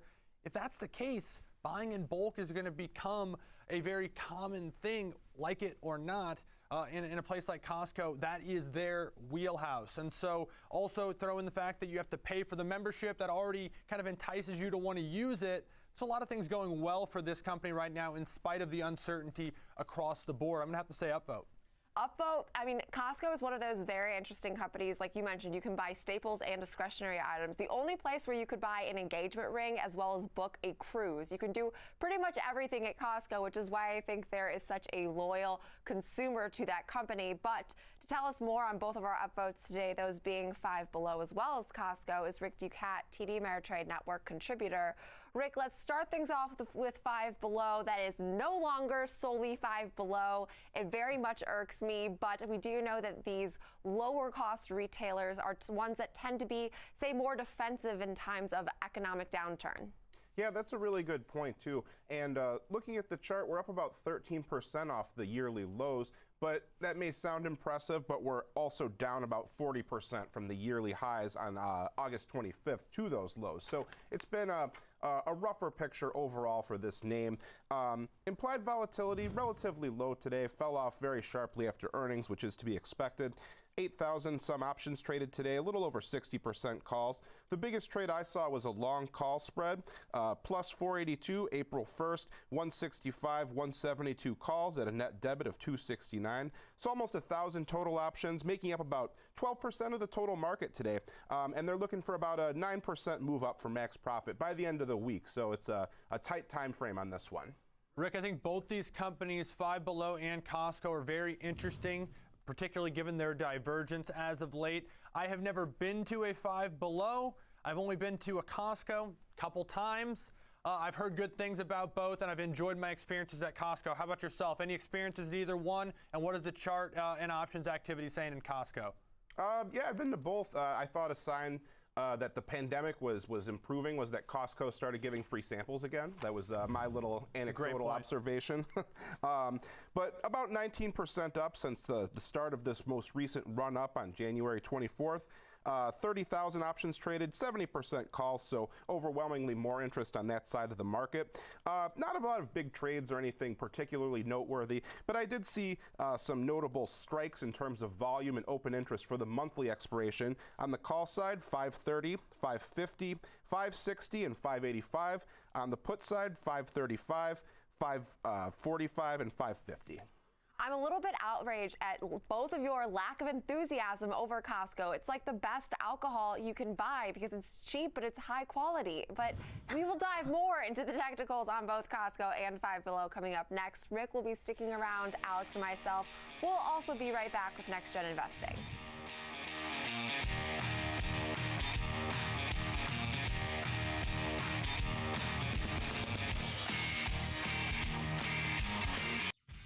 Whether you're an experienced investor or just getting started, TD Ameritrade offers a webcast that's right for you.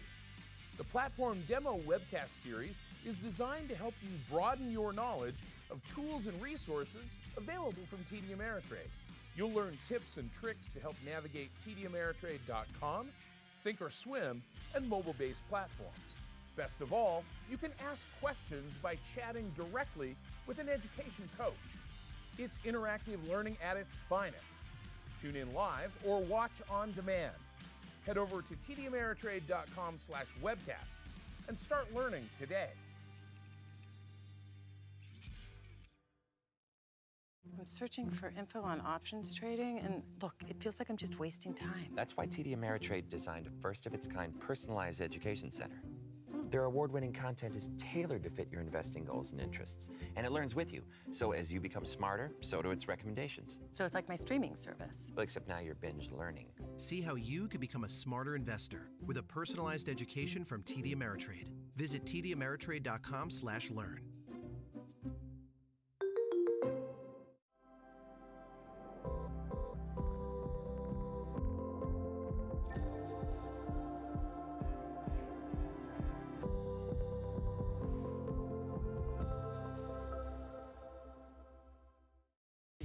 90 minutes after the dust settles from the opening bell, Trading 360 brings you Wall Street's best traders, analysts, and technicians to give you a 360-degree perspective on markets. We focus on the hottest stocks driving market headlines and spotlight disruptive companies and new technologies exciting today's investors. Watch Trading 360 with Nicole Petalides weekdays at 11 a.m. Eastern on the TD Ameritrade Network.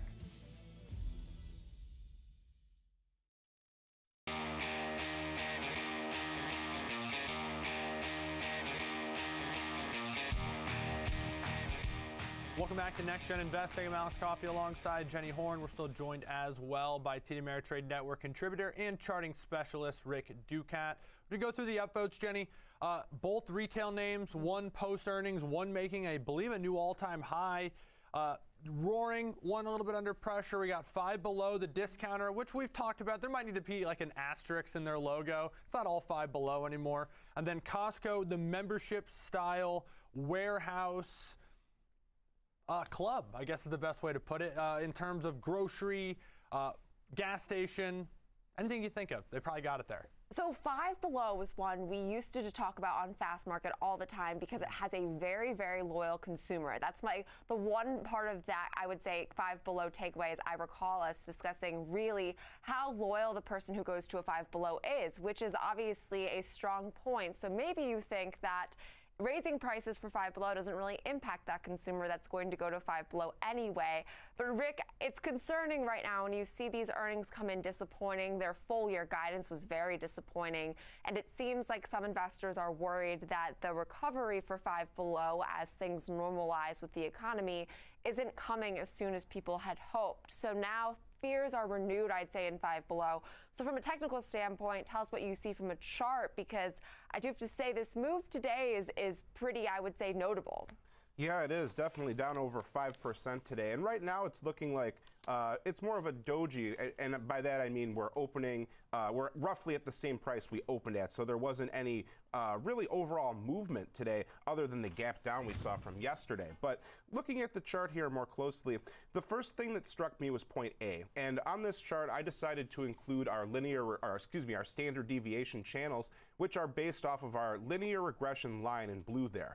Now, what that means is that it's a line of best fit based on closing prices, and then we simply create channels based on standard deviation away from that. So it helps us show kind of a measure of the volatility and the variance in stock prices, or whatever product you're looking at here. But looking at point A, we were rejected twice at this linear regression line so far in 2022. So it was caught my eye as a point of resistance to watch going forward here.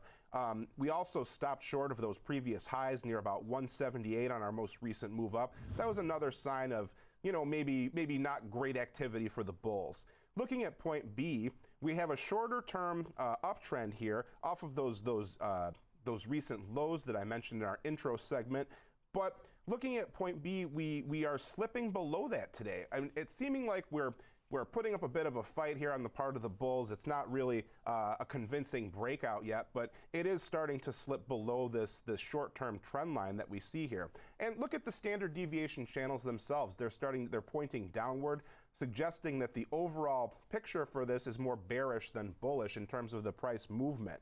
Finally, looking at our RSI here, point C, we are crossing below the 50 level. RSI only goes from 0 to 100, so that midline is an important point to watch. A move below it is, once again, another indication of more bearishness, and that's kind of how I was looking at this chart based on the earnings move today.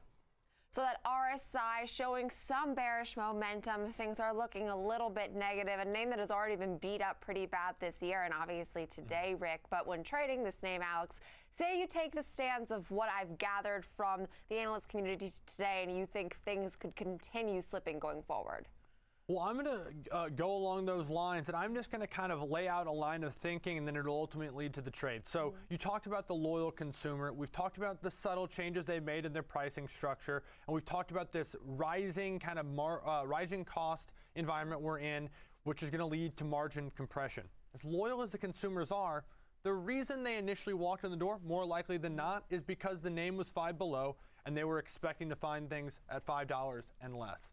If suddenly nothing was $5 and less, and it was 10 below, maybe some of those consumers aren't as interested. And so they have a fine line of balancing costs, keeping their margins in line, but also keeping their consumers interested and loyal. And so I think it could be possibly a tougher time. And so if you're following this logic, again, this isn't necessarily my thoughts, it's just a line of thinking, tying into what the analyst is saying and tying into what the chart's saying, that maybe you don't necessarily see this stock implode, but maybe there's a limit to how high it can get. And so what we were looking at is going out to May and selling a call vertical. This is more picking a line or a spot that is saying as long as the stock stays below this point on expiration date, we can be fully profitable. So it's neutral to bearish. I want to emphasize the neutral portion because the stock can go sideways. It could not move for the next month, and this particular trade illustration could be fully profitable. It does have two legs involved, so transaction costs, of course, going to be factored in for those option trades. But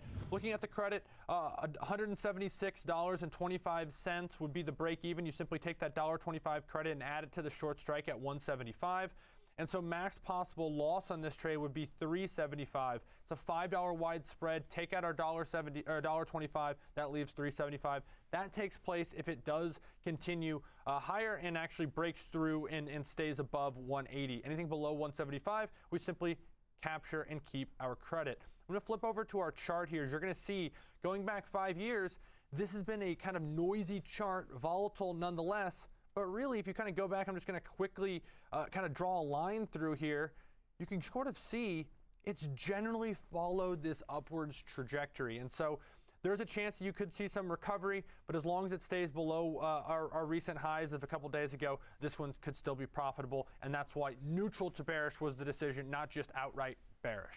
Yeah, neutral to bearish stance, like you mentioned, risk defined, also following that narrative that say you think things could stay the same or slightly worse, and you don't necessarily need a ton of selling in Five Below, as this is a relatively neutral strategy, but obviously a name that could be impacted by inflation. I think right now what all the retailers are trying to do, Alex, is just raise prices as little as possible so they can remain competitive, because it seems like not raising prices is really coming out of the question. So then it's like, how do you fight pricing power in this environment when everything is just more expensive? Which then leads us to Costco, who is notoriously the retailer that sells in bulk.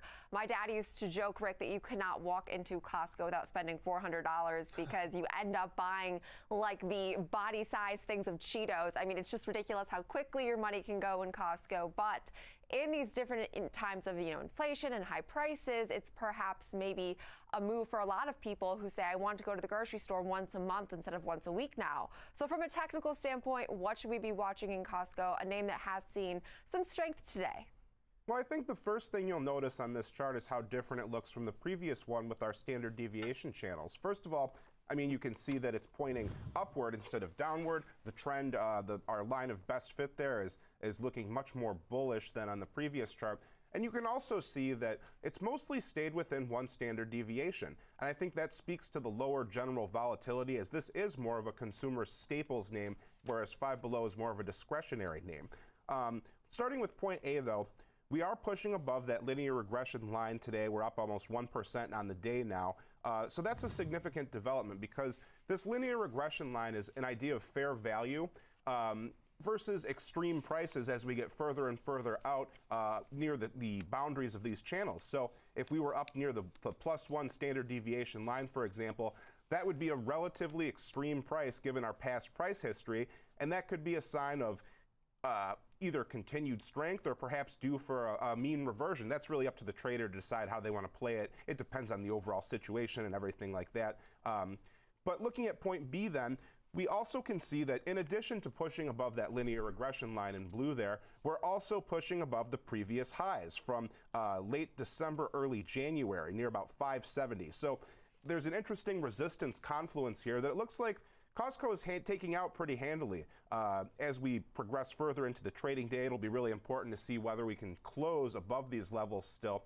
But there's another bullish thing to take note of on this chart. Check out the RSI down at the bottom there. We're pushing above the 70 level, the overbought area. Now that may sound a little counterintuitive. You may think overbought sounds like, oh, we're due for a pullback, it's overheating or something. But really, it's more of a bullish sign. It's a sign of, typically regarded as a sign of strength and a sign that prices are looking to continue their current trajectory. What you really want to look for is when the RSI crosses back below that overbought area. That's kind of the signal that you'd really want to be looking for when using this indicator. So some fairly bullish momentum. I mean, it does not take a technician to see how different this chart really looks than 5 below, Rick. I mean, some big momentum to the upside. We are seeing shares up this year and up pretty sizably this month. So definitely a different technical picture than its peer 5 below, which we discussed previously. But as always, thank you so much for joining us. That is Rick Ducat, TD Ameritrade Network contributor. So Alex, when we're trading Costco, both retailers, both operate in, I'd say, not lower end, but maybe more price controlled environments, but both dealing with inflation, supply chain, labor shortages, but faring very differently. Yeah, and fortunately for Costco, it doesn't have its price in the name of its company, so it may have a little bit more leeway into how much it can raise prices, assuming it has comparable price pressures. Also, we talked about the importance of, even if it's just psychological, the fact that people who are shopping at Costco are paying for that opportunity. Even if the prices start to creep up a little bit, you've still spent money on that membership.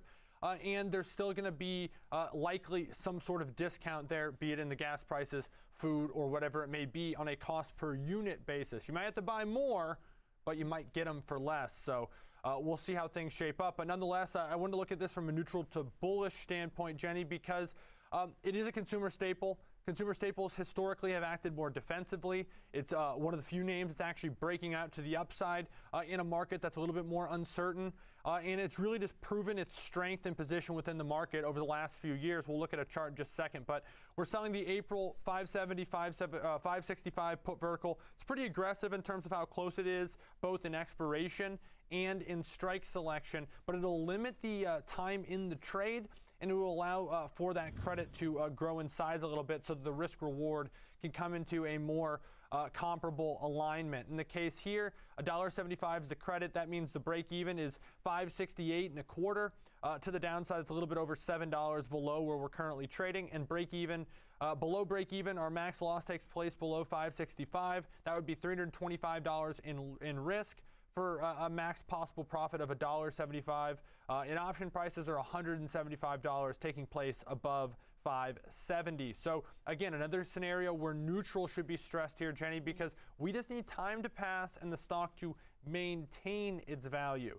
Best case scenario, of course, would be for a continuation of the rally. I'm going to flip over to the chart here as we close things out just to show. Similarly, if we draw a line here, you can see just how strong this particular company has been and fairly consistently moving higher. So we'll see if that can continue. It's certainly ventured its way away from that line as of late, but neutral to bullish strategy compared to the neutral to bearish strategy in 5 below. Discretionary, staples, price limited, maybe not so price limited. Yeah, and when you really look at Costco, I think it shows from that chart that it does well in all types of different economies. It does well during the pandemic due to stockpiling. It's doing well right now because you have the president saying buy in bulk. It also does well when things are going well for the economy because then people are maybe splurging on lobster or the travel component that Costco does sell at their physical stores. So it is sort of all over the place, which seems to do well in all types of environments. A very interesting name and one that is up 11% month to date. But that does it for this segment. Now, coming up next, we'll be talking Freeport-McMoRan, sort of a copper play. We will look at some of the mining story and what this means for the broader economy.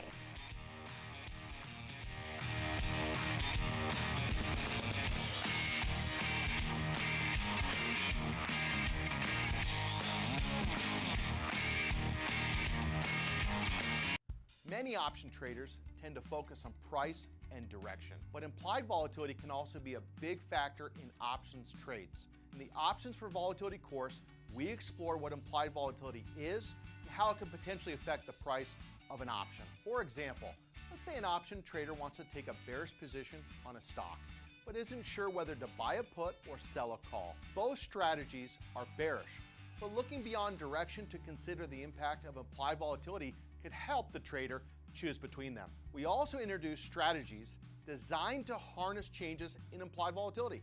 For instance, time spreads like counters and diagonals are designed to benefit from increases in implied volatility.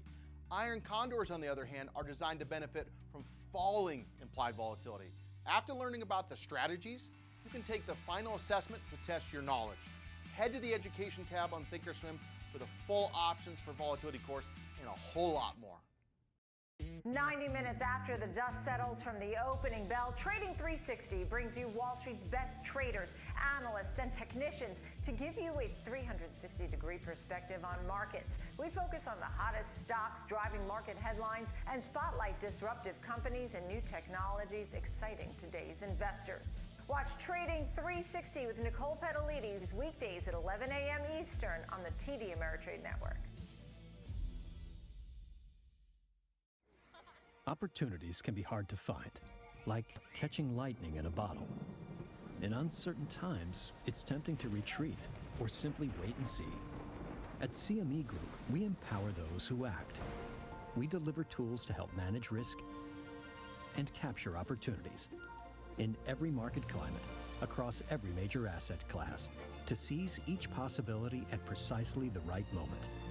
CME Group, opportunity is everywhere.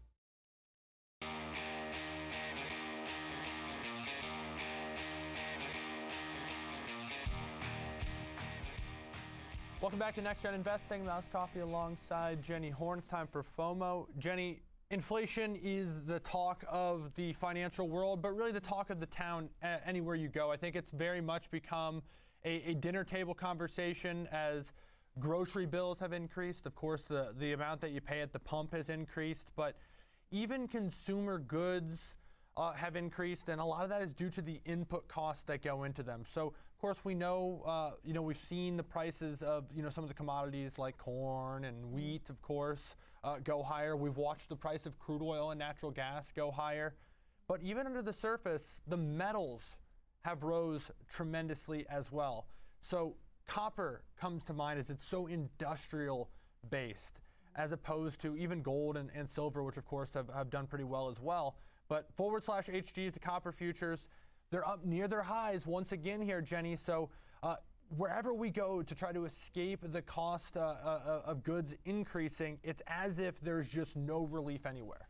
Yeah, and that's a very important point, because I do think that oftentimes people hear the price of the pump and assume that the only thing that's being, surging right now is the price of crude oil and energy. That is not the case. We are seeing really this inflation weigh into several different areas of the economy. The precious metals has been one that has been extremely volatile. Gold often seen as, or at least some of these precious metals often seen as more of a safe haven play. But given their recent volatility, Alex, would you still even say that is the case? Well, gold is, there's not really a use for gold, right? It's just more of this storage of value, traditionally described, as you talked about, maybe a defensive investment or an inflation hedge. But that's its value in dollars, right? Things like silver, things like palladium, things like platinum, things like copper have real uses. You're actually using these products when you're making things. And so that's really where, we're not just talking investment, we're talking about input costs, we're talking about things beyond that. And if you're looking for possible diversification within a portfolio and you're talking to yourself and thinking about, where do I want to allocate money? There's all this chatter about commodity super cycles, metals super cycles, concerns about the US dollar and what it's going to be worth, particularly with kind of the monetary policy stances that we've seen over the past couple decades. And you start thinking about, well, if a lot of my money is allocated to stocks or bonds that are tied to the US dollars, am I protected from those things? And so, sure, gold finds its way into some portfolios through different ways of exposure. But also beyond that, again, maybe not everyone's comfortable in investing in something like a Bitcoin or a gold, because there's, still use cases that are trying to be determined for that. Things like copper have real uses, and of course, they've been rising as well. And there's companies like Freeport-McMoRan, symbol FCX, that actually mine products like copper, gold, silver, and could find their way and could find a spot in a portfolio that's looking to have some exposure to those areas, particularly if they think what's began over the last few years continues. And that's really the key piece, because if you think that we're near a peak in some of these commodity prices, maybe investing in a company that looks to mine them probably wouldn't be the thought that you would have. similar to the way we look at companies like Coinbase when talking Bitcoin. Sometimes instead of trading the actual commodity or asset, you could look at maybe a proxy. Now, Freeport-McMoRan has outperformed the market over the last 20 years by 1.8% on an annualized basis, which produces an average annual return of roughly 9.12%. So sizable returns. If you look at this name on a 10-year basis, it has performed pretty consistently for several years now. It's up about 22% year to date and up over 8% month to date, and it has a market cap of roughly $71.5 billion. But I saw an interesting report, Alex, according to Jefferies, actually, that copper miners are poised to benefit the most due to the mismatch between mine supply and demand over the next decade, they say. So they said this market is valuing these companies based on the assumptions we are now at a cyclical peak, but they believe we are in the early stages of a structural bull market, and said this reflects a lack of supply growth in the industry, and as well as demand from renewables to EVs. But they did specifically point out that some of these, stock winners among this narrative are Freeport, First Quantum, and Glencore, which are highly levered to the price of copper and therefore should benefit from what they see happening over the next several years. So that just goes to show that there is this thinking Freeport could be seen as maybe a copper proxy, but I would say actually its exposure to the precious metals has been sort of a good thing if you're a shareholder of Freeport, because you have seen these gains this year. No doubt about that. It's really gone, over 10x since its lows in March of 2020. So it's been a huge winner for those who have been involved since that time frame. The question, though, comes down to the crux of the point that the analyst from Jefferies is making, which is, do you think this is the beginning of something even bigger, or is this the end of something that was already big? And so that's ultimately the question. I think the fear of missing out in many cases is the fear of that bigger move. That fear of this is just the tip of the iceberg, let's say, in terms of, you talked about supplies of some of these products available in mines versus what the anticipated demand might be down the line. Can't verify those numbers. I don't know how things are going to shake out. I have no idea what the economic picture will look like, where investment will go down the line. But if you subscribe to the belief that's being laid out by that analyst, maybe a company like Freeport could be poised to gain from that situation. And that was really the crux of the analyst's note that you described, Jenny. And so when we're looking at trading a name like this, it's really hard to discount the massive performance that this stock's had, particularly even year to date, versus the overall market outperforming by a wide margin. And so there's going to be this cautious element of trying to be involved, but also being, a little bit wary, am I getting in too late? Is there significant downside risk if this thesis is wrong, given this massive move it's already had? And so I wanted to look at a strategy that's both risk defined, but also not capped in terms of profitability. But I wanted to also find a way to do so without paying tremendous amount of for time premium. Of course we could go buy a call and pay for that premium, but then we're basically paying that time premium that could just erode if you don't get a move. The way this is structured, buying 2 of the 48.5 April calls, selling 1 of the 51 calls, is actually designed so that our break even is roughly where the stock is currently trading. And so we spent $450 on this. That would be our total risk, and our break even would be $50.75. Well, the stock's trading just below that. So we've reduced tremendously the time value involved in this trade. We have no capped upside, and we have limited risk. So we're getting sort of all 3 of those checked boxes that someone who's looking for exposure in this fear of missing out type of capacity.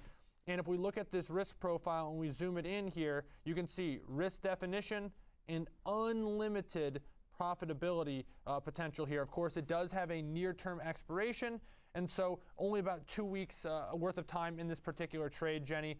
But in that particular case, an investor could be faced with a decision of maybe opening a new trade, changing their investment, whatever it may be.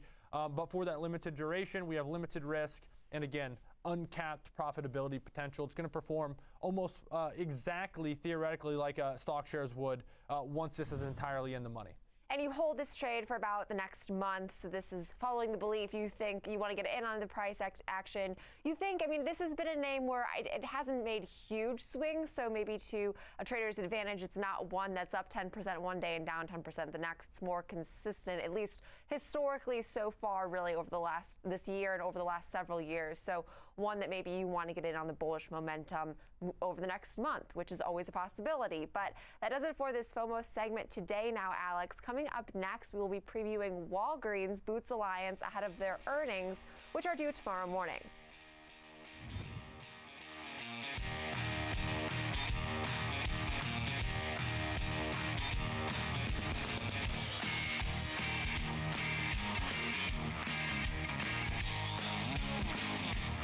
Technical traders, the chart master is in the building. Trends, support and resistance, key patterns, and technical indicators. The chart master has your live technical analysis throughout the trading day, only on the TD Ameritrade network. Whether you're an experienced investor or just getting started, TD Ameritrade offers a webcast that's right for you. Looking to improve your portfolio management skills? Our portfolio management webcast series breaks down key concepts like retirement planning, income generation, ETFs, and more. Best of all, you can ask questions by chatting directly with an education coach. It's interactive learning at its finest. Tune in live or watch on demand. Head over to tdameritrade.com/webcasts and start learning today.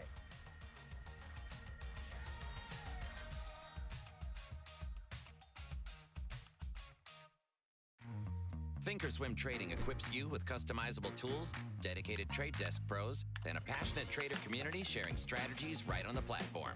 Because we take trading as seriously as you do. Thinkorswim Trading from TD Ameritrade.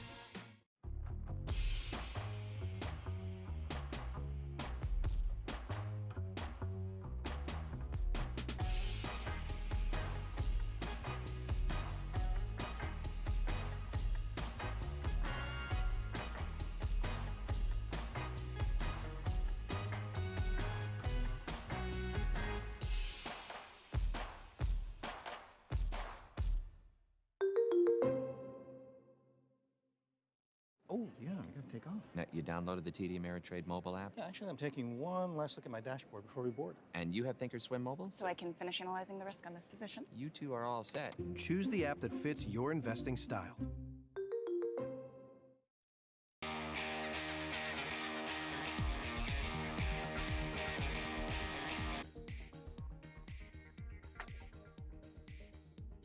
Alongside Alex Coffey, and we are now also joined by Caroline Woods, TD Ameritrade Network contributor, to help us preview Walgreens ahead of their report, which is due tomorrow morning. Now, Walgreens has fared relatively well considering they have been dealt with a fairly challenging environment, some of those headwinds being weak store traffic as well as supply chain headwinds. Now, they've also benefited from, I'd say, increased store traffic given they were one of the retailers distributing that COVID vaccine. But Caroline, this is their second quarter report. I think some investors are a little bit skeptical given they haven't been able to pawn off that boots segment of their business as quickly as many would have hoped. So I'm seeing a sort of a mixed bag, but what are you expecting from a second quarter earnings perspective?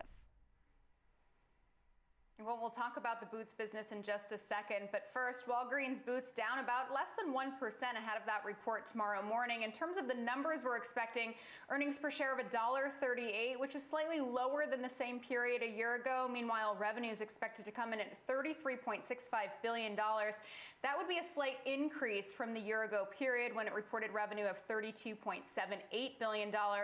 But you mentioned those COVID vaccines. We'll, of course, be looking to see what sort of boost they got from not only COVID vaccines, but those at-home COVID testing kits, especially with Omicron running rampant during this quarter that they're reporting from. That said, they also did have to shut some stores down during the peak of Omicron because of the labor shortage. So we'll see how that impacted the top and bottom line as well. Meanwhile, how a drop in COVID cases will impact its outlook going forward because, not as many vaccines and at-home tests needed at this point, although they will be administering those second booster shots. So we'll see if they mention that on the earnings call and any impact there. Also looking, as you said, for an update on the Boots brand. No, it's been exploring strategic options for it for a while, but there was a Sky News report last week that Bank of America, Credit Suisse, and Royal Bank of Canada joining forces with Apollo to place a bid. So not sure if they'll mention that on the earnings call, but they may be asked about it.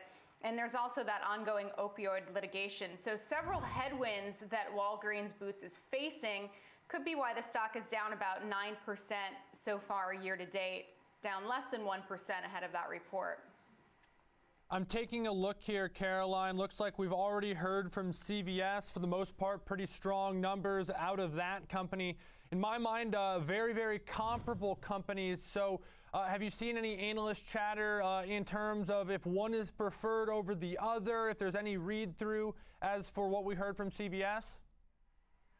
Well, I can tell you, I was looking at the breakdowns. Analysts largely prefer CVS. If you take a look for Walgreens, it has 1 buy, 17 holds, 3 sells, and a median price target of $52. So it's currently trading at $47.43. So not a ton of upside there. Does pay a pretty good dividend, so does CVS. It has a dividend of 4% annually, but analysts much more bullish on CVS. 22 buys, 8 holds, 0 sells, with a median price target of $120.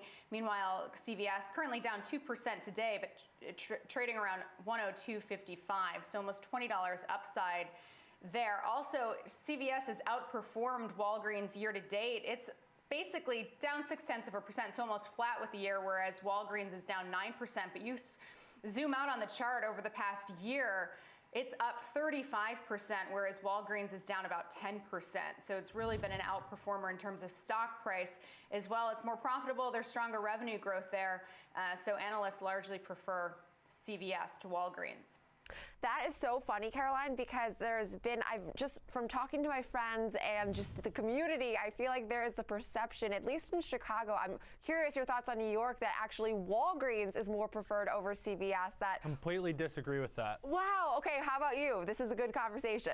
See, so we have a CVS and Walgreens right a block away, and I actually go to, it's not an endorsement, but I do go to CVS, and I do use the CVS coupons as well. I just prefer it, and I don't know why. It's not necessarily a nicer store, but I go to CVS.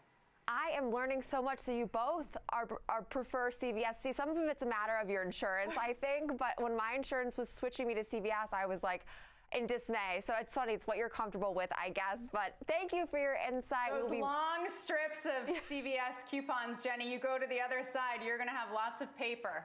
The receipts that are like a mile long, I'm familiar with them. But thank you so much, Caroline Woods, for your insight as always. Now that does it for us for this segment. We'll be watching those Walgreens numbers when they come out tomorrow morning. But coming up next, we will be talking Palantir, which of course is a meme stock favorite. We'll be looking at some of its recent price activity coming up next.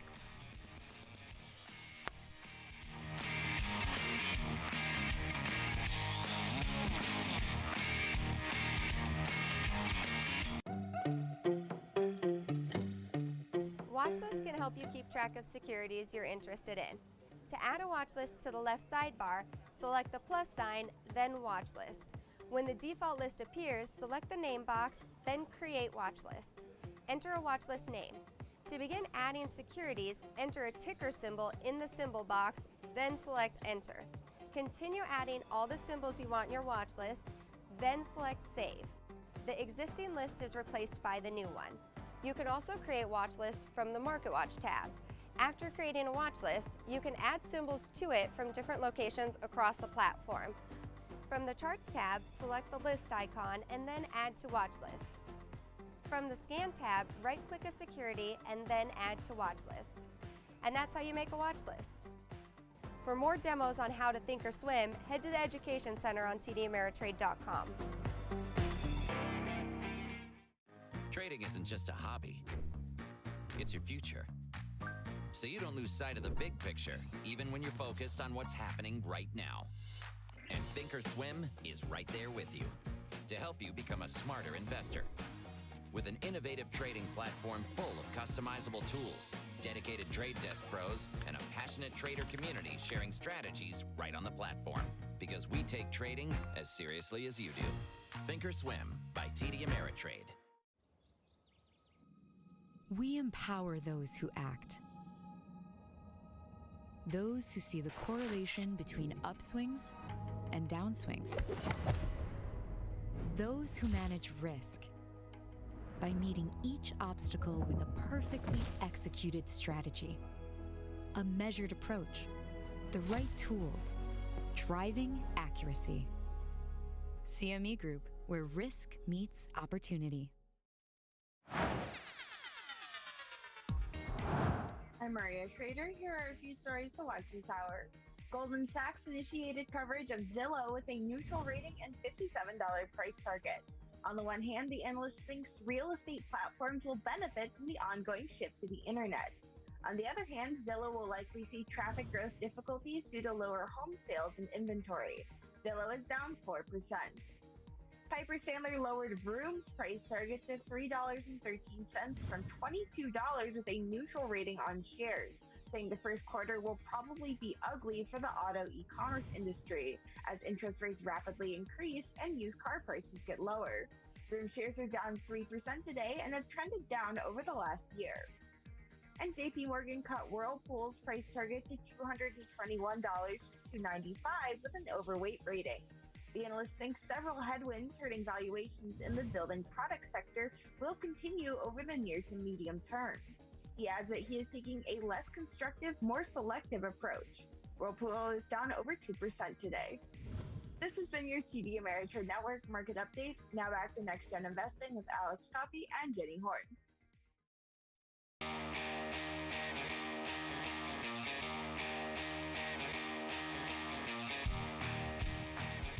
Thank you, Maria. Welcome back to Next Gen Investing. I'm Alex Coffey alongside Jenny Horn. It's time for Under 30.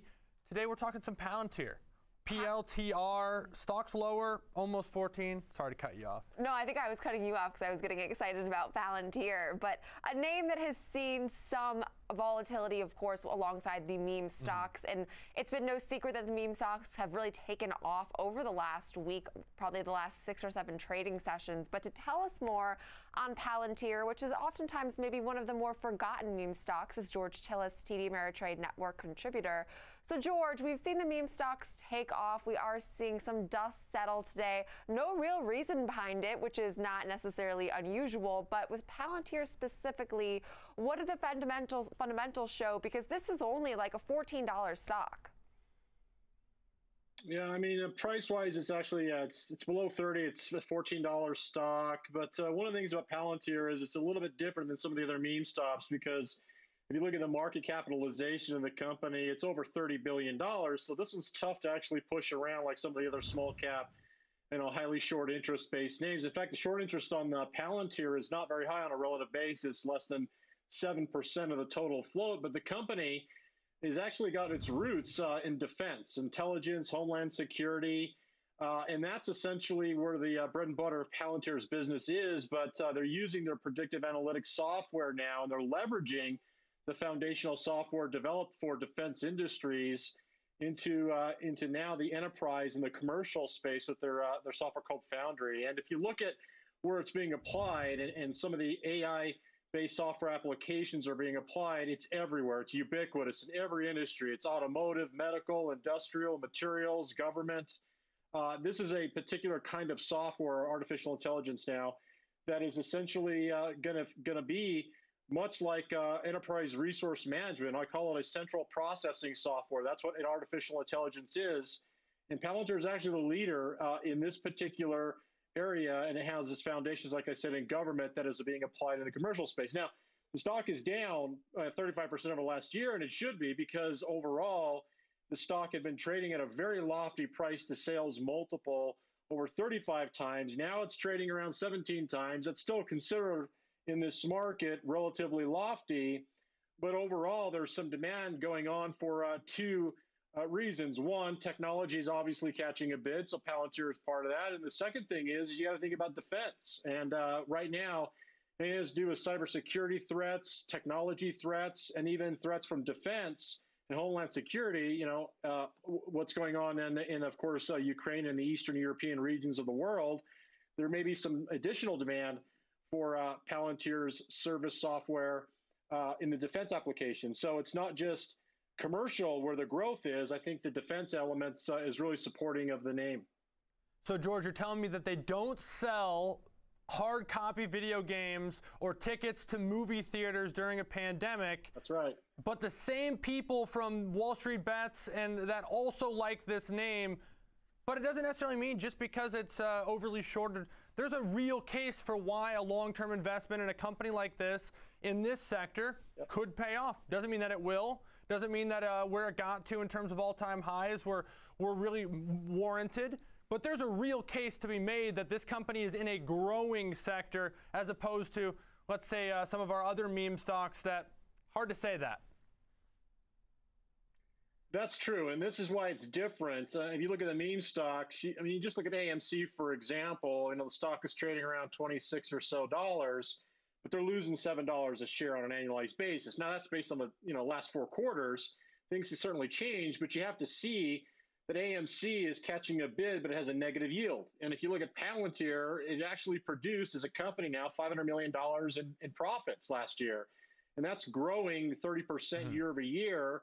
Subscription services and total software services are growing 30% a year, and they're actually expecting that to continue to compound at 30% a year, whereas competitors are only growing about 20% as a whole as part of the industry group. So it is the premier name when it comes down to artificial intelligence software. So there's a case to be made for long-term investable elements behind Palantir versus just short-term swing trading and momentum buying. There had been the case for that in the past because of the fact that it got caught up in the meme stock frenzy. But overall, it's a solid name with solid foundations, a real business, but it's also growing at a profitable clip right now. And that means it has sustainable growth, but it also can mean that... Well said, George. George, we got to run. Thanks as always to George Tillis, TD Ameritrade Network contributor, for Jenny Horn and myself. Thanks for tuning in to Next Gen Investing. We'll see you tomorrow. The watch list is coming up next.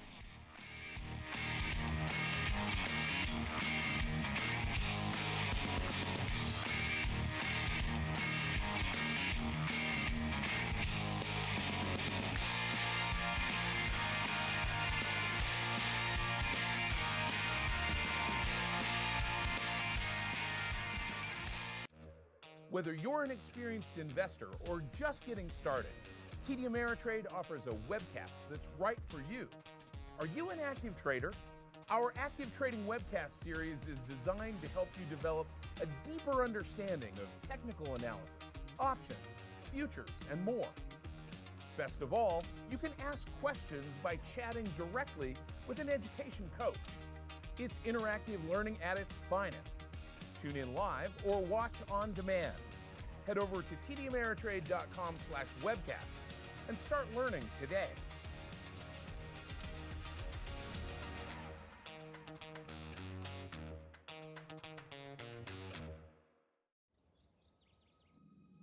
We empower those who act. Those who see the correlation between upswings and downswings. Those who manage risk by meeting each obstacle with a perfectly executed strategy, a measured approach, the right tools, driving accuracy. CME Group, where risk meets opportunity. When traders tell us how to make Thinkorswim even better, we listen. Like Jack. He wanted a streamlined version he could access anywhere, no download necessary. And Kim. She wanted to execute a preset trade strategy in seconds. So we gave him Thinkorswim Web. Because platforms this innovative aren't just made for traders, they're made by them. Thinkorswim by TD Ameritrade.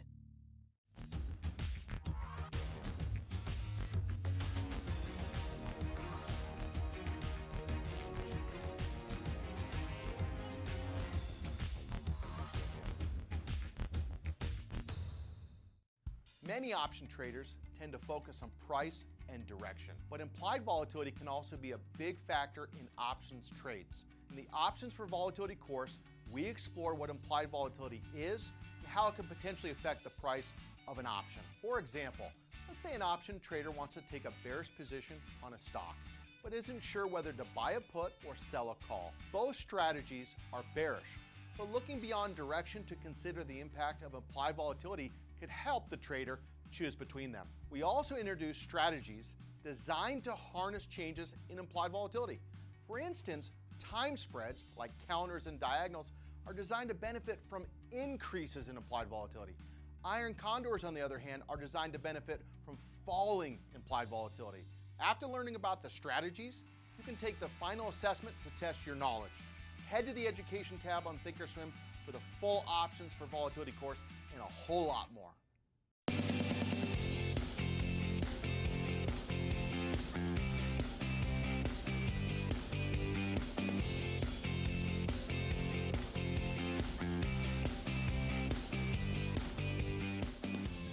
Good afternoon. Welcome to the Watch List. I'm Nicole Petalides, live from the New York Stock Exchange. Thanks for being with us. Quick look at the markets. After 4 days of gains, the markets have been selling off. You can see under some pressure. This as oil gains. The Dow is down 111 points, 35,182. S&P down 27 at 4604. The Nasdaq down 107 points, losing almost 0.75% at 15,131. And the Russell is down 1.1%.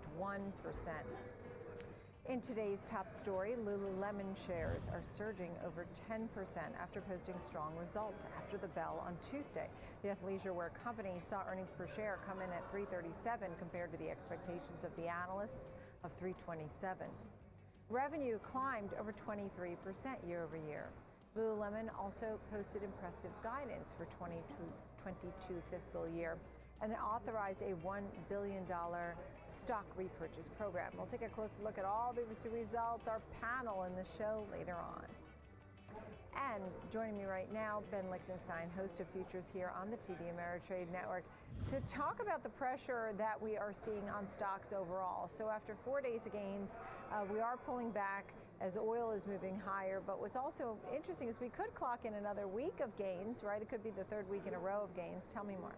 Yeah, hey, good afternoon, Nicole. We are pulling back a little bit today, but as you mentioned, looking at another week of gains, if we continue to see the strength in the end of the week as we're holding near the March highs. So the ES regaining the 4,600 level, the NASDAQ back above 15,000. You've got the Dow above 35,000 and the Russell above 2,100. So some key psychological levels have been breached, but a bit of a kind of a wild ride, a bit of a roller coaster in many ways, and similar to the weather here in Chicago. If you don't like the price activity you've been seeing, wait a couple minutes, it'll change. But let's take a look first and foremost at the rally we've seen in the ES, and very similarly to the NASDAQ, the Dow and the Russell, rallying off the lows from last week and off the March lows for that matter. And still, again, as mentioned, negative on the day, down by about 0.5%, but holding near these highs that we posted for the month of March, up around 46.31.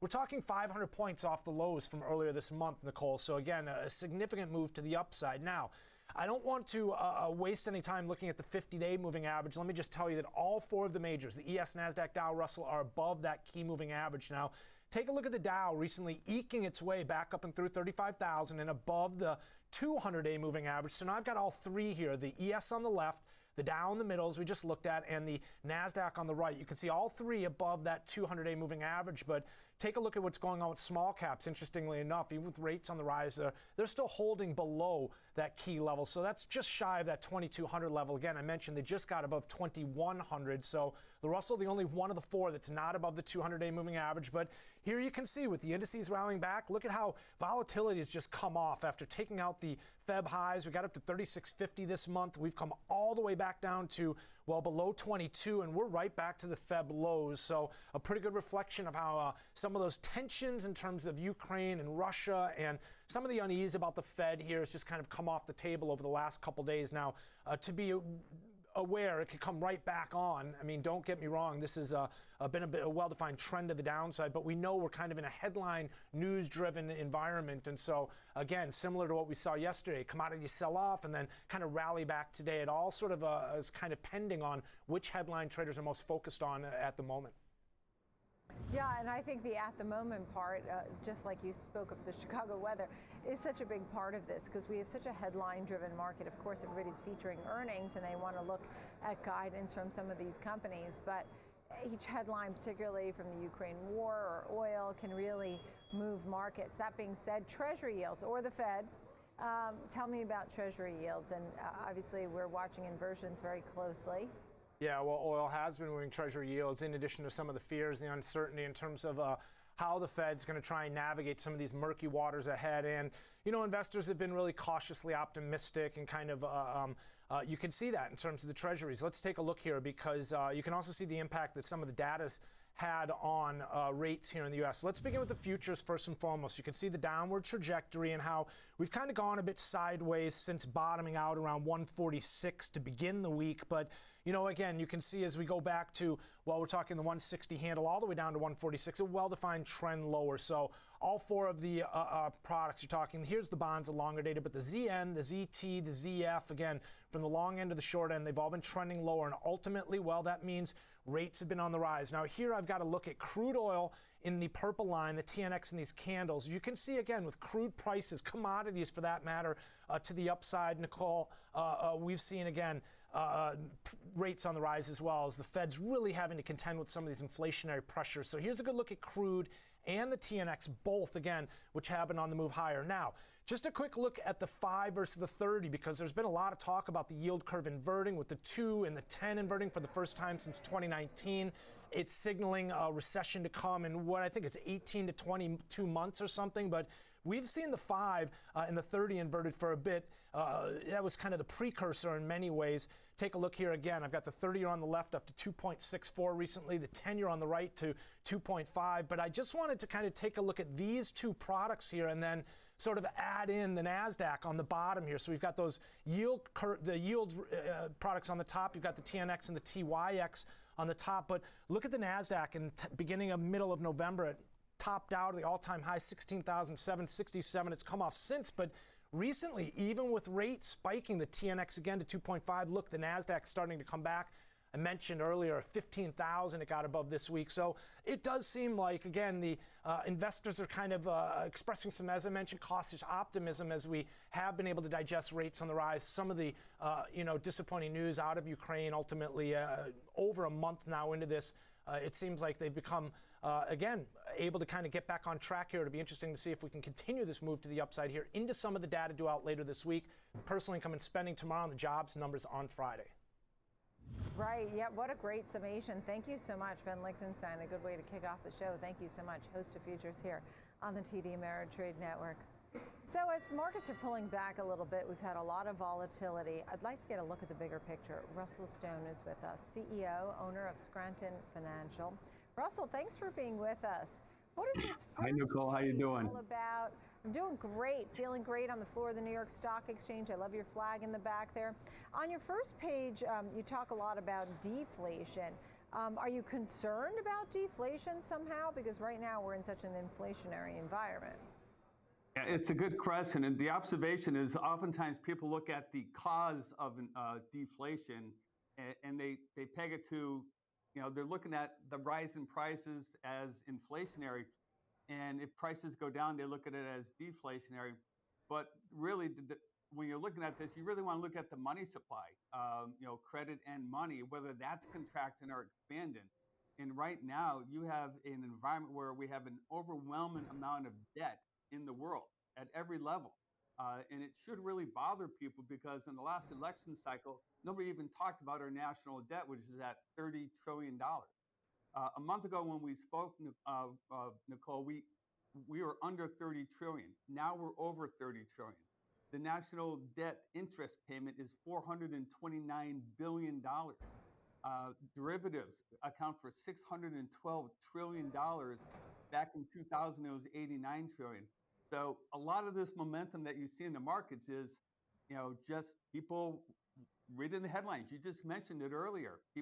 These are headline-driven markets. That is an understatement.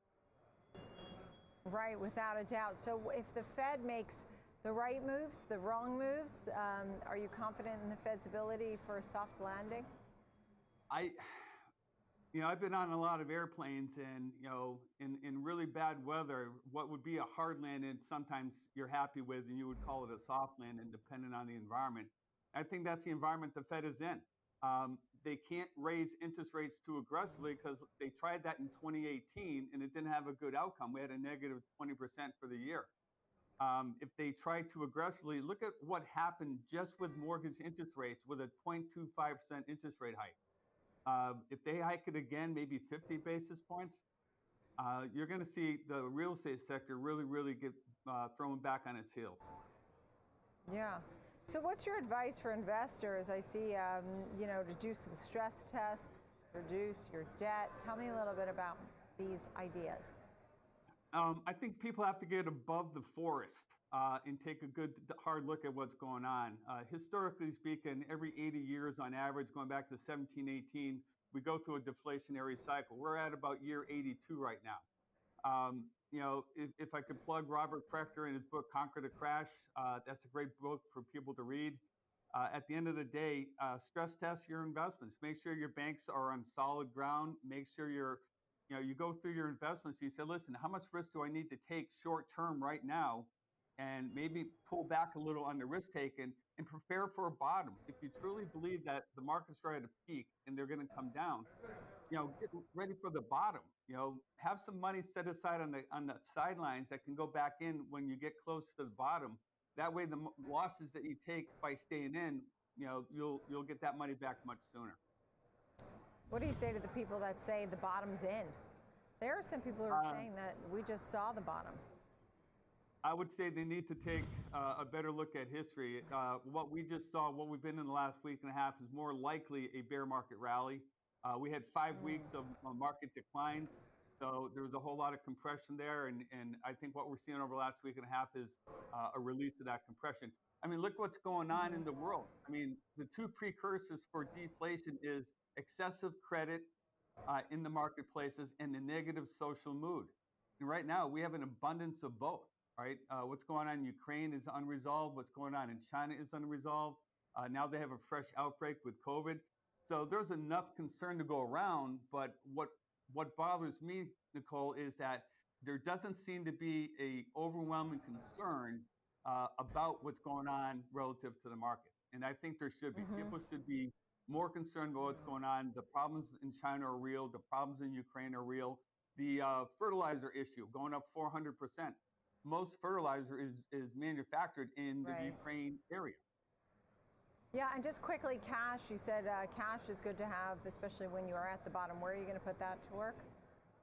I'm talking to a lot of precious metal vendors, and they tell me that the demand for silver and gold products is up 70, 80%.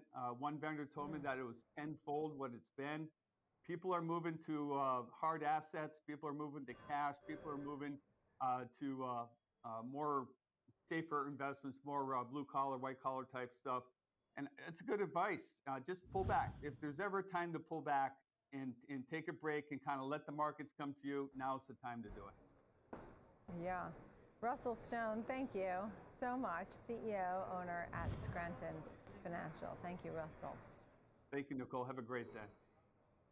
Coming up later this hour, Caleb Silver of Investopedia is standing by. We're going to take a look at some names that are hitting 52-week highs, get investor sentiment, and even some of those meme stocks. What's going on there? And we'll preview Walgreens results ahead of the release tomorrow morning. Lululemon is jumping, of course, after its earnings, and our panel will tear up these retail stocks. And the Fed is focused on inflation, right? What about growth? What does it mean for investors? Our guests are lined up and ready for you. Coming up.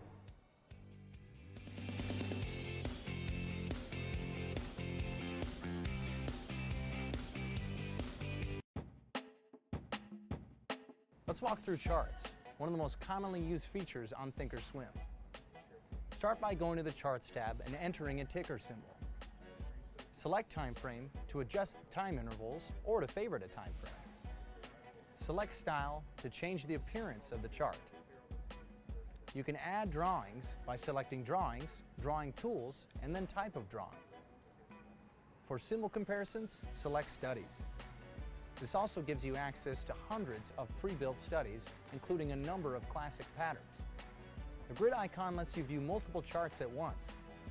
You can even initiate a trade from the Charts tab. Just right-click anywhere on the chart and select either buy or sell. For more demos on how to Thinkorswim, head to the Education Center on tdameritrade.com.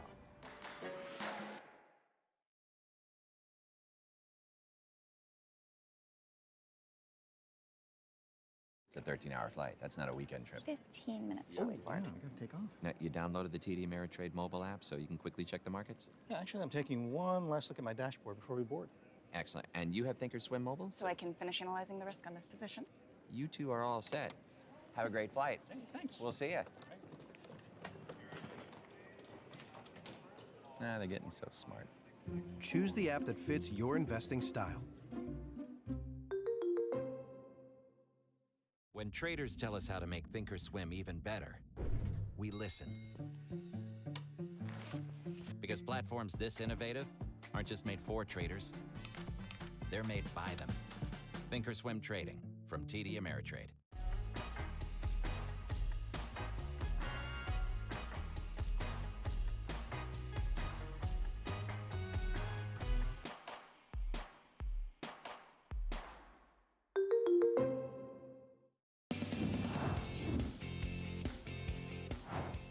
Welcome back. Let's take a look at the biggest movers in the market right now. RH, formerly Restoration Hardware, announcing a 3-for-1 stock split in yesterday's mixed earnings report. The company said demand in 2021 was 49% higher compared to 2019 levels. Jefferies analysts upgrading RH to a buy from hold, lowering the price target to $560 from $634. Occidental Petroleum ticking higher alongside crude oil prices. The analyst over at Raymond James lifting the price target to $85, up from $60, maintaining strong buy on the energy company. Shares of Occidental are up nearly 100% in 2022 alone. JP Morgan downgrading Procter & Gamble to neutral from overweight and cutting its price target to $165 from $181. The analyst says investors expect to see the company beat and raise on earnings, but this is now harder because of cost and currency headwinds. PVH Corp posting a beat on revenue and earnings per share in its fourth quarter results. Fourth quarter revenue climbing 18% compared to the year prior. In 2021, revenue grew 28%. Results caused Wedbush to raise its price target on shares to $89 and maintain its neutral rating. Here's a look at Bitcoin. It's at 47,875, down slightly, but still now positive on the year. Get right to our next guest. Carlos Dominguez is with us, President, Chief Investment Officer at Element Point Advisors. Carlos, thanks so much for being with us. So I want to first get the big picture here because Hi, Nicole. the Fed Thanks has for a having lot me. to focus on. I'm so glad you're with us. I mean, the Fed's focusing, obviously, number one on inflation, but we have to think about growth and other things. I mean, what's on your mind here? So we would agree with your last guest that said this is most likely a bear market rally within a larger bear market. And what we're thinking about and starting to talk to clients about is regime change. The Fed is for 30 years, the Fed has been focused on growth because inflation really hasn't been a problem. But starting a few months ago, when the Fed admitted that inflation is not transitory, that really marked what we think of as regime change. The Fed is now solely focused on combating inflation. And really, the impact of higher rates on growth, they sort of have to ignore it for now. Inflation is a big problem. It's not transitory. The events around the world that are happening are only exacerbating the problem. And unfortunately, history suggests that if you want to beat inflation, higher rates or unfortunately a recession often is the cure for inflation. Wow. So hopefully not recession, but I mean, obviously we're watching the inversion of the yield curve, possibilities there, things like that. But you also were looking at Fed moves and how it could affect folks, whether it's real estate or cash or their investments in stocks, bonds, commodities, right? I mean, what should investors really think about when they think about their wealth and their investments? So what we're doing for our clients is we've gotten significantly more defensive this year. We are overweight areas of the market that historically do well in inflationary periods. So we're overweight commodities, we're overweight real assets. We like stocks that have lower valuations and that are paying higher dividends.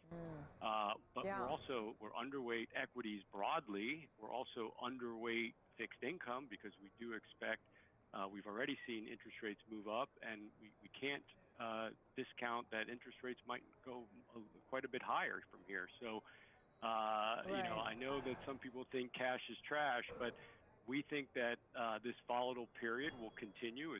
We're probably quite early in this volatile period, and so having a large overweight to cash helps us be nimble and opportunistic when we see, you know, excessive sell-offs in certain areas of the market like we did earlier this year. Understood, understood. And in the meantime, so you have a very defensive stance at this point, especially avoiding many of the equities.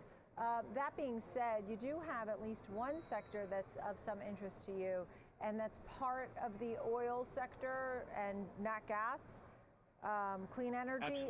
You tell me, where are you overweight a little bit? Absolutely. So some of the areas we're overweight are independent exploration and production companies. That's in the energy space. So we express that view through XOP, which is an ETF. We also like the renewable energy space. So we express that view through ICLN. And what's interesting is obviously the events in Russia has really gotten a lot of countries to think about energy independence. So from that perspective, you're going to see an increased investment in renewable energy and clean energy, which is why we like that from a long-term perspective. That ETF also is heavily overweight, has a high exposure to utilities, which is a defensive area of the market, which sort of aligns well with our defensive posture right now. And on the energy side, on the independent exploration and production companies, you know, there has been massive underinvestment in the energy space over the last 5 to 7 years. These management teams have gotten religion on being responsible spenders of capital, and they are, you know, delighting investors by returning excess capital in the form of higher dividends. So this is the type of area that we believe is attractive to be in today.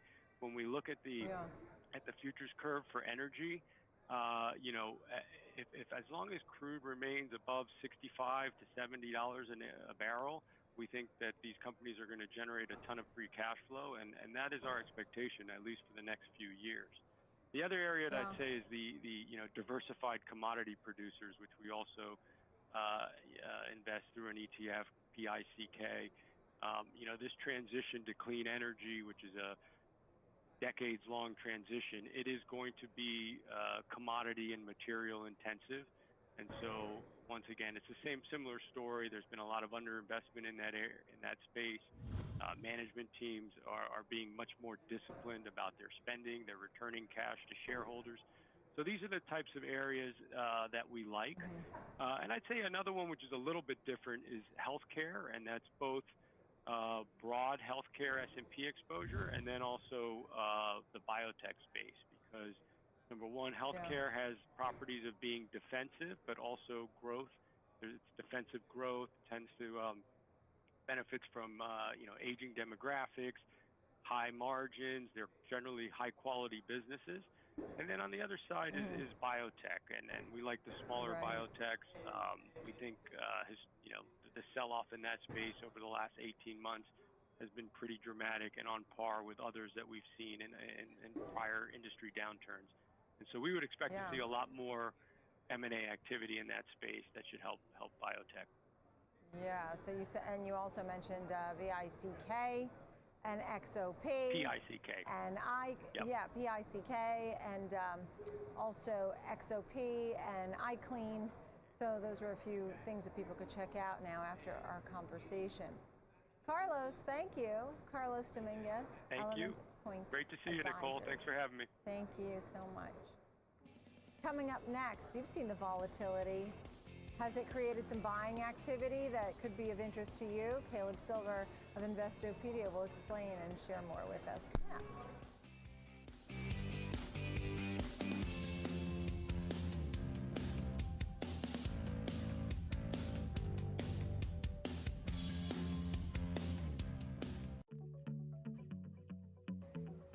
Let's walk through how to analyze a company's financials on Thinkorswim. To get started, go to the Analyze tab and select Fundamentals. Enter a symbol, then select Enter. To download detailed analyst reports, select Download. By the Numbers provides balance sheet information and other fundamental data.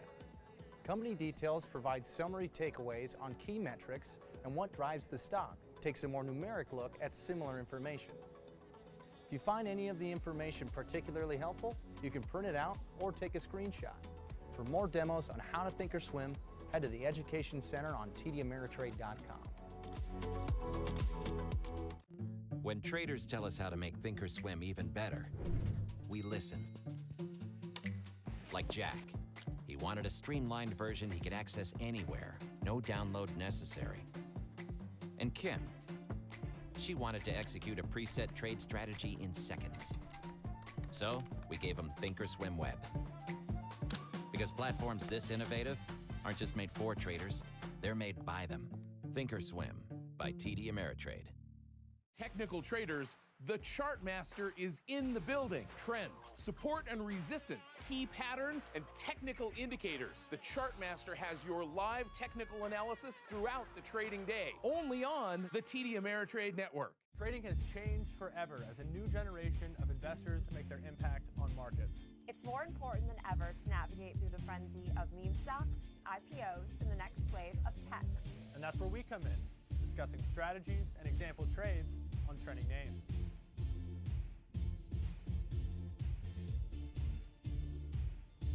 Take control of your financial future. Next Gen Investing, weekdays at 1 p.m. Eastern, only on the TD Ameritrade network.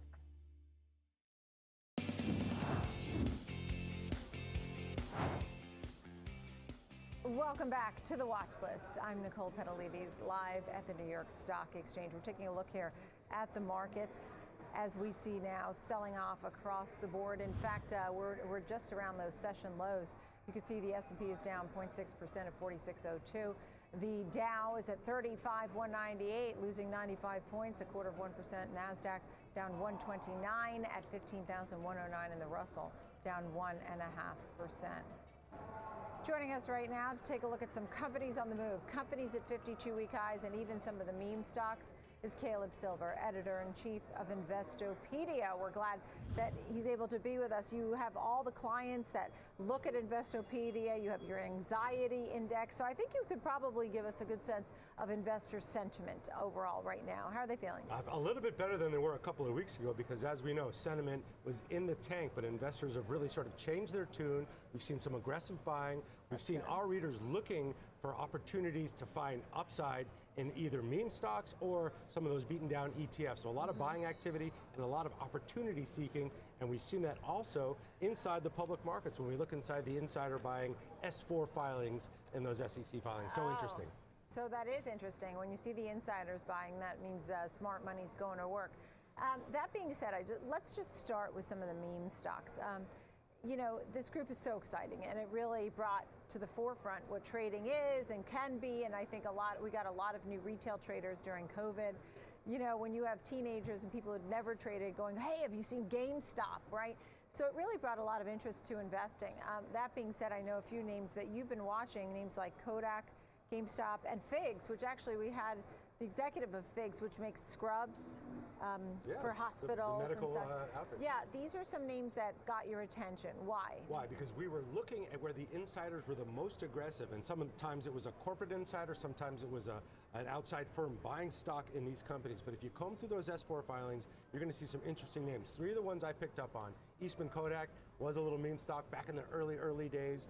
Not a lot going on with the company, but a $15.4 million purchase a few weeks ago. That stock is up 47% in the past month. A lot of that in the past 2 weeks. Now, was the insider buying the catalyst, or do insiders think things are going to get better here for us? So we saw that stock move. You mentioned Figs, the medical apparel retailer. They make those scrubs. $12.8 million insider purchase also a week ago. That stock up 34% in the past 30 days. And then GameStop, it doesn't take much. The insider Ryan Cohen, the chairman, just buying a few $100,000, $383,000 in stock. The stock's on an absolute tear of 51% in the past month. Yeah, and you have to wonder what's driving these names. Is it the insider buying? Is it the sentiment that people just want to be participating once again because they think that they will have the volatility they need to make some money? Yeah, I think it's all of that, and I think, look, these stocks have been in a real downturn, not just a bear market, in a depression. Right. So they needed some big moves off the bottom, and that retail base is still very hungry and looking for opportunity. But after a washout like that, it didn't take much, especially in GameStop, to get that stock on the move. When the chairman bought some stock, it looks like the entire retail army moved in and bought it as well. And I think Ryan Cohen's just such a big name too. I mean, people are watching him very closely. That being said, another big name, I'm going to make it Warren Buffett in Berkshire, right? Berkshire Hathaway. And one thing that Warren Buffett always said was that he liked the rails. And that's how I'm going to transition to something you're going to be talking about. He always said, you can replace a lot of people with kiosks. You can do a lot of things digitally, but what you can't do digitally is move the big rails across the country filling those cars. I mean, that's not digital. You got to stick with the railroads. Tell me a little bit about the group. Yeah, I went on a little search for 52-week highs, like I like to do when I come visit you, and I found a bunch of rail stocks in there. Now, they're transports. We know that there's a big commodity surge in pricing. Mm-hmm. You got to move those goods across country, but two of those were in Canada, right? Canadian National up 10% year to date, and Canadian Pacific up 14% year to date, both making 52-week highs this week. Berkshire Hathaway, the baby bees, the big A's, the big Berkshires, made it last week. This week it was the babies. Now, is Berkshire Hathaway a railway company? No, but he does own the Burlington Northern Santa Fe Railroad, so that's a big play for them. And then Union Pacific up 8.6% year to date. Railways, transports usually lead rallies when rallies are beginning. Hopefully that's the case this time. We know prices are up and rail car costs are up a lot too, which is why these railways are doing so well. Oh, that's interesting. Yeah, right, and with oil on the rise and other ways to move things that might be more expensive versus, I don't know how this would compete, but people like to get into the things that are so snazzy and they forget about good old great companies that can bring it, industrials or things like that. That being said, on the big picture here, as we move forward, what are people looking up? Are they worried? Are they typing in recession as people seem to be throwing that around? Because I've had guests who've come on and said the bottom was in March, right ahead, because this is our third week of gains now that it's in, and there's others who are watching the dip in the inversion for a millisecond on the yield curve and saying, oh, recession's coming. Yeah. So you have that question all the time. What happens when the yield curve inverts? What are the history of recessions? How does the stock market do in periods of recession? Right. We're not necessarily going into recession, but the percentages are increasing. The drumbeat's getting louder around that, so people are looking for that. But our readers are always looking for action, so some of them are getting involved in some of the inverse ETFs, looking for that 2-3 times upside on the 100, on the Qs, on the SPY, so they're looking for that, but they're also looking for opportunities in the places where the stock damage has been the worst. Some of that's meme stocks, but biotech's been severely hurt by this. They're looking for opportunities there. Always opportunistic, but in the back of their mind feeling, what could the worst situation be if we got into a recession, if we got into another downturn here? But by and large, like you said, in general, sentiment is strong. We've had 2-3 weeks of gains. Maybe the bottom is in. These things are choppy at the bottom, but if you're not in and staying invested, you're going to miss these big moves at the bottoms. Yeah, and you know what else I think? I think like when you look at, first of all, the rails, by the way, I meant to mention, they got through all those union issues, right? They had a lot of union issues. But the big picture here is we're getting in some of the economic prints. We're seeing jobs being created. You are seeing growth. It may be slower growth, but we have to see how it all plays out and whether or not the Fed can provide a soft landing, right? And there are some who think that will just be priced out, whether it's for oil or housing or anything like that. And that in itself will turn us away from inflation because people just won't buy houses or they won't fill their gas tanks. You said it. The cure for high prices is high prices because consumers back up. Businesses think twice about expanding, hiring more workers, maybe more CapEx spending. So high prices can cure high prices. We'll see if it happens this time, but you can't ignore the activity in the commodity market, which is why the rails are doing well. And you did mention the labor issues. They're here in the U.S., also up in Canada. Looks like they got past that. Yeah. And of course, FANG is something we always talk about. I mean, people just love to talk about FANG. We had on Dan Ives this week who still is touting Tesla, and Apple. Still loves Apple in that FANG group. All right, any final thoughts? No, I think people got to stick with it. This is the period of time where you see these big bounces. Sometimes that is the signal of a bottom, so you got to stay invested. And if you jump out of the market, or if you jumped out a few weeks ago, you missed these big moves early, and those are the ones that really help you get back to where you were. I'm so glad you're with us here on the floor of the Stock So good to Exchange. be You here. and I have been in business news our lifetime, so welcome back to Stock Exchange. Nice to see you. Caleb Silver joining us, Editor-in-Chief of Investopedia, live here at the New York Stock Exchange with us on our first week. Thank you, Caleb. Thank you, friends, for keeping it here with us. In our second half of our show, we are ready for a preview of Walgreens. We're going to preview those earnings for you, and we'll discuss opportunities for investors seeking alternatives to low treasury yields and volatile equities coming up.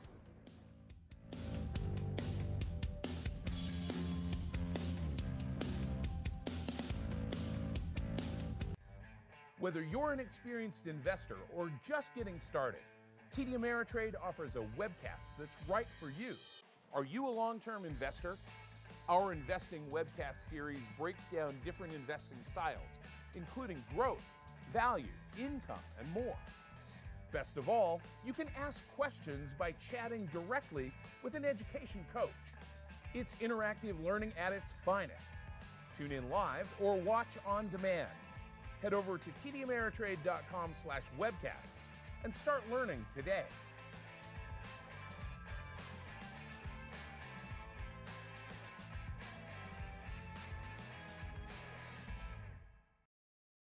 Trading isn't just a hobby, it's your future. So you don't lose sight of the big picture, even when you're focused on what's happening right now. And Thinkorswim is right there with you to help you become a smarter investor.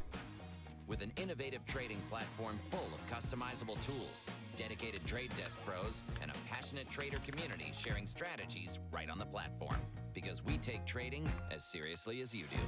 Thinkorswim by TD Ameritrade. Before diving into the markets, prepare for the trading day with the Market Minute newsletter. Videos, market insight, and more delivered right to your inbox. Go to tdameritradenetwork.com, click on the pop-up to subscribe now. Binge watch the market with TD Ameritrade Network. The dollar, interesting activity. So now I did some deep research into this. People are out of the house and engaging with the U.S. economy. Tune in 24 hours a day, 7 days a week on tdameritradenetwork.com and all your favorite streaming services. You can also take us on the go with our CarPlay-enabled iOS app and our audio-only podcasts. TD Ameritrade Network, available anytime, anywhere, on any device.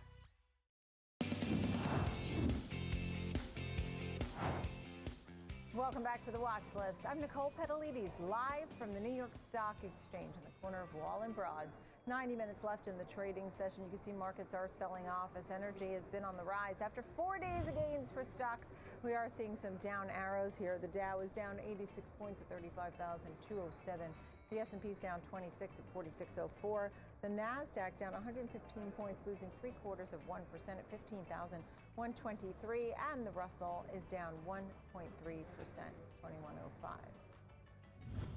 We are preparing you for tomorrow morning. Tomorrow morning, Walgreens will share its second quarter results. To give us all the details, Michael Keeley is with us, contributor of the TD Ameritrade Network, to take a look here at Walgreens.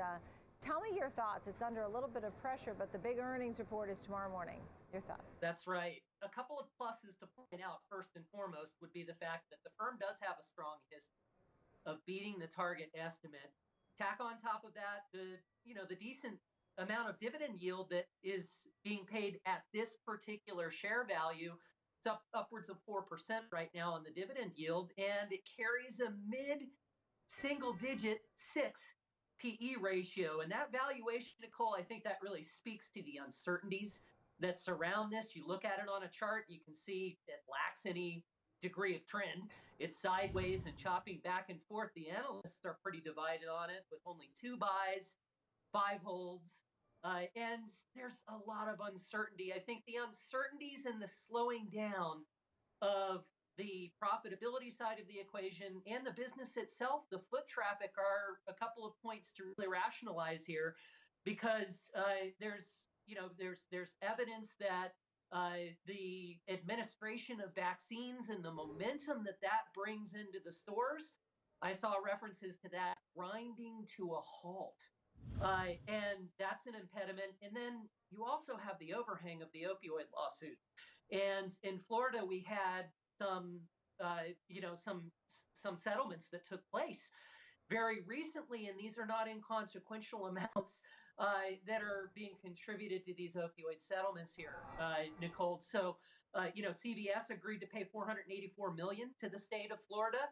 Teva Pharmaceuticals said that they'll pay $177 million over the next 15 years and provide the generic Narcan at $84 million for 10 years. And Walgreens, what they have to say, they said the settlement in 2012 covers these recent claims, and therefore, the allegations are unjustified, and they were not willing to settle. And so that's a definite overhang at this stage, Nicole. There's lots for investors to grapple with. We've got some screens that reflect the fact that business momentum is not real strong right now. We're expecting on the full year a decline in sales revenues of about 3%. On the year-over-year basis coming into this quarterly print, it's an increase of 2%, but full year negative. And then the year thereafter in 2023 is presumed to be only an increase of sales revenues of 1.5%. A lot of the real obstacle here, Nicole, they're paying a lot more for staffing. They had to lay out a lot of extra incentive, bonus payments, short-term staffing needs, and primarily pharmacists. They need to retain their pharmacists. And so they spent a significant amount in order to keep pharmacists on staff, and that's ongoing. They've been doing that even into the last couple of months amidst this great resignation. They can't afford to lose pharmacists, so they're paying them significantly more, and that's really hindering the margins and the earnings side of the equation. That's an important point as well. When you mentioned the foot traffic, I was thinking about our next segment all about retail and such, and that's such a big part of, success for some of these stores. But those payouts on opioids and trying to retain good talent, particularly in the pharmacy, it's a big deal. Michael Keeley, a great preview. Thank you very much of Walgreens. Michael Keeley, contributor for the TD Ameritrade Network. Now let's get right to our next guest, Justin Hogendorn, Head of Strategy and Analytics at Hilltop Securities. Thank you so much for being with us. So we are seeing the market selling off today as oil is on the rise. What concerns you most at this point? I really think my main concern has been inflation. I think obviously we have a lot of headlines around Russia and Ukraine, but ultimately I think inflation is the lasting concern and the thing that, even when some of those headlines begin to die down, what we're going to be left with, especially for the bond market. And, we've obviously seen significant impacts on tech stocks as inflation concerns have risen, but also on the bond market, we've had the worst quarter in more than 40 years. So what does that tell you? It tells me that finally there's some availability to get higher yields. I'm looking here recently at the 10-year Treasury, less core inflation, and it was more negative than in the 1970s, and that tells you something. We can all remember, even if it was before the time that we were involved in the market, we can remember in the 1970s when it was really this supply push type of inflation that was really killing the economy. From the period third quarter of 1973 to the first quarter of 1975, we had negative GDP for 5 of those 7 quarters. It was really, really a difficult time. And that's the fear now. And that's obviously what the Fed Chair Jerome Powell is trying to get ahead of. But there's some question marks there on how they're going to be able to do that. Right. And so we'll have to wait to see what the Fed does. I know we have a lot of anticipation, and there's a lot of talk about 50 basis points at 4 of these meetings this year. I want to turn your attention to something that you were speaking about, and that's Chinese stocks. When we look at names at Alibaba and JD.com and Baidu and Pinduoduo, do you feel the group is oversold?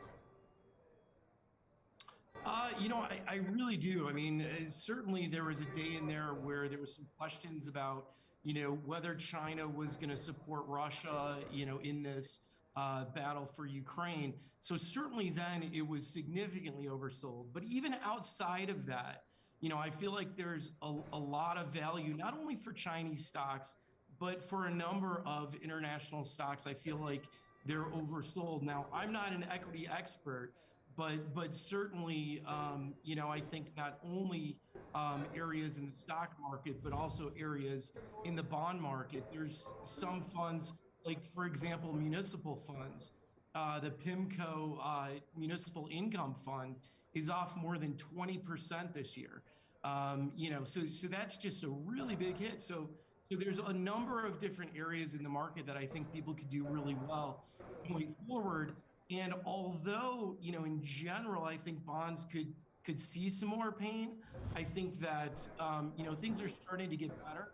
And also, I really am a big believer in time value investing, where you're sort of spreading out your money. So we get better yields today, and we can get better values today, not only in some international stocks like the Golden Dragon, but also, and ETFs, but also in a number of areas of the bond market. Right, and ultimately, you're also keeping a keen eye on the global picture, particularly the Ukraine war, and how it could affect our economy here at home. Yeah, absolutely, and that's the concern, that this combination of inflation that the Fed knows it needs to fight and battle pretty hard. And that's why, Fed fund futures right now are pointing to greater than 3% that the Fed's ultimate, sort of rate will become. And, there's going to be a lot of economic pain to get there, even though that still sounds from a historical basis like a fairly low rate. I think there's enough debt out there that it's going to be difficult for the economy to absorb. But then when you mix the geopolitical disruptions, that we already saw geopolitical disruptions, and during COVID, just supply chain disruptions, that you're just getting more of that. And it's just compounding the pressures on the economy and really making the job of the Fed that much more difficult. How to really raise rates to arrest inflation without really creating significant negative economic performance. And that's what the yield curve is telling us right now.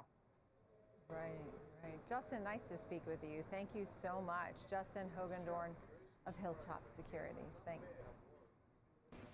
Still ahead, we have to talk about all these retailers, of course, Lululemon and its impressive results and raising guidance, but so much more in the retail space. We got you covered in our panel next.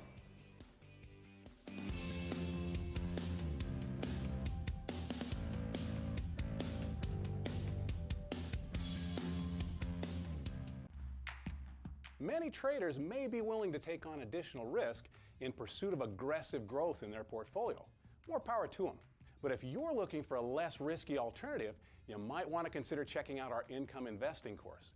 In the Income Investing course, you'll explore investing strategies designed to generate regular income and preserve capital. First, we'll delve into risk and return preferences.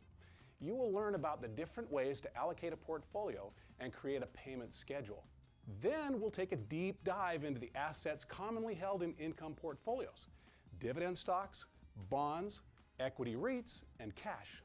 You'll also learn about routines for managing a portfolio over time. Along the way, you'll watch videos, take quizzes, and perform paper trades to practice your new skills.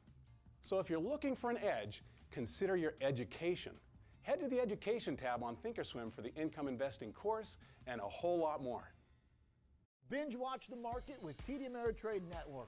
The dollar, interesting activity. So now I did some deep research into this. People are out of the house and engaging with the U.S. economy. Tune in 24 hours a day, 7 days a week on TDAmeritradeNetwork.com to all your favorite streaming services. You can also take us on the go with our CarPlay-enabled iOS app and our audio-only podcasts. TD Ameritrade Network, available anytime, anywhere, on any device. We empower those who act. Those who see the correlation between things above and things below the surface. Those who navigate risk by meeting every turn with a heightened awareness of what's possible. Constant assessment. Determine the best position. Catch the perfect wave. CME Group, where risk meets opportunity. We have all the details on retail as we got in the numbers from Lululemon, right? A great quarter and raising guidance and a buyback. And so we have our special panel here with us, David Schwartz, equity analyst over at Morningstar, and Jerome Martis, director of consumer research at Refinitiv. Thank you both for being with us. So I'll start, David, with you. I know that you think a lot of these names are undervalued.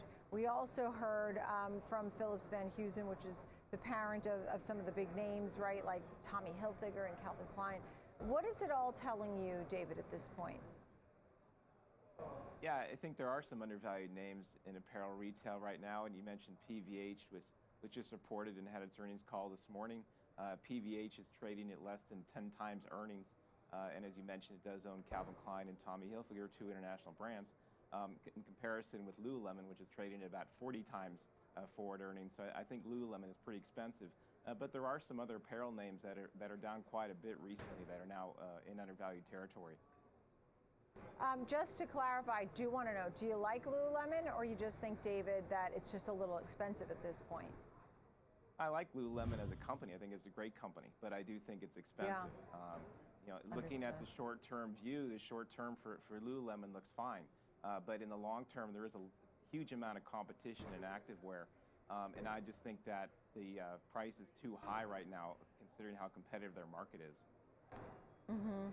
And Jerome, you're taking a look at Lululemon closely. Of course, they had some beats. The comp sales were a little tricky. They're getting into sneakers, but they did raise the guidance. What did you think of the quarterly report? At Refinitiv, we thought that the report was really good, especially given their growth story. Analysts polled by Refinitiv have been revising their estimates upwards because of the growth potential that they see.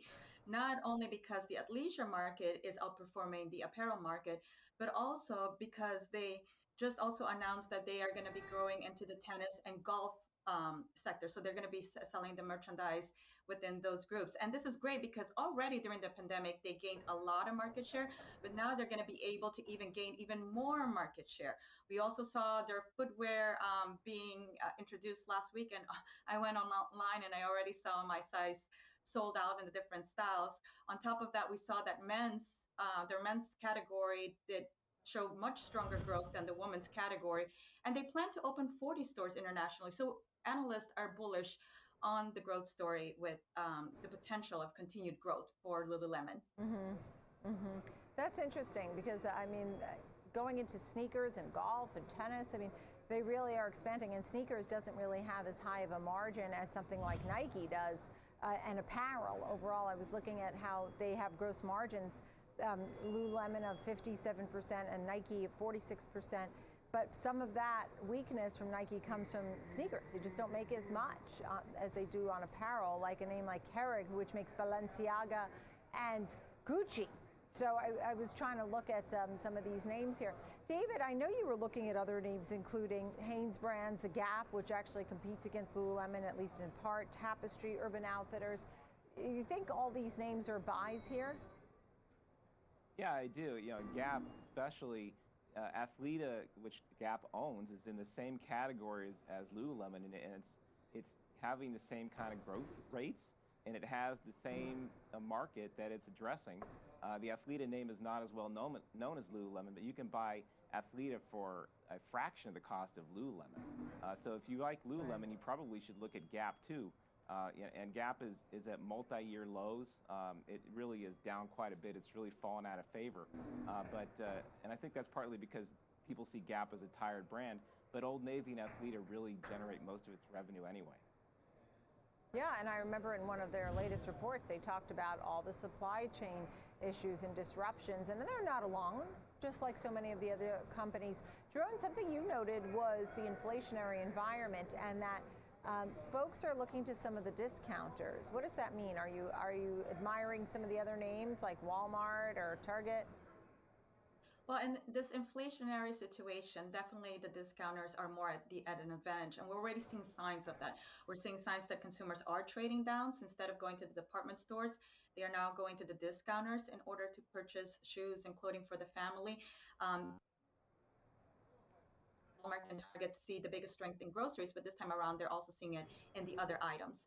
In addition to that, we're already seeing a big portion of consumers gravitate towards Costco and Sam's Club in order to save money at the pump, also at Kroger. So what we're seeing is that the companies that are able to still provide value to the consumers are the ones that are going to be doing well in this inflationary environment going forward, because the consumer is looking for ways to save money, and we're already seeing that into the first quarter, and the retailers themselves are telling us during earnings call. So it's going to be mostly the discounters and also the companies that are able to give consumers a way of saving money elsewhere. Yeah. And just your final thought, David. I know you, in your note, you said that the sneakers for Lululemon are not going to bring material gains to the company. I mean, it's just something cool for them to have, I guess, to a certain extent. Also, the mirror hasn't been particularly great for them either. Final thoughts here, David? Yeah, I mean, Lululemon could very well succeed with footwear, but this is a company that already has more than $6 billion in annual sales. So it's going to be some time before it really has a material impact. And footwear gets them directly in competition with Nike and Adidas and many others. It's already a very crowded category. The mirror acquisition, as for that, it's not really working at all. The company did announce that they're going to release a new 5-year plan for it at their analyst day coming up in a few weeks. Yeah. Jerome, anything on Alo Yoga? I know I'm throwing you a side loop. I know Athleta and all these athleisure in your wheelhouse. I don't know if you've heard anything about Alo Yoga, but everybody I know is buying something Alo. Final thought, Jerome? Yes, Alo Yoga, Sweaty Betty are all giving Lululemon some competition, but Lululemon has a very strong cult following. On top of that, they have such a strong cult following that they have more pricing power as well. We see more discounting at Alo Yoga and Sweaty Betty than we do at Lululemon because they just don't have to. They have that strong customer demand. Wonderful to speak with you both. You're so well informed on the group. I really appreciate it. David Swartz of Morningstar and Jerome Martise of Refinitiv. Thank you. Good luck there at Lululemon and the rest of the group. And thank you, friends, for joining me here on the Watch List every single weekday at 2 p.m. Eastern Time. I'm Nicole Petalides, live from the New York Stock Exchange. Thanks for being with us. I'll see you tomorrow morning at 11 a.m. In the meantime, keep it right here. Market on Close is next.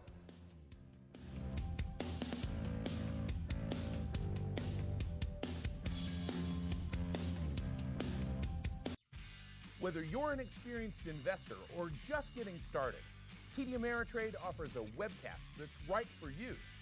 The Platform Demo webcast series is designed to help you broaden your knowledge of tools and resources available from TD Ameritrade. You'll learn tips and tricks to help navigate TDAmeritrade.com, Thinkorswim, and mobile-based platforms. Best of all, you can ask questions by chatting directly with an education coach. It's interactive learning at its finest. Tune in live or watch on demand. Head over to tdameritrade.com/webcasts and start learning today.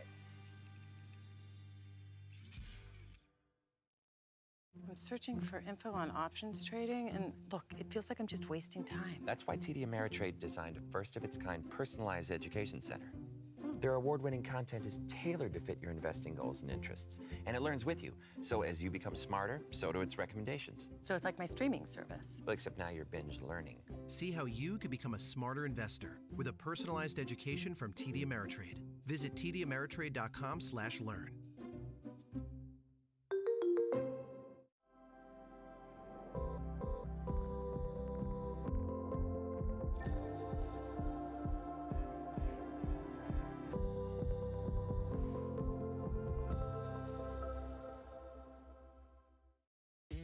Minutes after the dust settles from the opening bell, Trading 360 brings you Wall Street's best traders, analysts, and technicians to give you a 360-degree perspective on markets. We focus on the hottest stocks driving market headlines and spotlight disruptive companies and new technologies exciting today's investors.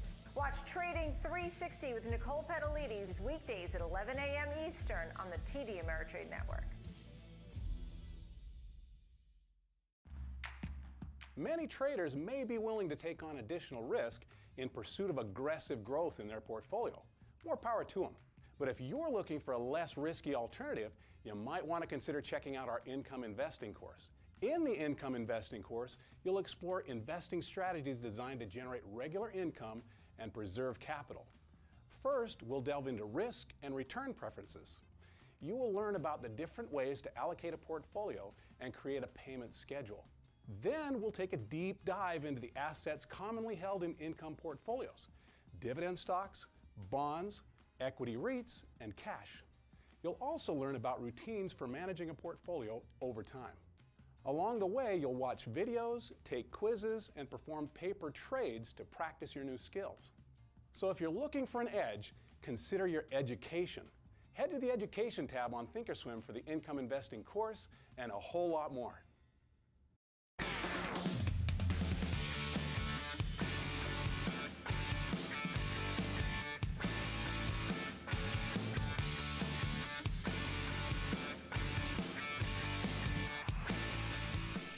Good afternoon and welcome to Market on Close. I'm Oliver Rennick. We've got 1 hour left, and bulls may be running out of a little bit of gas here today, as the Western powers are wondering if Russia is pausing to regroup or actually drawing back. Investors might be asking some of the same questions here about the run here in stocks over the last couple weeks. Just a pause, refresh, or are we actually going to get some downward movement? Kind of needed to happen for bears at some point this week. If they just let bulls run all over, then, geez, if rate hikes can't keep the market down, if COVID in China can't keep the market down, then right now it seems like we've got a pretty decent case for bulls to make a push back to the highs. Apple's right below those all-time records, and usually Apple doesn't get this close and not do it, but there are still multiple instances of big stocks in the mega cap tech category trading near levels that they've been rejected from before. And in the case of Tesla, we slow down a little bit, and it's also very rapid rise, right below its previous highs. So there is still some reason technically to think about downtrends since the November peak in the market, but this big rally we've gotten has started to threaten a lot of that. So bears actually showing up today is the least really that bearish investors can ask for at this point. But with a good bit of data, a lot of Fed talk between now and the end of the week, and employment on Friday, there is a chance that bears could get another run here if the numbers bring that inflation talk back around and the interest rate hiking conversation back to the forefront. You've also got crude and gold both up today, so those two assets are the ones most responsive to the Ukraine conflict, and that does remain still a major point for markets trying to assess what comes next, because not just to the humanitarian story of trying to figure out how Western powers will function if Russia continues to press on, or potentially what type of changes could happen if Russia retreats. So it's obviously a huge story no matter what happens there. But then, of course, the price and commodity price impact that it's had has been massive for the inflation discussion here too.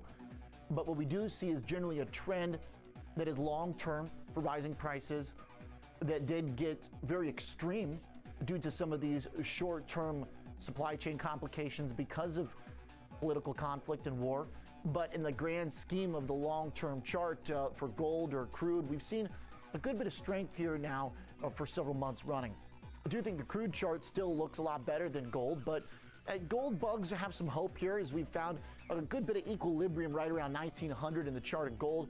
A little bit of fresh buying here just adds in another element of support, a lot of bounces. I mean, just a straight horizontal line. So gold holding on to some of this recent breakout that it made when it got above 1800. I think for gold, it pretty much comes down to rates ultimately, where if yields do power up again and we see the dollar break out, then gold's probably going to have some trouble in that environment. But instead, what we're getting actually is some bond strength, and we're also getting some dollar weakness and yields coming back in. So that's helping keep support here in gold, even among some of the more positive developments on the Russia-Ukraine conversation that's been going on this week. Talks about potentially trying to find a ceasefire. But then today also a headline that Russia is prepared to formally seize the Donbas region. Perhaps, though, if I were to play political analyst for a sec, there's one way that potentially Putin could remove himself from Ukraine and still save face on the global stage. Maybe it might be taking a big chunk of Ukraine that had already been in contention, that he had already outlined as being a top priority without having to go into Kiev, etc. So there's potentially some positive developments over there, but that also could be negative for gold if there is some type of real breakthrough ceasefire deal. Gold obviously got some of that geopolitical volatility bid, so be wary, gold bugs, I think, still. When you've got employment around the corner, potentially able to spike interest rates again if there's a big move, and the Fed lingering in the background still with a lot of hawkish commentary around 50 basis points for the next meeting. It's still a pretty risky trade, I think, in gold up here, unless we break back above those previous highs that were happening when Russia was first invading Ukraine. WTI, on the other hand, you just have that long, steady uptrend now, really since the COVID low, where the spike from geopolitics certainly shows up, but a trend that's much more reliable and generally fits into an economy that's reopening as well and seeing demand. Also, remember, we don't have strictly supply side inflation problems because the supply chain doesn't get stressed unless there's demand. So there's definitely a component here that can be very consistent with commodity prices, even if we remove some of the most extreme parts of the chart here. So again, WTI's got, I think, a more powerful case to be made that it could continue holding on to recent levels if there is peace in Ukraine. Gold, on the other hand, probably more at risk. All right, so those are the two that we watch very closely for what's happening abroad. Here domestically, we've also had some pretty interesting earnings over the last 24 hours, and to see how the markets responded to each of them is important today. A big fade in Micron. I think this is a pretty big move. Micron's report was pretty clean, still telling us about supply chain complications, but able to work through them. Seeing a lot of demand still for all of those big tech themes, data centers, and the core semiconductor growth story that Micron's a part of. But keep in mind, Micron too, with the classic memory side of the business, has some of those cyclical components to it as well. It's not like a pure hyper growth trade like some of the other chip makers.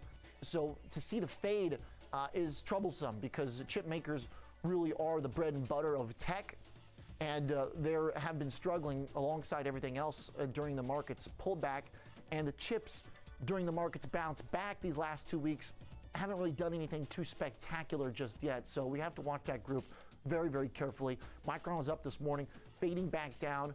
I do think that's a little bit of a yellow light here. Lululemon up 11%. That's impressive, really impressive, very stock specific, but still a sign that this market is going to be willing to buy companies that have strong fundamental stories. I think a really important part of the bear case for the market overall is that strange situation we're in, that it is based in recovery and a good economic recovery. So the bear case is still attached to that because it means interest rate hikes, it means inflation. That's been the main driving force for weakness in these markets since November. But when you see companies able to deliver really good results, investors are not going to hesitate to buy them. There's still a lot of money going around. There's still a lot of liquidity sloshing from the last 2 years. Evident enough in the huge bounce back that we've had in the face of interest rate hikes, but also on specific companies where investors get really jazzed up on earnings and are able to push a stock like Lulu up 10%. There's going to be plenty of events like this where good companies can continue to win over investor cash. It's that simple. So the brand doing really well, especially after Nike's earnings. Lulu's ramp here is a really big move. One other thing I just wanted to point out, yesterday we looked at the SPHB ETF, the high beta stocks. Again, you go up in the market, these are going to go up more. You go down in the market, they're going to go down more. As I pointed out yesterday, even with the huge rally we've had in these last 2 weeks, that this particular group and many others are still dealing with those technical downtrends off the highs. That's pretty much what we've got for SPHB. Pretty clear. We tried to break out above that, and we're really just toying with it right now. So a failure to confirm that breakout, and we're kind of stuck here overall mired still in this technical downtrend for a group that represents the companies that make you the most money when the market goes up. So for many, today does pinch a little bit of the recent gains. And if you're in companies that swing more than the market, they remain those that will be quite volatile. Even though we've got VIX dropping down below 20 again, there's definitely some pretty big swings here. It's not a huge decline today, but it definitely is one the Bears needed to score before this week is out. All right, let's talk some more about what we're learning here and a couple other stocks that are doing pretty well. Caroline Woods in New York. So Caroline, there are some stocks working here. We talked Lulu throughout the day. That's doing really well. But another one that's making highs is actually connected to reopening, Host Hotels and Resorts. I thought that was one of the most interesting moves today. Yeah, Host up about 0.5% today. It's a REIT that invests in hotels. Jefferies actually upgraded it to outperform from market perform, raising its price target to $25 from $20. It's currently trading just below $20 a share. As I said, up about 0.5% or so today, but also inching closer to its median price target of $21. It had quite a few price adjustments in the past month, Oliver, and it's interesting. A few overweight ratings. Barclays raised to 23 with an overweight rating, so a little bit of upside there. But Raymond James earlier this month upgraded to overweight with a $21 price target. Barclays, meanwhile, raised to 19 with an equal weight rating. It's a stock that's up about 15% year to date, but those price targets might have to be moving targets with analysts doing a little bit of catch up. So a pretty big, powerful move here, especially when the market has gotten worse throughout the day and we're at the lows. It's just a reassuring thing, I think, something that is kind of a silver lining here, that we have to remember how much COVID has dissipated here in the U.S. and how much we're getting back to normal. So I like that find there. Very few stocks making highs today. Of course, the other ones that are doing really well are in the energy category. Analysts still are pretty bullish on that group, and it's having a nice comeback here. Well, it's interesting because Goldman Sachs actually raised Valero's price target to $84 from $78, but maintained its sell rating on Valero. Investors are shrugging that off. It's still up 3.6% today, and it's actually trading at over $100 a share. So obviously, Goldman. What's going on, Goldman? I know exactly, but likely also, like I was saying with Host, going to see more updates here because Goldman Sachs is the only firm with the sell rating. The majority of analysts have a buy rating on this stock, but the median price target is 97, so it's lower than where it's currently trading. Aside from B of A's target of 135, they're all are right around here or lower. So we're going to have to see maybe some adjustments there. Meanwhile, Raymond James raised Occidental Petroleum's price target to $85 a share from $60, keeping a strong buy rating. It's currently trading up 1.1%, 1.1% at around $57, in line with its median price target. So Warren Buffett isn't the only one who's bullish on this stock. He, of course, made a big bet on Occidental earlier this month. It's up about 100% year to date and continuing to tick higher today. Okay, so energy stocks working, one of the few groups today. They're back. They never really went anywhere. They were pretty resilient, much more resilient than the commodity itself. Pretty impressed by how well these stocks have held up, even when crude had a couple 8-10% down days. But that Goldman analyst a little bit behind. Another 3%. Yeah, okay. Pretty good move here. Energy stocks working, Host Hotels, and a few other reopened themes working alongside Lulu. So there's a little bit of green here, but the market near its lows of the session. Russell down 2% right now. Thanks, Caroline, for the update. Appreciate it. Let's bring in our first guest. Matt Lloyd joins us from Advisors Asset Management, the Chief Investment Strategist. Matt, good to see you again. So right now, when we're trying to figure out what the Fed's going to do and how much economic strength we've got left, everyone's trying to figure out where we are in that economic cycle. It seems from your analysis you believe we're pretty late in it. What's the evidence for that, and what's the implication? Yeah, the confusion is really to point out where you're at. And timing-wise, people might say early. If you look at some of the data points, that's mid. But a lot of things are kind of creeping more towards the later stages of the cycle. And usually you have to kind of follow that path about, okay, where do I go more risk off? How do I scrutinize the credit? There's some nuances to this cycle that's a bit different than in the past. And so you got to be a little bit more cautious in where you're at with fixed income and the duration management, what types of credit quality you can be in. Normally you would be a little shy on maybe the high yield sector, but if you look at what the high yield companies did, they shifted their debt profile out by about 3 or 4 years. So that gives them a little bit more flexibility than you would normally expect. On the equity side, it's kind of a difference and have a nuance saying that really the hard assets, where do you have pricing power? You talked about Lululemon. They have amazing pricing power at this stage. And so companies that have the pricing power, They have kind of a loyal customer. You start looking at maybe the financials still, even in the late stage cycles. The financials really didn't participate after the great financial crisis, and they spent the last 10 years really trying to build up their balance sheets and credit quality. Good earnings, strong buybacks. The energy materials companies are still some of our favorites. And we start to like some more of the emerging market companies and that are industries and countries, because we're starting to see some of that credit loosening up, and that's a main driver of what's going on in China. So late stage cycles a bit picky, but are a bit sticky too as well. So you have to be a little bit patient, because this can stay in the late stages for a while too, by the way. Okay. So that time in which we could stay in the late stage, does it depend on how aggressive the Fed is pushing back? Do you believe the yield curve is a true sign that things could be coming to an end? Yeah, the yield curve is always a very good indicator, but it's not the timing with which it happens. You really have to bifurcate, and what you have to do is change your framework. A lot of people are still using the last 30 years as a normal market. So we have low inflation, which removed one of the mandates the Fed really had to worry about during that time frame. So it allowed for longer expansion. But if you actually put this current conditions in light with what the actual conditions in the past, you're really looking at the economy from the 1960s to the 1990s, where inflation that's elevated shortens expansions. Recessions stay about the same time, but you actually have recessions about twice as many as you did in the last 30 years. They tend to be about 4.5 years versus roughly 9 years in the expansion. Oh, and by the way, the one thing you have to look at in the curve inversion, the timing that it gives is that when a 10 and 2 inverts during elevated inflation times, you typically have about 13, 14 months to the recession versus roughly almost 3 years during the lower inflation period. So the inversion has to be paid a little bit more attention to now than in the past. It's not completely there in saying this kind of point, but it gives you at least a time frame that in the next 12 to 15 months, if the consumer can't adjust to the higher prices, then we might be kind of due for that recession. So we're monitoring it closely, but consumer sentiment is a little bit of a warning sign at this point. We are ramping up in stocks during this, of course. For many of these really important companies, they're nearing back to their all-time highs. Apple just about $5 away. Even some of the beaten down COVID winners have revived lately. But perhaps most interesting is the timing of this push, which began literally the day Powell confirmed his hawkish path and hiked. How do we make sense of that, Matt?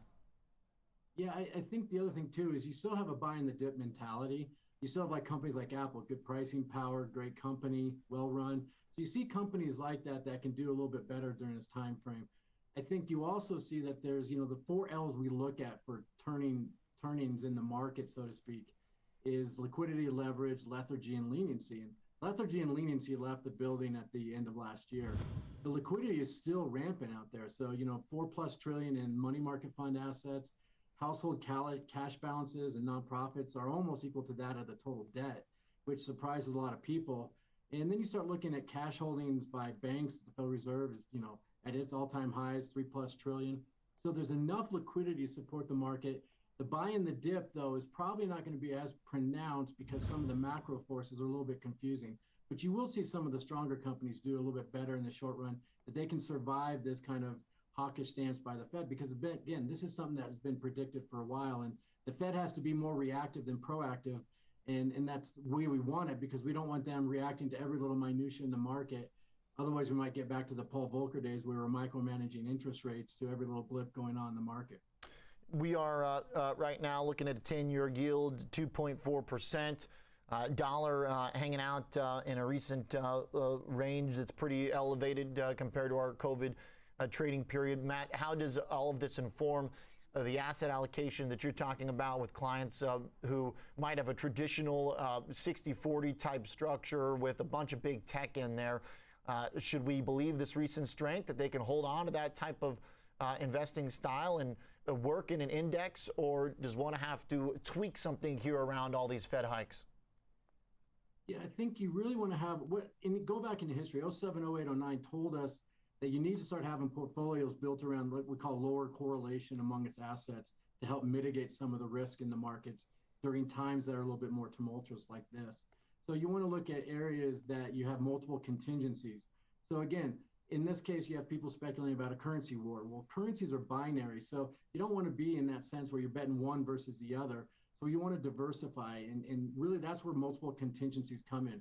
The stages of the global economy shift, so we still like Europe from a risk-reward scenario. We still like the UK. We like emerging markets. And really the way to lower correlation among assets, the best way historically has always been currencies first and commodities second.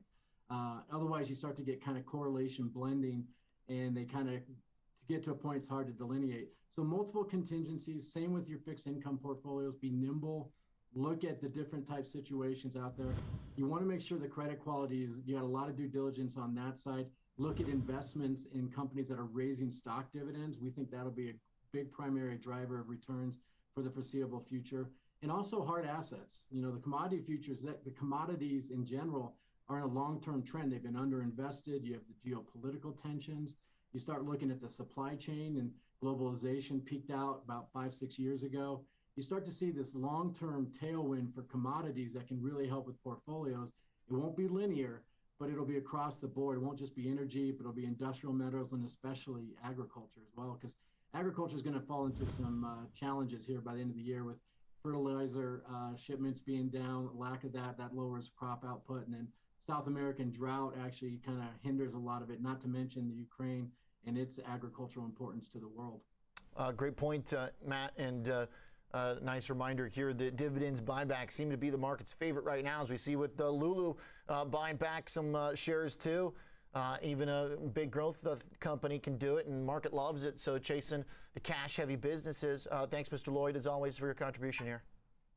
Thank you, Oliver. Appreciate it. You got it. Matt's the Chief Investment Strategist at Advisors Asset Management. Coming up, let's talk some more about energy and the pipeline stocks, as well as a couple funds. We'll dive into AMLP. Many know this as a way to get exposure to the limited partnerships within the energy space. We'll check out this topic with the Illyrian team next.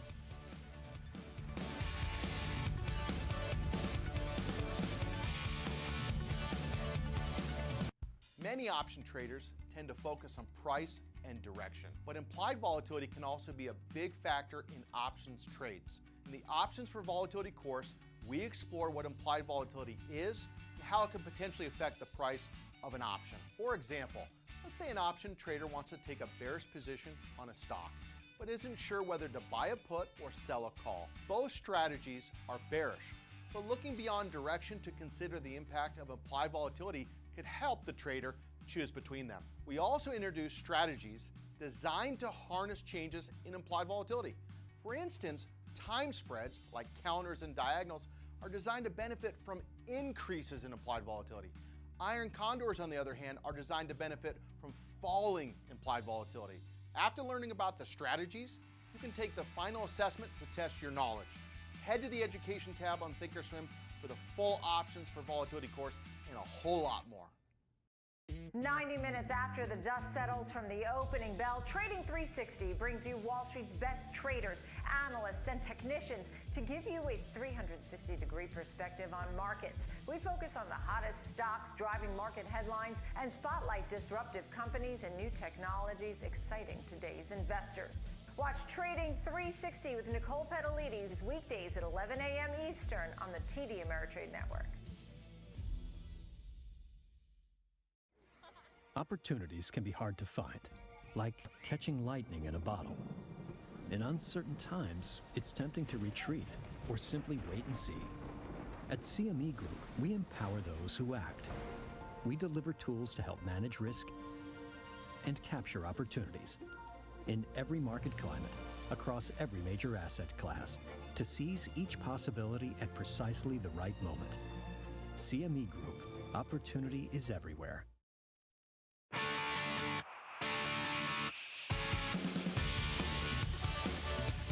Crude oil is not going down without a fight. WTI continues right within its long-term trend, and the stocks around the energy sector are doing pretty well on a big down day. One of the only sectors left in positive territory. Let's talk some more about the group with Stacey Morris, Director of Research at Illyrian, home of the AMLP ETF. Stacey, great to have you back here on the show. Thanks so much, Oliver. It's great to be with you today. So looking at this group right now, let's talk about the fund specifically. Obviously, there's a lot of different ways to play energy, the commodity, the stocks. MLPs have always been an interesting route that many have described to me as kind of being a lower volatility, almost safer way to do this. But it also means it seems like they're not getting as much price momentum higher compared to some of the drillers themselves. Is that kind of what we expect? That's right. So energy infrastructure companies like MLPs are largely earning fees. So that results in very stable cash flows. And because these businesses are fee-based, they don't have as much direct exposure to what happens with commodity prices. Certainly oil prices moving higher helps sentiment for this space, and midstream's up about 20% year to date through yesterday. But you don't necessarily have that same leverage to what's going on with oil prices. But that can actually be, a good thing in today's market where oil prices are pretty volatile. And as we'll probably talk about, energy infrastructure has other benefits as well. It doesn't have as much commodity exposure, but it does offer attractive dividends. A number of these companies are doing buybacks. So there's more to like about this space as well. Now, what do you see is in terms of the growth for these businesses outside of these kind of supply shock stories we've been tracking? Do you think that the price action we've been getting is because of some of these conflicts and supply chain disturbances, or is there real sustainable demand here that is going to be around for beyond whatever some of these short-term flare-ups are?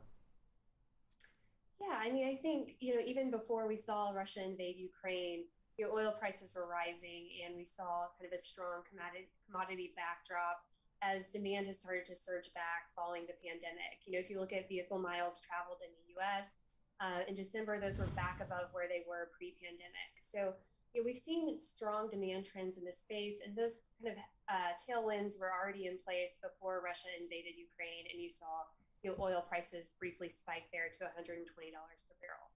So I do think there are kind of long-term strong fundamentals here, beyond what we've seen in terms of the recent price spike. So AMLP right back to those 52-week highs, trying to get through. But to your point, the dividend and the yield component is a huge part of this. Right now, that payout, how has it changed over this period of commodity price action? Are these companies starting to dish out more? Or are they trying to play it safe?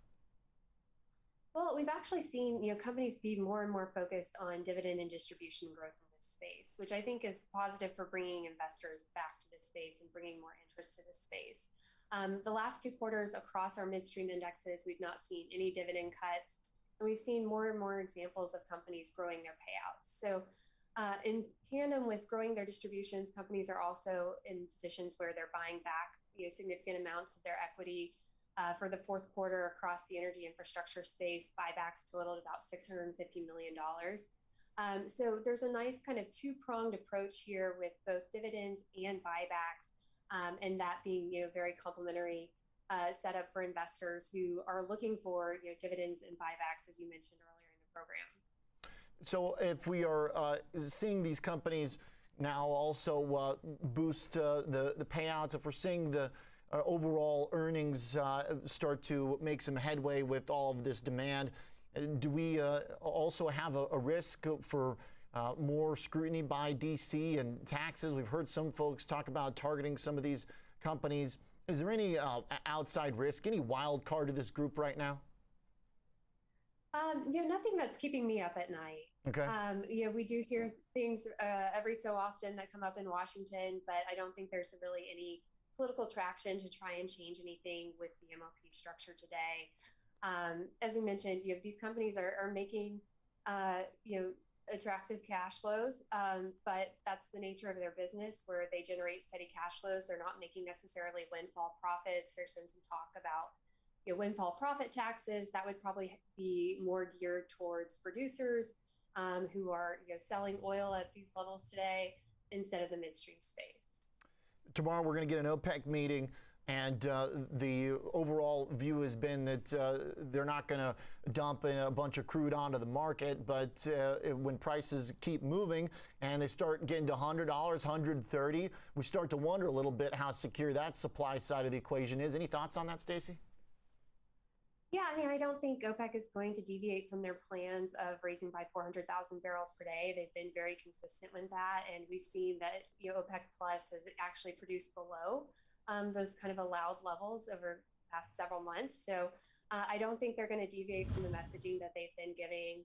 And I think from a supply standpoint, there's not a lot of margin for error in this market. There's not a lot of spare capacity. So to the extent that we do see some unusual events, that could certainly have, quick or cause a quick upward move in oil prices. Stacey, great stuff. Thanks for the update on the way your team is thinking here. And we'll be watching the fund very closely here. Appreciate it. Absolutely. Stacey Morris, Director of Research at Illyrian. AMLP is the biggest product, but other midstream funds too for exposure to the big dividend payers in the group. Options coming up next. Did Peloton get any of the athletic love from Lulu today? The answer was a hard no. Down 9%, even though athleisure keeps ramping up. This stock continues to be under deep pressure. We'll take a look at Delta as well and a trade on the broad market. Tom's around the corner.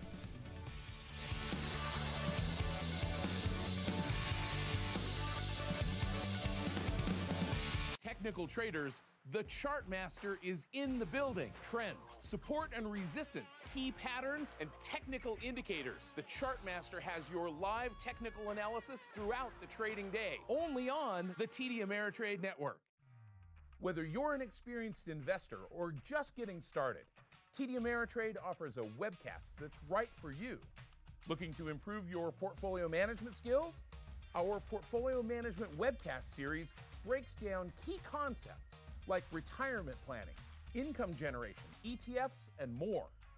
Best of all, you can ask questions by chatting directly with an education coach. It's interactive learning at its finest. Tune in live or watch on demand. Head over to tdameritrade.com/webcasts and start learning today.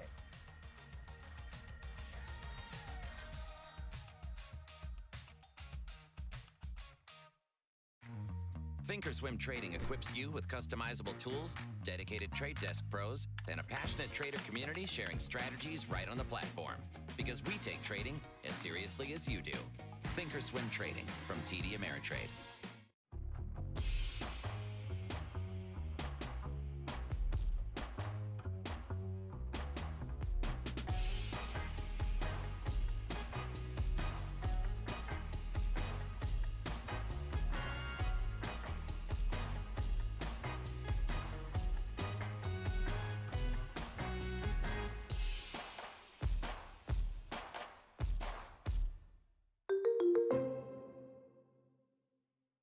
Oh, yeah, I'm going to take off. Now, you downloaded the TD Ameritrade mobile app? Yeah, actually, I'm taking one last look at my dashboard before we board. And you have Thinkorswim mobile? So I can finish analyzing the risk on this position. You two are all set. Choose the app that fits your investing style.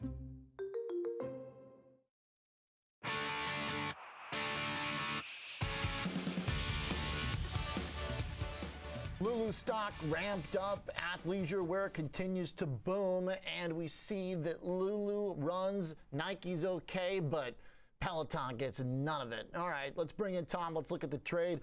So, Tom, despite the fact that the clothes you wear while you're on a Peloton are doing great, Peloton's once again the subject of selling pressure on a down day here, 9%. Yeah, and there was really no news on it. You've got Lulu going higher, but maybe just a pullback. Some of the stocks that had been rallying over the last week getting hit a little bit, and you saw that in the meme stocks. But I mean, this stock's down over 80% from its all-time highs in January of 2021. They had supply chain issues when demand was there. Now demand's not there. They've got an oversupply of inventory. But it did get some positive commentary this month. Bernstein came out, up the price target to $40. Says the business is still healthy. JMP came out with a note saying that they're seeing strong initial consumer demand for its all-in subscription. That's where you pay a monthly fee for not only the classes, but also the bike or the tread, right? So you pay it all in one.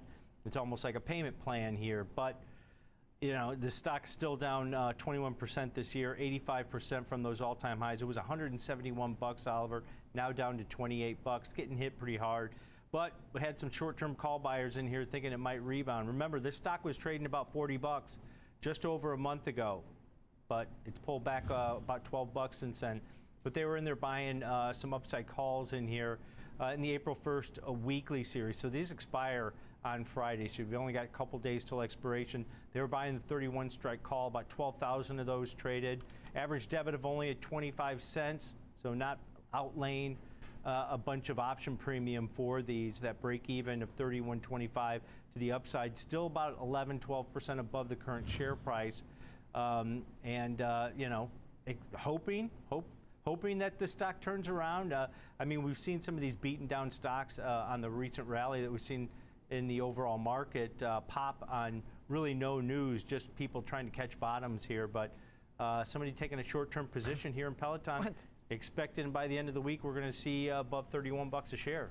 Okay, all right. So buying a dip, you know, I will say 9% is kind of, you know, chump change for a stock that's done a lot worse than that on plenty of instances. 15, 20, 30%, you know, so it's not like, I guess it's the end of the world for traders that were looking at 20 bucks just a couple weeks ago. All right, so Bull here trying to take a stab at a company under pressure. What about for Delta, Tom? The reopened trades are actually doing all right today. Delta's only down 50 bips. We mentioned Host Hotels breaking out the last couple sessions, so maybe there's some bullish appetite here. Or are you going to tell me someone faded this one that's actually working? Well, think about it. Delta's now positive on the year, surprisingly, still off about 20% from year-ago levels. But if you look at some of the commentary on earnings reports out of RH and then the downgrade on Wayfair, people aren't spending money on things anymore. They're spending money on trips, right? Yeah. And look at that chart over the last couple of weeks. You're seeing that not only in Delta, but all the airlines, cruise lines rebounded pretty strongly, not only with the overall market, but that demand that's out there for travel, right? Up about 3.5% this week, but failed at its 200-day moving average. That might be key here today, Oliver. But, you know, they're trying to get the mask mandates dropped. Jet fuel, big one here, Oliver. It was about $2.30, $2.20 a gallon last year at this time. It's expected if oil's trading about 110 bucks a barrel, the ratio, like 3% of that is equivalent to a gallon of gas. It's supposed to be about $3.30, so that hits margins immediately. But as you know, you just traveled. Airline tickets are just triple what they were at the start of 2020 or in 2019. As demand's up there, capacity's pulled back a little bit, but somebody trying to buy some longer dated calls in here. Trader came in and bought 10,000 June 45 strike calls for a debit of $1.12 earlier in the session. That break even of 46.12 over the next just under 80 days. So about 2.5 months in this trade where they expect this stock to rally.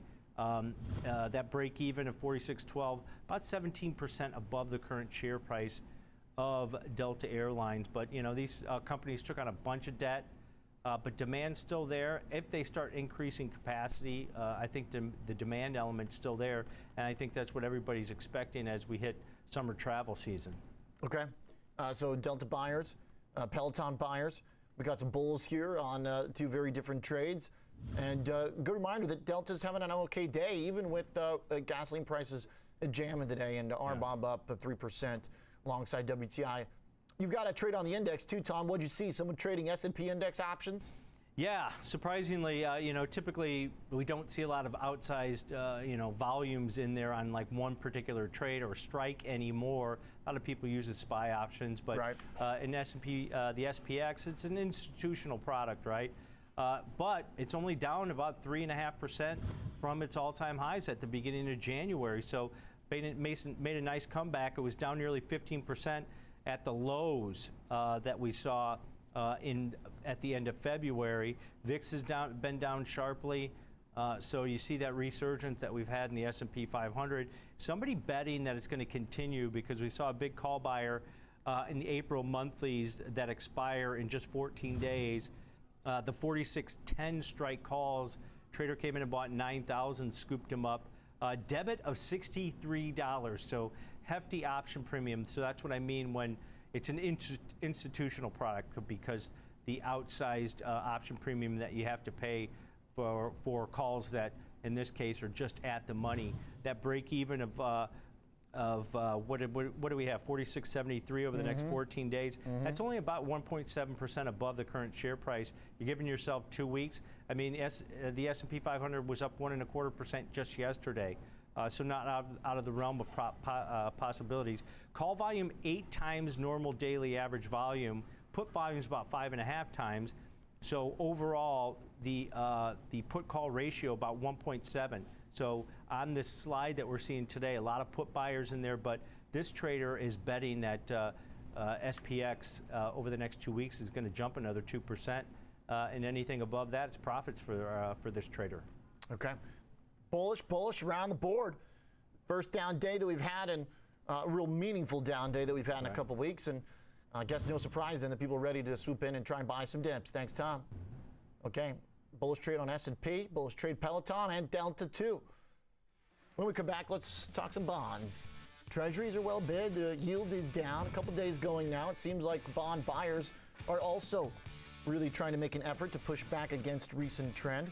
But will they get far with employment around the corner on Friday after a beast jobless print last week and a pretty good ADP today?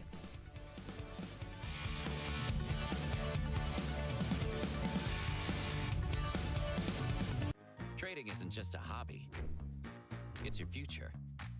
So you don't lose sight of the big picture, even when you're focused on what's happening right now. And Thinkorswim is right there with you to help you become a smarter investor. With an innovative trading platform full of customizable tools, dedicated trade desk pros, and a passionate trader community sharing strategies right on the platform. Because we take trading as seriously as you do. Thinkorswim by TD Ameritrade. Trading has changed forever as a new generation of investors make their impact on markets. It's more important than ever to navigate through the frenzy of meme stocks, IPOs, tech. And that's where we come in, discussing strategies and example trades on trending names.